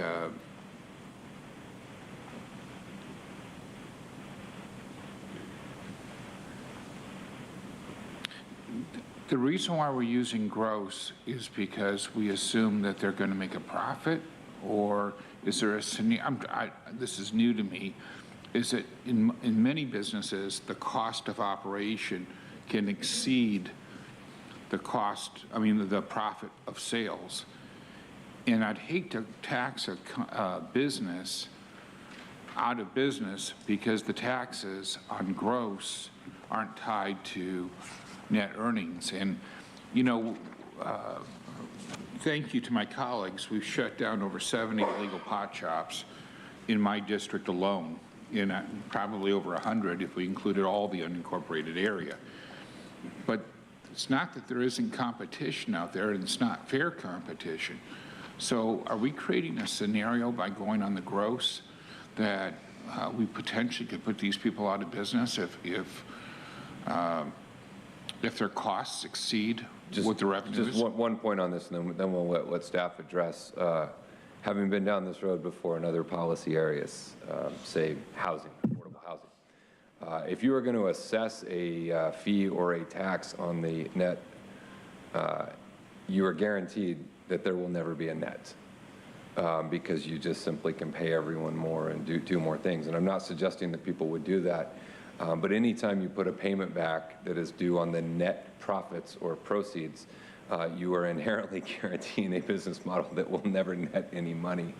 And so it's common in housing deals and other types of things. And so I think that the challenge before us is figuring out what is that right amount on the gross, because my guess is most of these places do it on the gross for that reason. And so I think, Supervisor Anderson, the question is not, we don't want to be City of San Diego, massive up here, on the gross. You got to get that gross number low enough to ensure them to be able to operate. But if you put it on the net, you're effectively going to have a tax of zero. Would be in most functional cases my guess, but I don't know if there's any lessons learned or things you've seen from other places. This is consistent with the gross. Using the gross is consistent with the state model for applying excise tax and other sales tax, so that would be consistent. Okay, I was thinking in terms of my dentist, my auto repair guy, all those folks, they all pay taxes. So I was thinking that these companies, while maximizing profit is always the motive, and that includes tax strategy, I didn't think that people would be able to shield and hide all the profits. But I don't think your auto repair or your dentist pay any taxes on the net at the end. Well, they deduct off the cost, and then whatever's left over is part of the net, right? Even corporations do that, right? Right, but especially like when you get into retail, like retail settings are more set on the sales tax. So, but it's a good point we could look at. I appreciate you bringing up the loss of crop, because I think that is a strong consideration.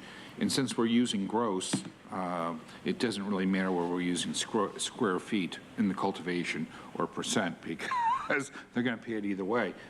The beauty of percent on net would be that if it was percent, it'd automatically have an inflation factor, and it'd automatically cover loss because there would be no sale. So that would be inherently built in. And then my last point is each one of these facilities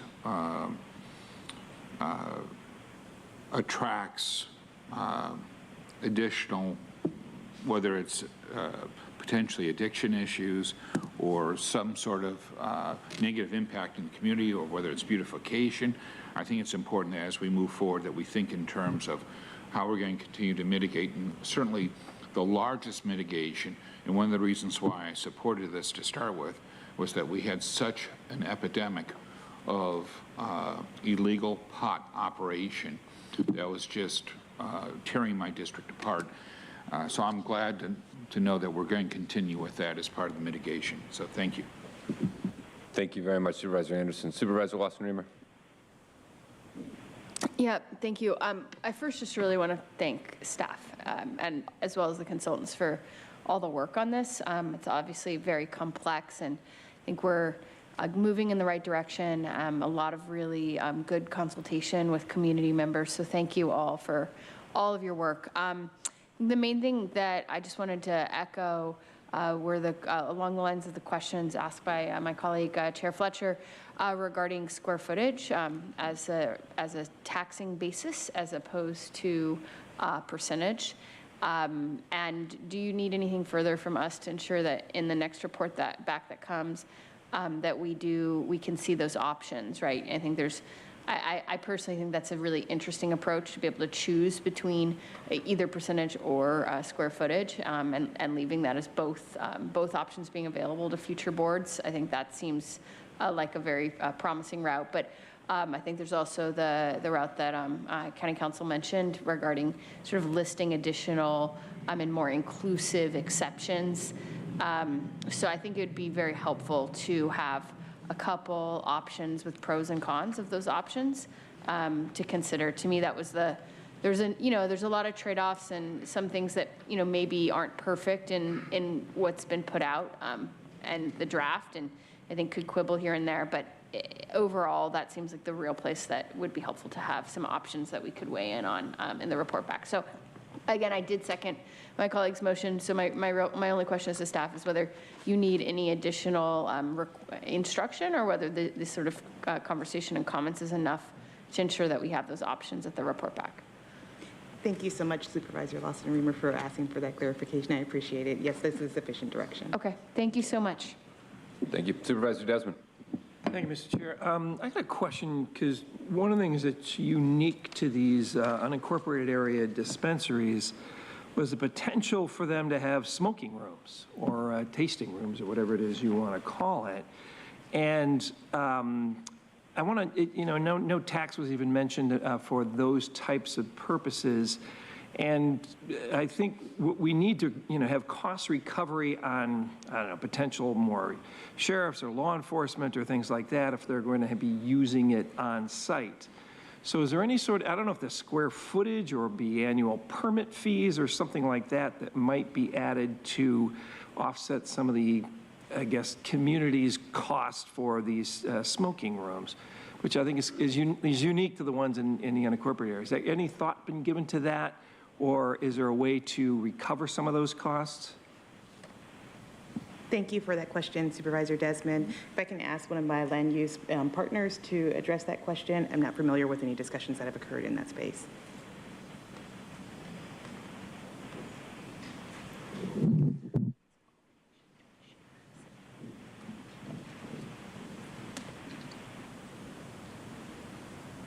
Supervisor Desmond, we haven't focused on as it relates to any requests for those sorts of tasting rooms. However, those would be things that we could bring back to the board as we're evaluating the ordinances and the types of facilities that would be permitted through the Planning and Development Services Department.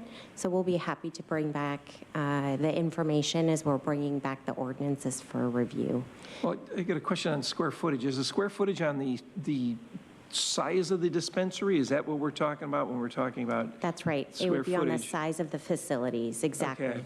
Well then, and I don't know if there should be an extra fee if there's a tasting room or whatever it is you call it, but if there's places on site, I think we need to consider the potential costs involved with that. So I know it's not included in the tax analysis here, but because it's unique to the unincorporated area, I think some sort of, we should look at that and see what maybe an annual permit fee or something to that effect might be appropriate. We'll be happy to bring that back. And maybe on that point, Supervisors, maybe we can look. I mean, we have on-site consumption. That's right. Now, we have bars, we have restaurants, we have Applebee's.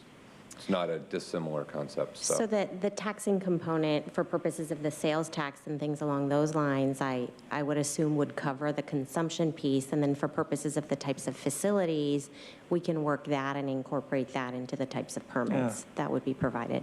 Well, you go to Applebee's, you can get in your car and drive. Well, it depends on how much you drink. Maybe you can, maybe you can't. I mean, it's still a bar that serves something. I mean, well, it's not fundamentally different. I'd like to see that aspect looked into. All right. Thank you. Thank you.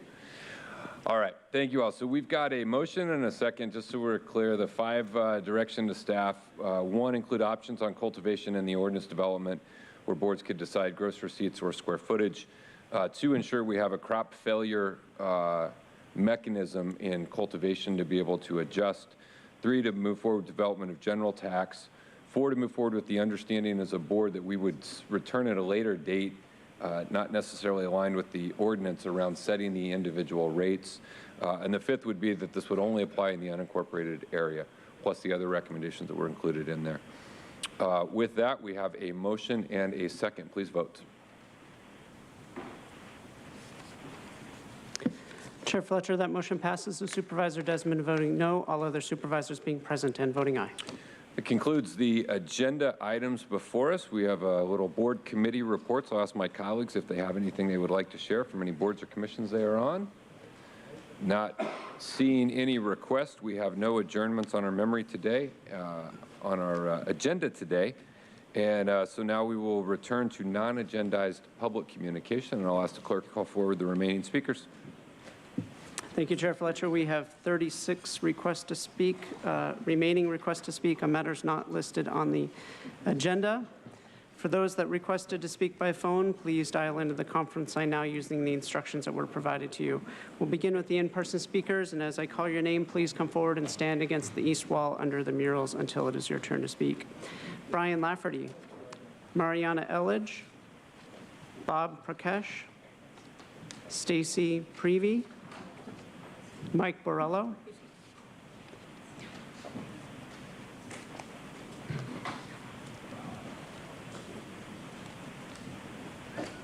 As these speakers are coming forward, I'll call 5 additional speakers. Please come forward to the podium if your name has been called.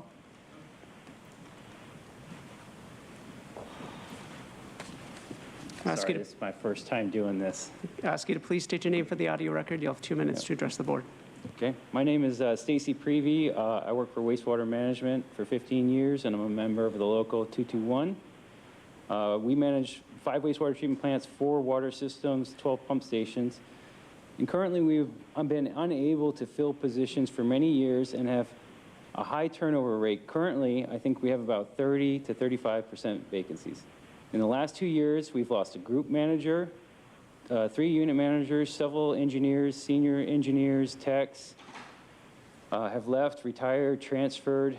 We are unable to recruit qualified supervisors, wastewater treatment plant operators, collection system operators, engineers due to low pay and poor retirement packages.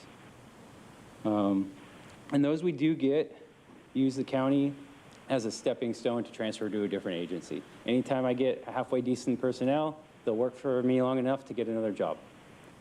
It's very difficult to keep a qualified staff and run all these water and wastewater treatment plants. You know, we report to the state. We're subject to fines if we don't meet sampling requirements or permits. And we're struggling to stay afloat with the staffing we have. We have a really hard time getting anyone at this point because of the pay and the benefits package that's currently out there. I just did an interview process. I got 8 or 9 people that applied. 3 showed up, and really none of them were very good applicants. And this is the same thing that I've went over time after time. I just can't draw people to the county at the current pay rate and the benefits package that's being offered. We really need to step it up. We're falling behind other agencies. This is the most expensive city in the country to live in, and we pay our workers one of the lowest pay out of all the counties that were surveyed. Thank you. Thank you. Next speaker, please. As the next speaker is coming forward, I'll invite 5 additional speakers. Oliver Twist, Marianne Babaki, Jason Robo, Christine Bauer, and George Santiago.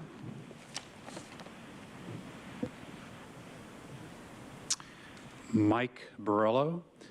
The forum before us is devoid of debate, stripped of adequate time, limited in scope, and now robbed of the opportunity to receive feedback from fellow community members, be it cheers, boos, or clapping.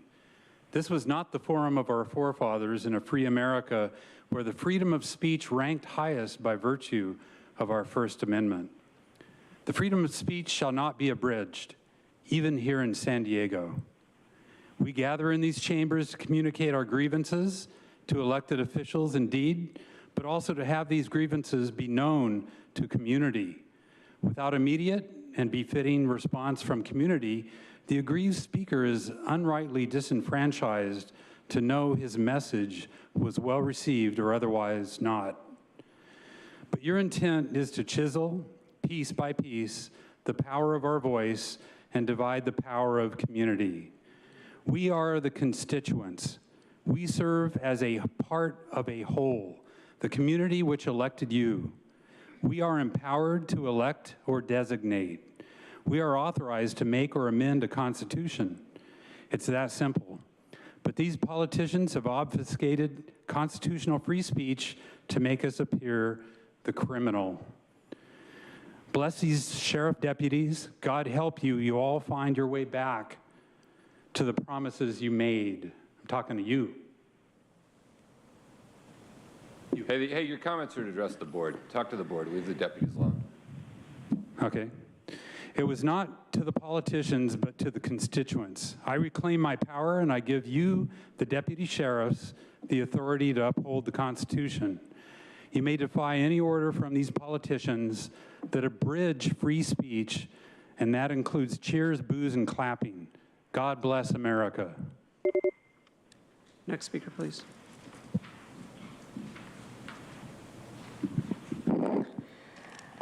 Honorable Board, my name is Miriam Babaki, and I'm here from Valley Center. I represent my neighborhood. We all moved to the Valley Center for cleaner and quiet country settings. This all changed about 2 years ago when an industrial hemp operation started right in our neighborhood in place of a farm that used to grow basil in traditional greenhouses. The hemp business quickly expanded to industrial-type mechanized greenhouses that are now run with workers around the clock, with lights, fans, engines running 24 hours a day. The odor of hemp is an overwhelming presence in our neighborhood. We have complained to the county code officers, and they are taking slow steps within their jurisdiction. But the biggest authority and regulation resides with you. The state has left the regulation of industrial hemp with counties. Many California counties have put moratoriums in place and put their agricultural commissioners and land use staff in charge of crafting needed regulation for this new industry before issuing licenses. Recognizing the tremendous negative environmental impacts of these operations, California counties such as Riverside, Ventura, Sutter, Contra Costa, Santa Clara, Sonoma, and many others have regulations that effectively deal with the environmental impacts of hemp growers that ravage once peaceful farming communities like ours. At the very least, they require setbacks of 500 feet or more from residences. Many of these counties require SECO review, odor control, hours of operation, as well as light and noise control. None of that right now exists for hemp operators in San Diego, or hemp cultivators. San Diego County residents such as us and small farmers, we deserve protection from businesses that, under the cloak of farming, bring industrial-level operations into our farming communities. We have no agenda on hemp or cannabis, but we want these businesses that operate responsibly and consider the community. Thank you. Your time is up. Contact my office, please. Do it again. I'll rattle some cages. Thank you. Thank you so much. Dishonorable Supervisors, Field Marshal Fletcher. Yeah, you guys are just super hypocritical. It was funny earlier you were talking about the use of cruelty in social media as abominations, which are things that you do both of. You use social media to be cruel to people. Can you state your name for the record? Jason Robo. For thinking for themselves. And as I've noted earlier, Orwellian public comments could be a public health threat is just crazy. And then as Audra was saying earlier, who's waiting to be released without bail, that you're a work of art. I think it's more of a work of shart because this is such crap. And yeah, so thanks for your disservice. By the way, there's the Logan Act. It's another thing that people haven't brought up yet that may be relevant. It's illegal to negotiate with foreign governments, and the UN is basically an intergovernmental body. So I think that might be applicable. Just like the Nuremberg Act code, which you don't seem to care about, which all came from Hitler and saying that Jews are dirty. So I guess all of us unvaccinated anti-lockdown people are the dirty tuberculosis Jews. So I guess in Hitler's kind of ranking, the local leaders of the Nazi Party are the Ortsgruppen, and then the leader of them, the highest rank, is the Oberabschnittsleiter, which sounds a little bit like abortion might be involved, so that would be applicable. So I guess the chairperson, you could be that guy. Yeah, Lemur, she likes to not be here. And yeah, it's interesting how she's also androgynous and maybe equally anorexic. I'm not sure. Today is my 40th birthday. Do you want my cake? Because I don't eat dairy and stuff, but they gave it to me. Does anyone want my cake? That's a strain of weed too, birthday cake, pretty good stuff. Anyway, speaking of candles, it's crazy all the stuff about the house fire and the accusations that me and other activists had. I had said that I wish that one of your family died, but not from the fire, but maybe from the vaccine, because that's the only way you might have remorse. You put the pathetic and apathetic. You're more indifferent than Christopher Reeves if we held his feet to the fire. You guys suck. As the next speaker is coming forward, I'll call the remaining speakers in person. Juan Cruz, Paul Henkin, Adrian Zaragoza, Mark Dorian, and Michael Brando.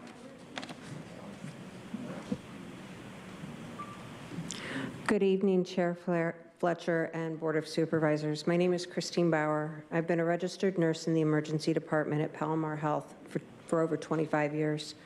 Our nurses and caregivers on the surgical heart team are reporting they are working with a skeleton crew as staff are leaving in droves. Palomar is doing little to retain staff in multiple departments, including mine, which is the emergency department. Hiring seasoned staff is difficult when there's a culture of disrespect created by hospital administration. Poor staffing at Palomar continues to grow, which is incredibly dangerous for our patients. If it were my loved ones going into the hospital right now, I would be concerned. We come to you today to plead for help as Palomar CEO Diane Hansen and many of the Palomar Health Board of Directors have ignored the concerns we raise.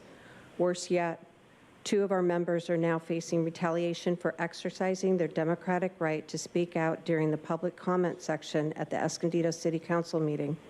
It is abhorrent for Palomar Health to threaten workers for being engaged citizens on their own time and should be condemned.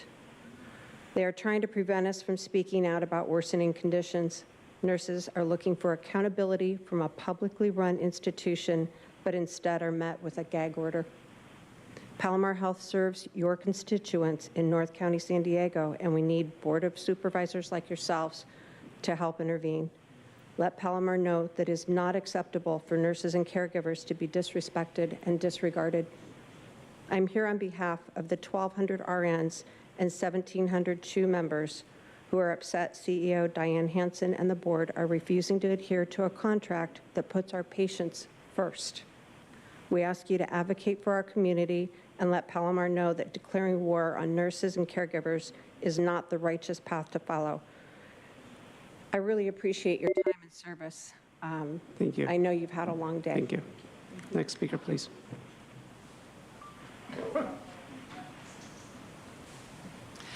Hello, Oliver Twist here, and I do want to read into the record again that Tara Lawson-Remer left this time at 1821. I did not see Supervisor Anderson leave, so I'm not sure if he's on a break or if he left also. Anyway, I wanted to know, I think abortion will be the next crisis that this board declares. You seem to operate in Thomas Sowell's 4-stage cycle of crisis to crisis. So I think some education's in order if we're going to be discussing abortion in the future. I would like to read into or put in Dr. Anthony Levatino as he describes a second trimester abortion. She's 22 weeks pregnant. Her baby is the length of your hand plus a couple of inches. And she's been feeling her baby kick for the last several weeks, but she's asleep on an operating room table. You walk into that operating room scrubbed and gowned, and after removing laminaria, you introduce a suction catheter into the uterus. This is a 14 French suction catheter. If she were 12 weeks pregnant or less, basically the width of your hand or smaller, you could basically do the entire procedure with this. But babies this big don't fit through catheters this size.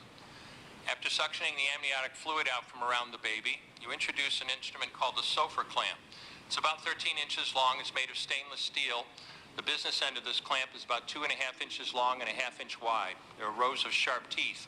This is a grasping instrument. When it gets a hold of something, it does not let go. A D&E procedure is a blind abortion, so picture yourself introducing this and grabbing anything you can blindly and pull, and I do mean hard, and out pops a leg about that big, which you put down on the table next to you. Reach in again, pull out an arm about the same length, which you put down on the table next to you. And use this instrument again and again to tear out the spine, the intestines, the heart and lungs.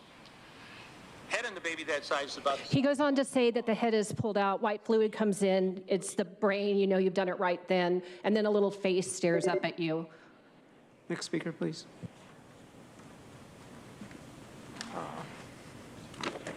Hi, Paul Hinken again. This is more about your abuses of power. I spoke about your burying stuff in the consent calendar, but another example would be under the Health and Safety Code, Section 101080 cited on the February 14, 2020 COVID emergency declaration. And I don't know if Wilma remembers, it was the one based on 2 whole cases of COVID at Miramar. Ratification by the board was supposed to be within 7 days, and the board needs to review the case, the need for continuing the local health emergency, and shall terminate it at the earliest date that conditions warrant. Actually, it was not ratified or approved in some form until March 10th, almost a month later.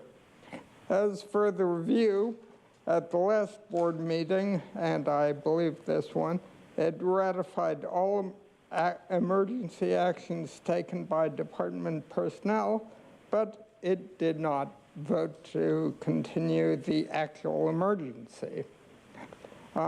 Also, I noticed that we can't even be sure that the positive COVID tests, when we get them, are for real. Some people can still test positive up to 3 months after they've contracted the virus, so probably a lot of people are going around scared shitless because they think they're positive when they're actually negative. Thank you.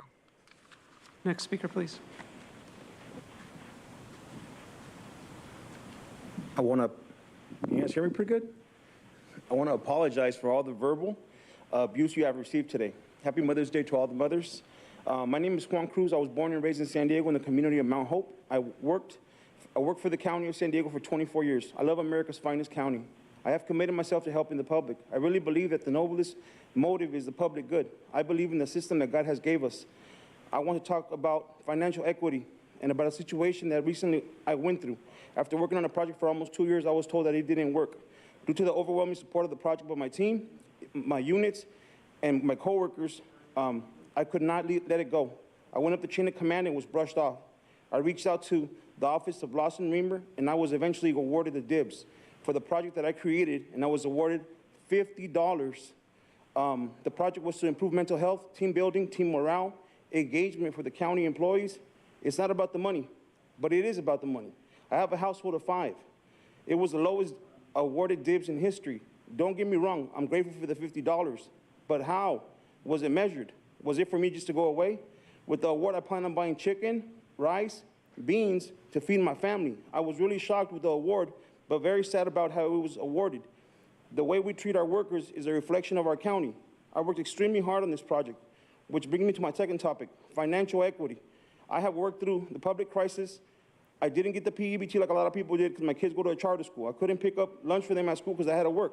I recently had to go to churches to pick up food and other resources available. Times are tough. We preach diversity and inclusion. As a workforce, we are diverse.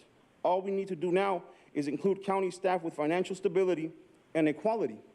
In order to work well, we have to live well as well. That's all I have. Have a nice day. It's been a long one. Next speaker, please.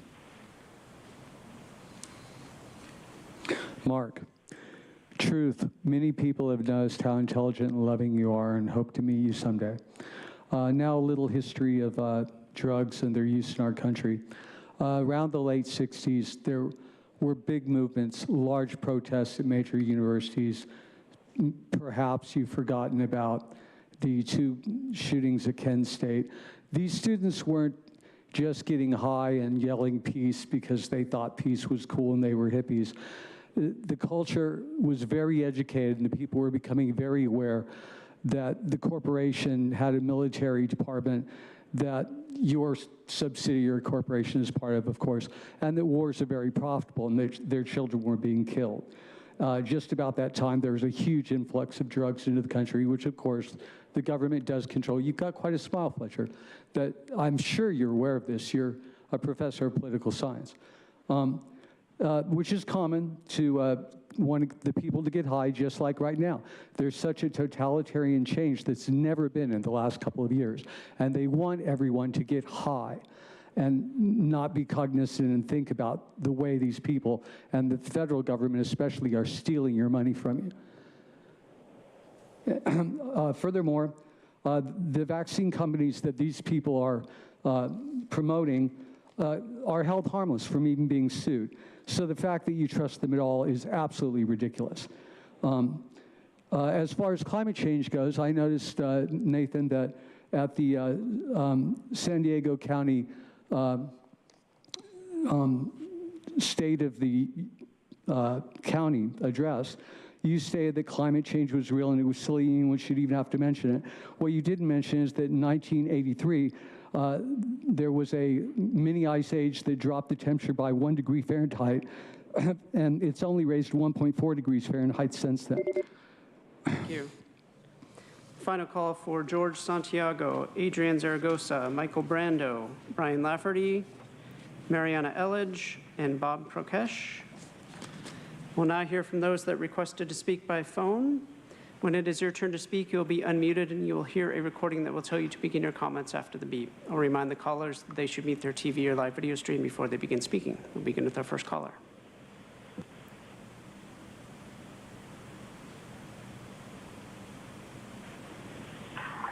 Consuelo.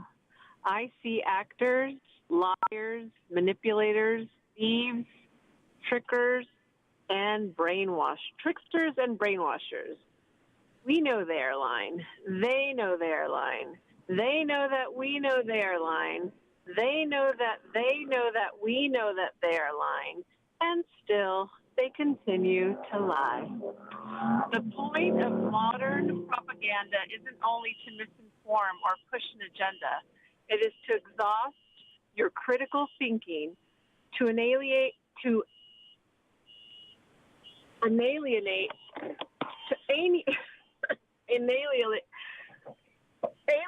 the truth. The reason most people do whatever authority tells them to, regardless of whether the command is moral or rational, is because it is exactly what they are trained to do. Everything is about authoritarian bullying. Even the modern version that pretends to be caring and open-minded continually hammers into the heads of the young ones the notion that their success, their goodness, their very worth as human beings is measured by how well they obey authority. Most of you think everything is a conspiracy or paranoia, but the reality is every dark truth is just coming to the light as prophesied, and only those who are spiritually awake can discern it. Wake up, San Diego. Wake up, California. Wake up, world. These elected officials, these political leaders, they don't have our backs. They're all about themselves. Wake up to the New World Order, Agenda 2030. It's here. It's here. Thank you. We'll now hear from the next caller.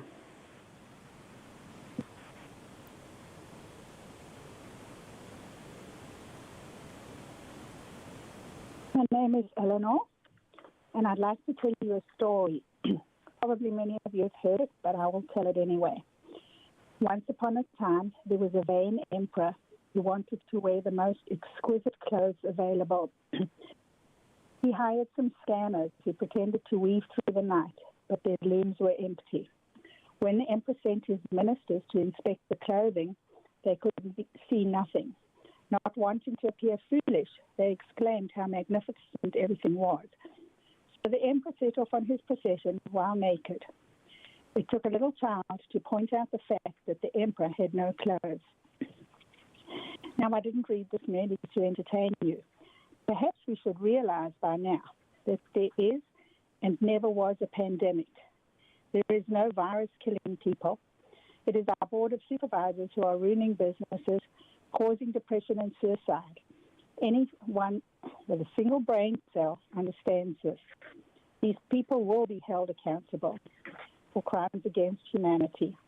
According to the National Vaccine Information Center, a new study in the peer-reviewed journal of Nature found significantly more emergency events in adults under 40 that are caused by the COVID-19 injections. They're not vaccinations, they are poisonous injections.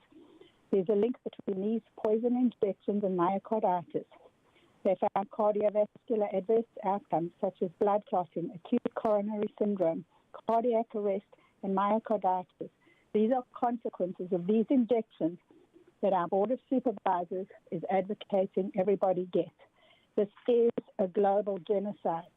People need to wake up. And again, Maxine Carter for Secretary of State, Jonathan Peck for Sheriff, and Renee Senham for Governor. We need to get the corrupt politicians out of office so that they can retain bodily autonomy. Now hear from the next caller.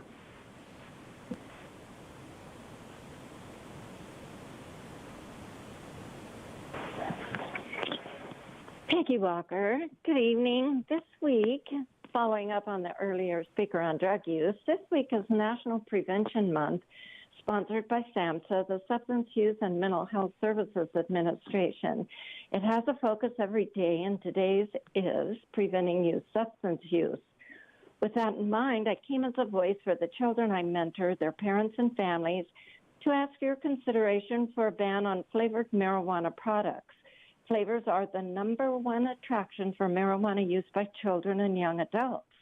Like flavored tobacco, which you've banned, marijuana-flavored vape products contain heavy metals, carcinogens, ultrafine particulates, and flavoring compounds linked to respiratory and lung disease when inhaled. The American Heart Association tested 9 vape flavors and found all had an impact on heart cells. Certain flavors are riskier due to the chemicals used to make them, but experts say no one should assume any flavor is safe. The FDA and CDC recommend against marijuana vaping for reasons including the addictive propensity of today's extremely high THC content. Nevertheless, compelling flavors have sent teen use skyrocketing. School and college campuses have a serious and costly issue dealing with the hazardous waste produced by these products, including non-biodegradable lithium-ion batteries. If you care about youth, consider a flavored marijuana ban. It would help deter the main attraction to use and reduce harmful outcomes to our young people. Thank you. Thank you. Now hear from the next caller.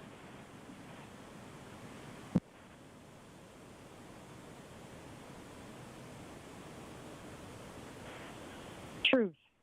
Hey, thanks, Mark. Comment on my dreams. Since the elimination of women is a theme today, here's my comment that Clerk Andrews skipped over on March 1st, 2022.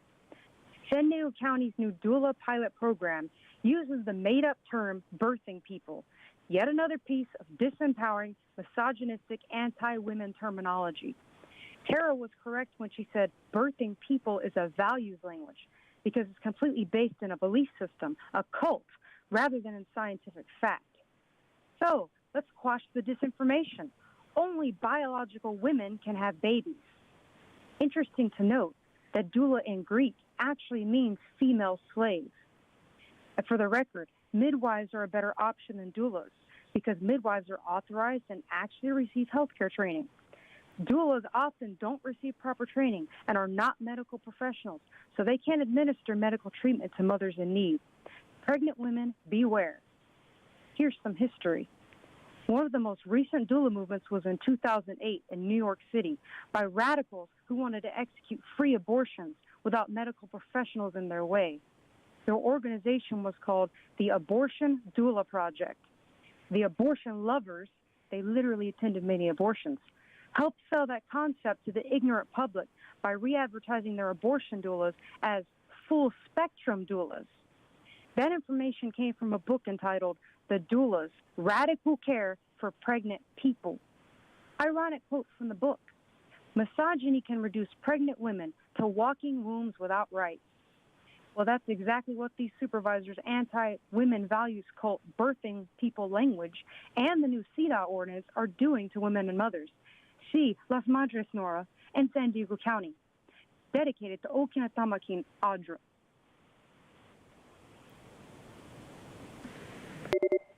Thank you. And I'll hear from the next caller.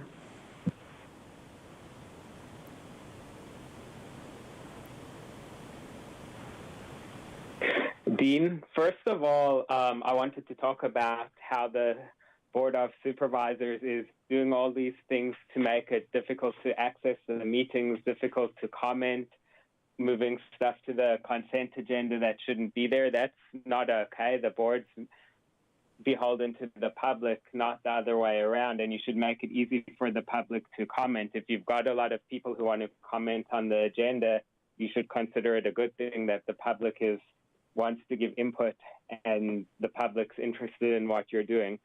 Also, you guys are very excited about taxing marijuana growers in the unincorporated areas, but don't forget that you're spraying those toxic fire retardants and the rainwaters can carry them away, and that could cause crop failures, not just for marijuana growers, but for produce growers, for people growing their own food. That could spread and harm the environment, harm the bees, so please don't do that. The other thing is this COVID thing is getting very dangerous. I've heard all kinds of things from people who have had the COVID vaccine, and they told me they're having heart problems, their arms deteriorating, they used to be able to work, they can't work. So this is not just information, this is disinformation. This is first-hand stories that I've been hearing from people. You guys are violating the California Environmental Quality Act with what you're doing with the spraying, and you're violating open meeting laws with what you're doing with the board meetings when you put things on the agenda at the very last minute, and you have to get called out on that. So for everybody in the audience, please go to medicalfreedom.vote, and hopefully we can stop this craziness with these medical mandates. Thank you. Thank you. We'll now hear from the next caller.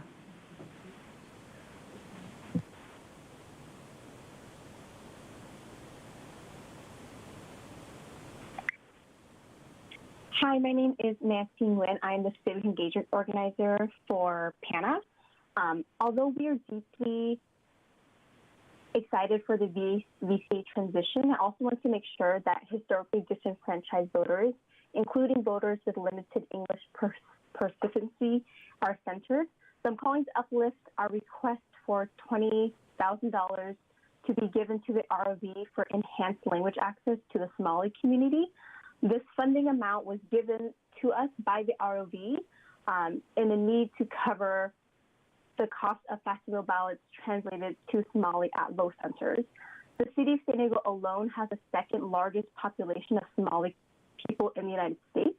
Our research using 2020 census data and data from the California Department of Education indicates that Somali voting age population in San Diego County is around 12,000, which is over the 10,000 threshold often used for language services for voting. So the request for translated ballots is really the bare minimum for San Diego Somali community, and they require that to be able to fully participate in our democratic process. So the county needs to ensure that these voters' needs are met, and the start of that would be to fund the ROV to cover translated ballots for the Somali community. Thank you. Thank you. We'll now hear from the next caller.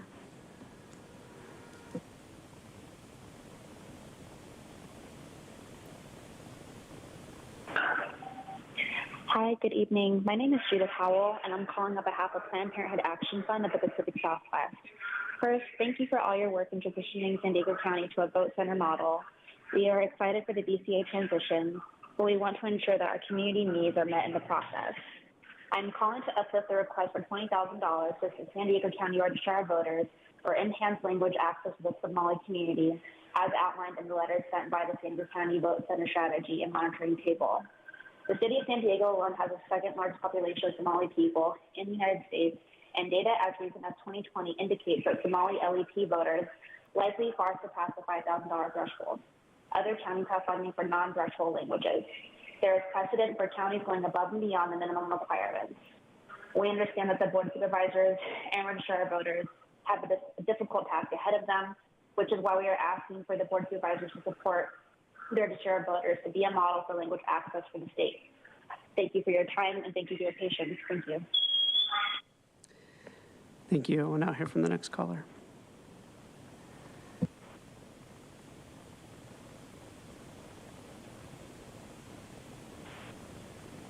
Hi, my name is Candy. First, I want to thank you all for your work in transitioning San Diego County to a vote center model. We're excited for the VCA transition, but want to ensure our community needs are met in the process.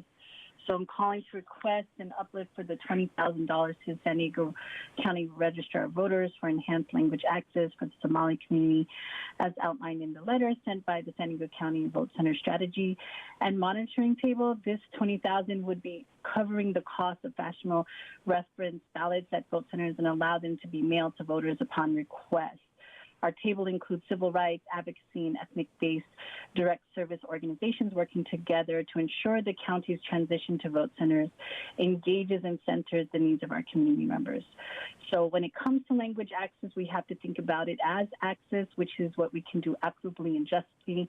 It's also about making people feel welcome as well, for communities of color to feel safer and more welcome in the spaces where they're centered. So let's provide this additional access, particularly for the city of San Diego alone, which has the second largest population of Somali people in the United States. So thank you so much for your call, and for everyone else calling in. Let's stop criminalizing cannabis, reproductive justice now, and trans justice now. Thank you. Thank you. Now hear from the next caller.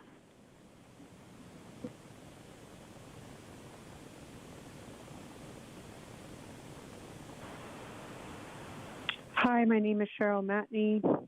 I'm calling to ask that you please allow for expanded language access for the Somali community for the general election by uplifting $20,000 from the ROV, which is earmarked for such use. San Diego's Somali community requires language access services in order to fully participate in our democracy, and we look forward to working together toward language access for all San Diegans and urge you to expand language access so that our large Somali community can weigh in on issues that affect them directly.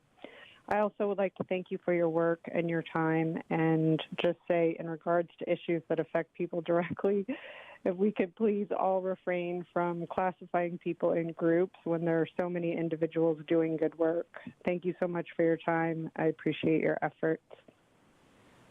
Thank you. Now hear from the next caller.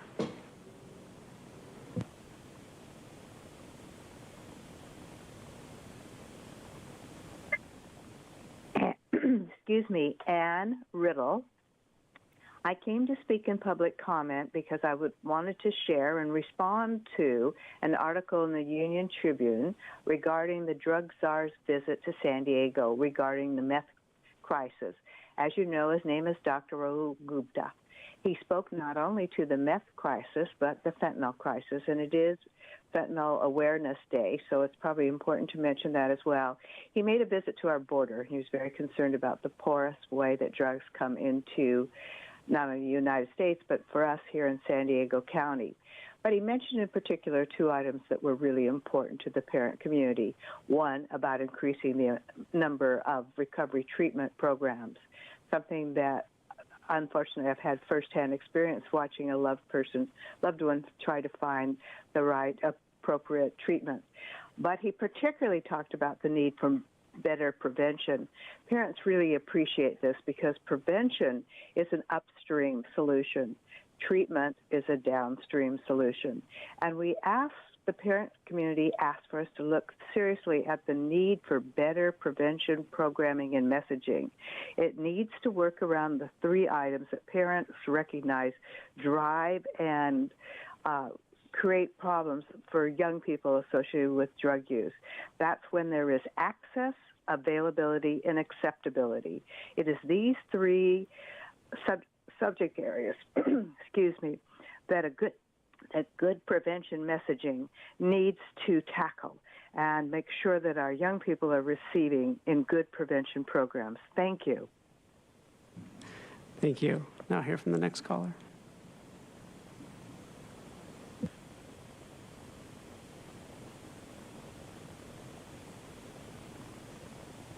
Hello, my name is Asma Abdi, and I am a member of PANA. I am also calling to uplift the request for $20,000 to the San Diego County Registrar of Voters for enhanced language access for the Somali community, as outlined in the letter sent by the San Diego County Vote Center Strategy and Monitoring Table. This $20K would cover the cost of facsimile reference ballots at vote centers and allow them to be mailed to voters upon request. As a Somali American myself, I witnessed firsthand how many Somali people do not understand the voter registration process or the importance of filling out a voter registration form. As a result, when voting-related materials arrive in the mail, many throw out these forms because they do not understand the language or the significance. Translated materials are an essential solution to this problem. When you don't offer translation and interpretation, you're telling people their voice doesn't matter, and it's another way entire communities can be erased. Once again, we deeply appreciate your efforts and public service. We look forward to working together to expand language access for the large Somali-speaking population of San Diego so that they may fully and meaningfully participate in our democracy. Thank you. And Chair Fletcher, that concludes the requests under non-agenda public communication this afternoon. All right. Thank you all for joining us today. We'll see you in the morning. We stand adjourned. After tomorrow's session, the next meeting of the Board of Supervisors will be the group budget presentations on Thursday, May 19th and Friday, May 20th at 9 a.m. when the board will receive presentations by select departments regarding the fiscal years 2022 through 24 recommended operational plan. The next regular meeting of the board will take place on Tuesday, May 24th, 2022 at 9 a.m.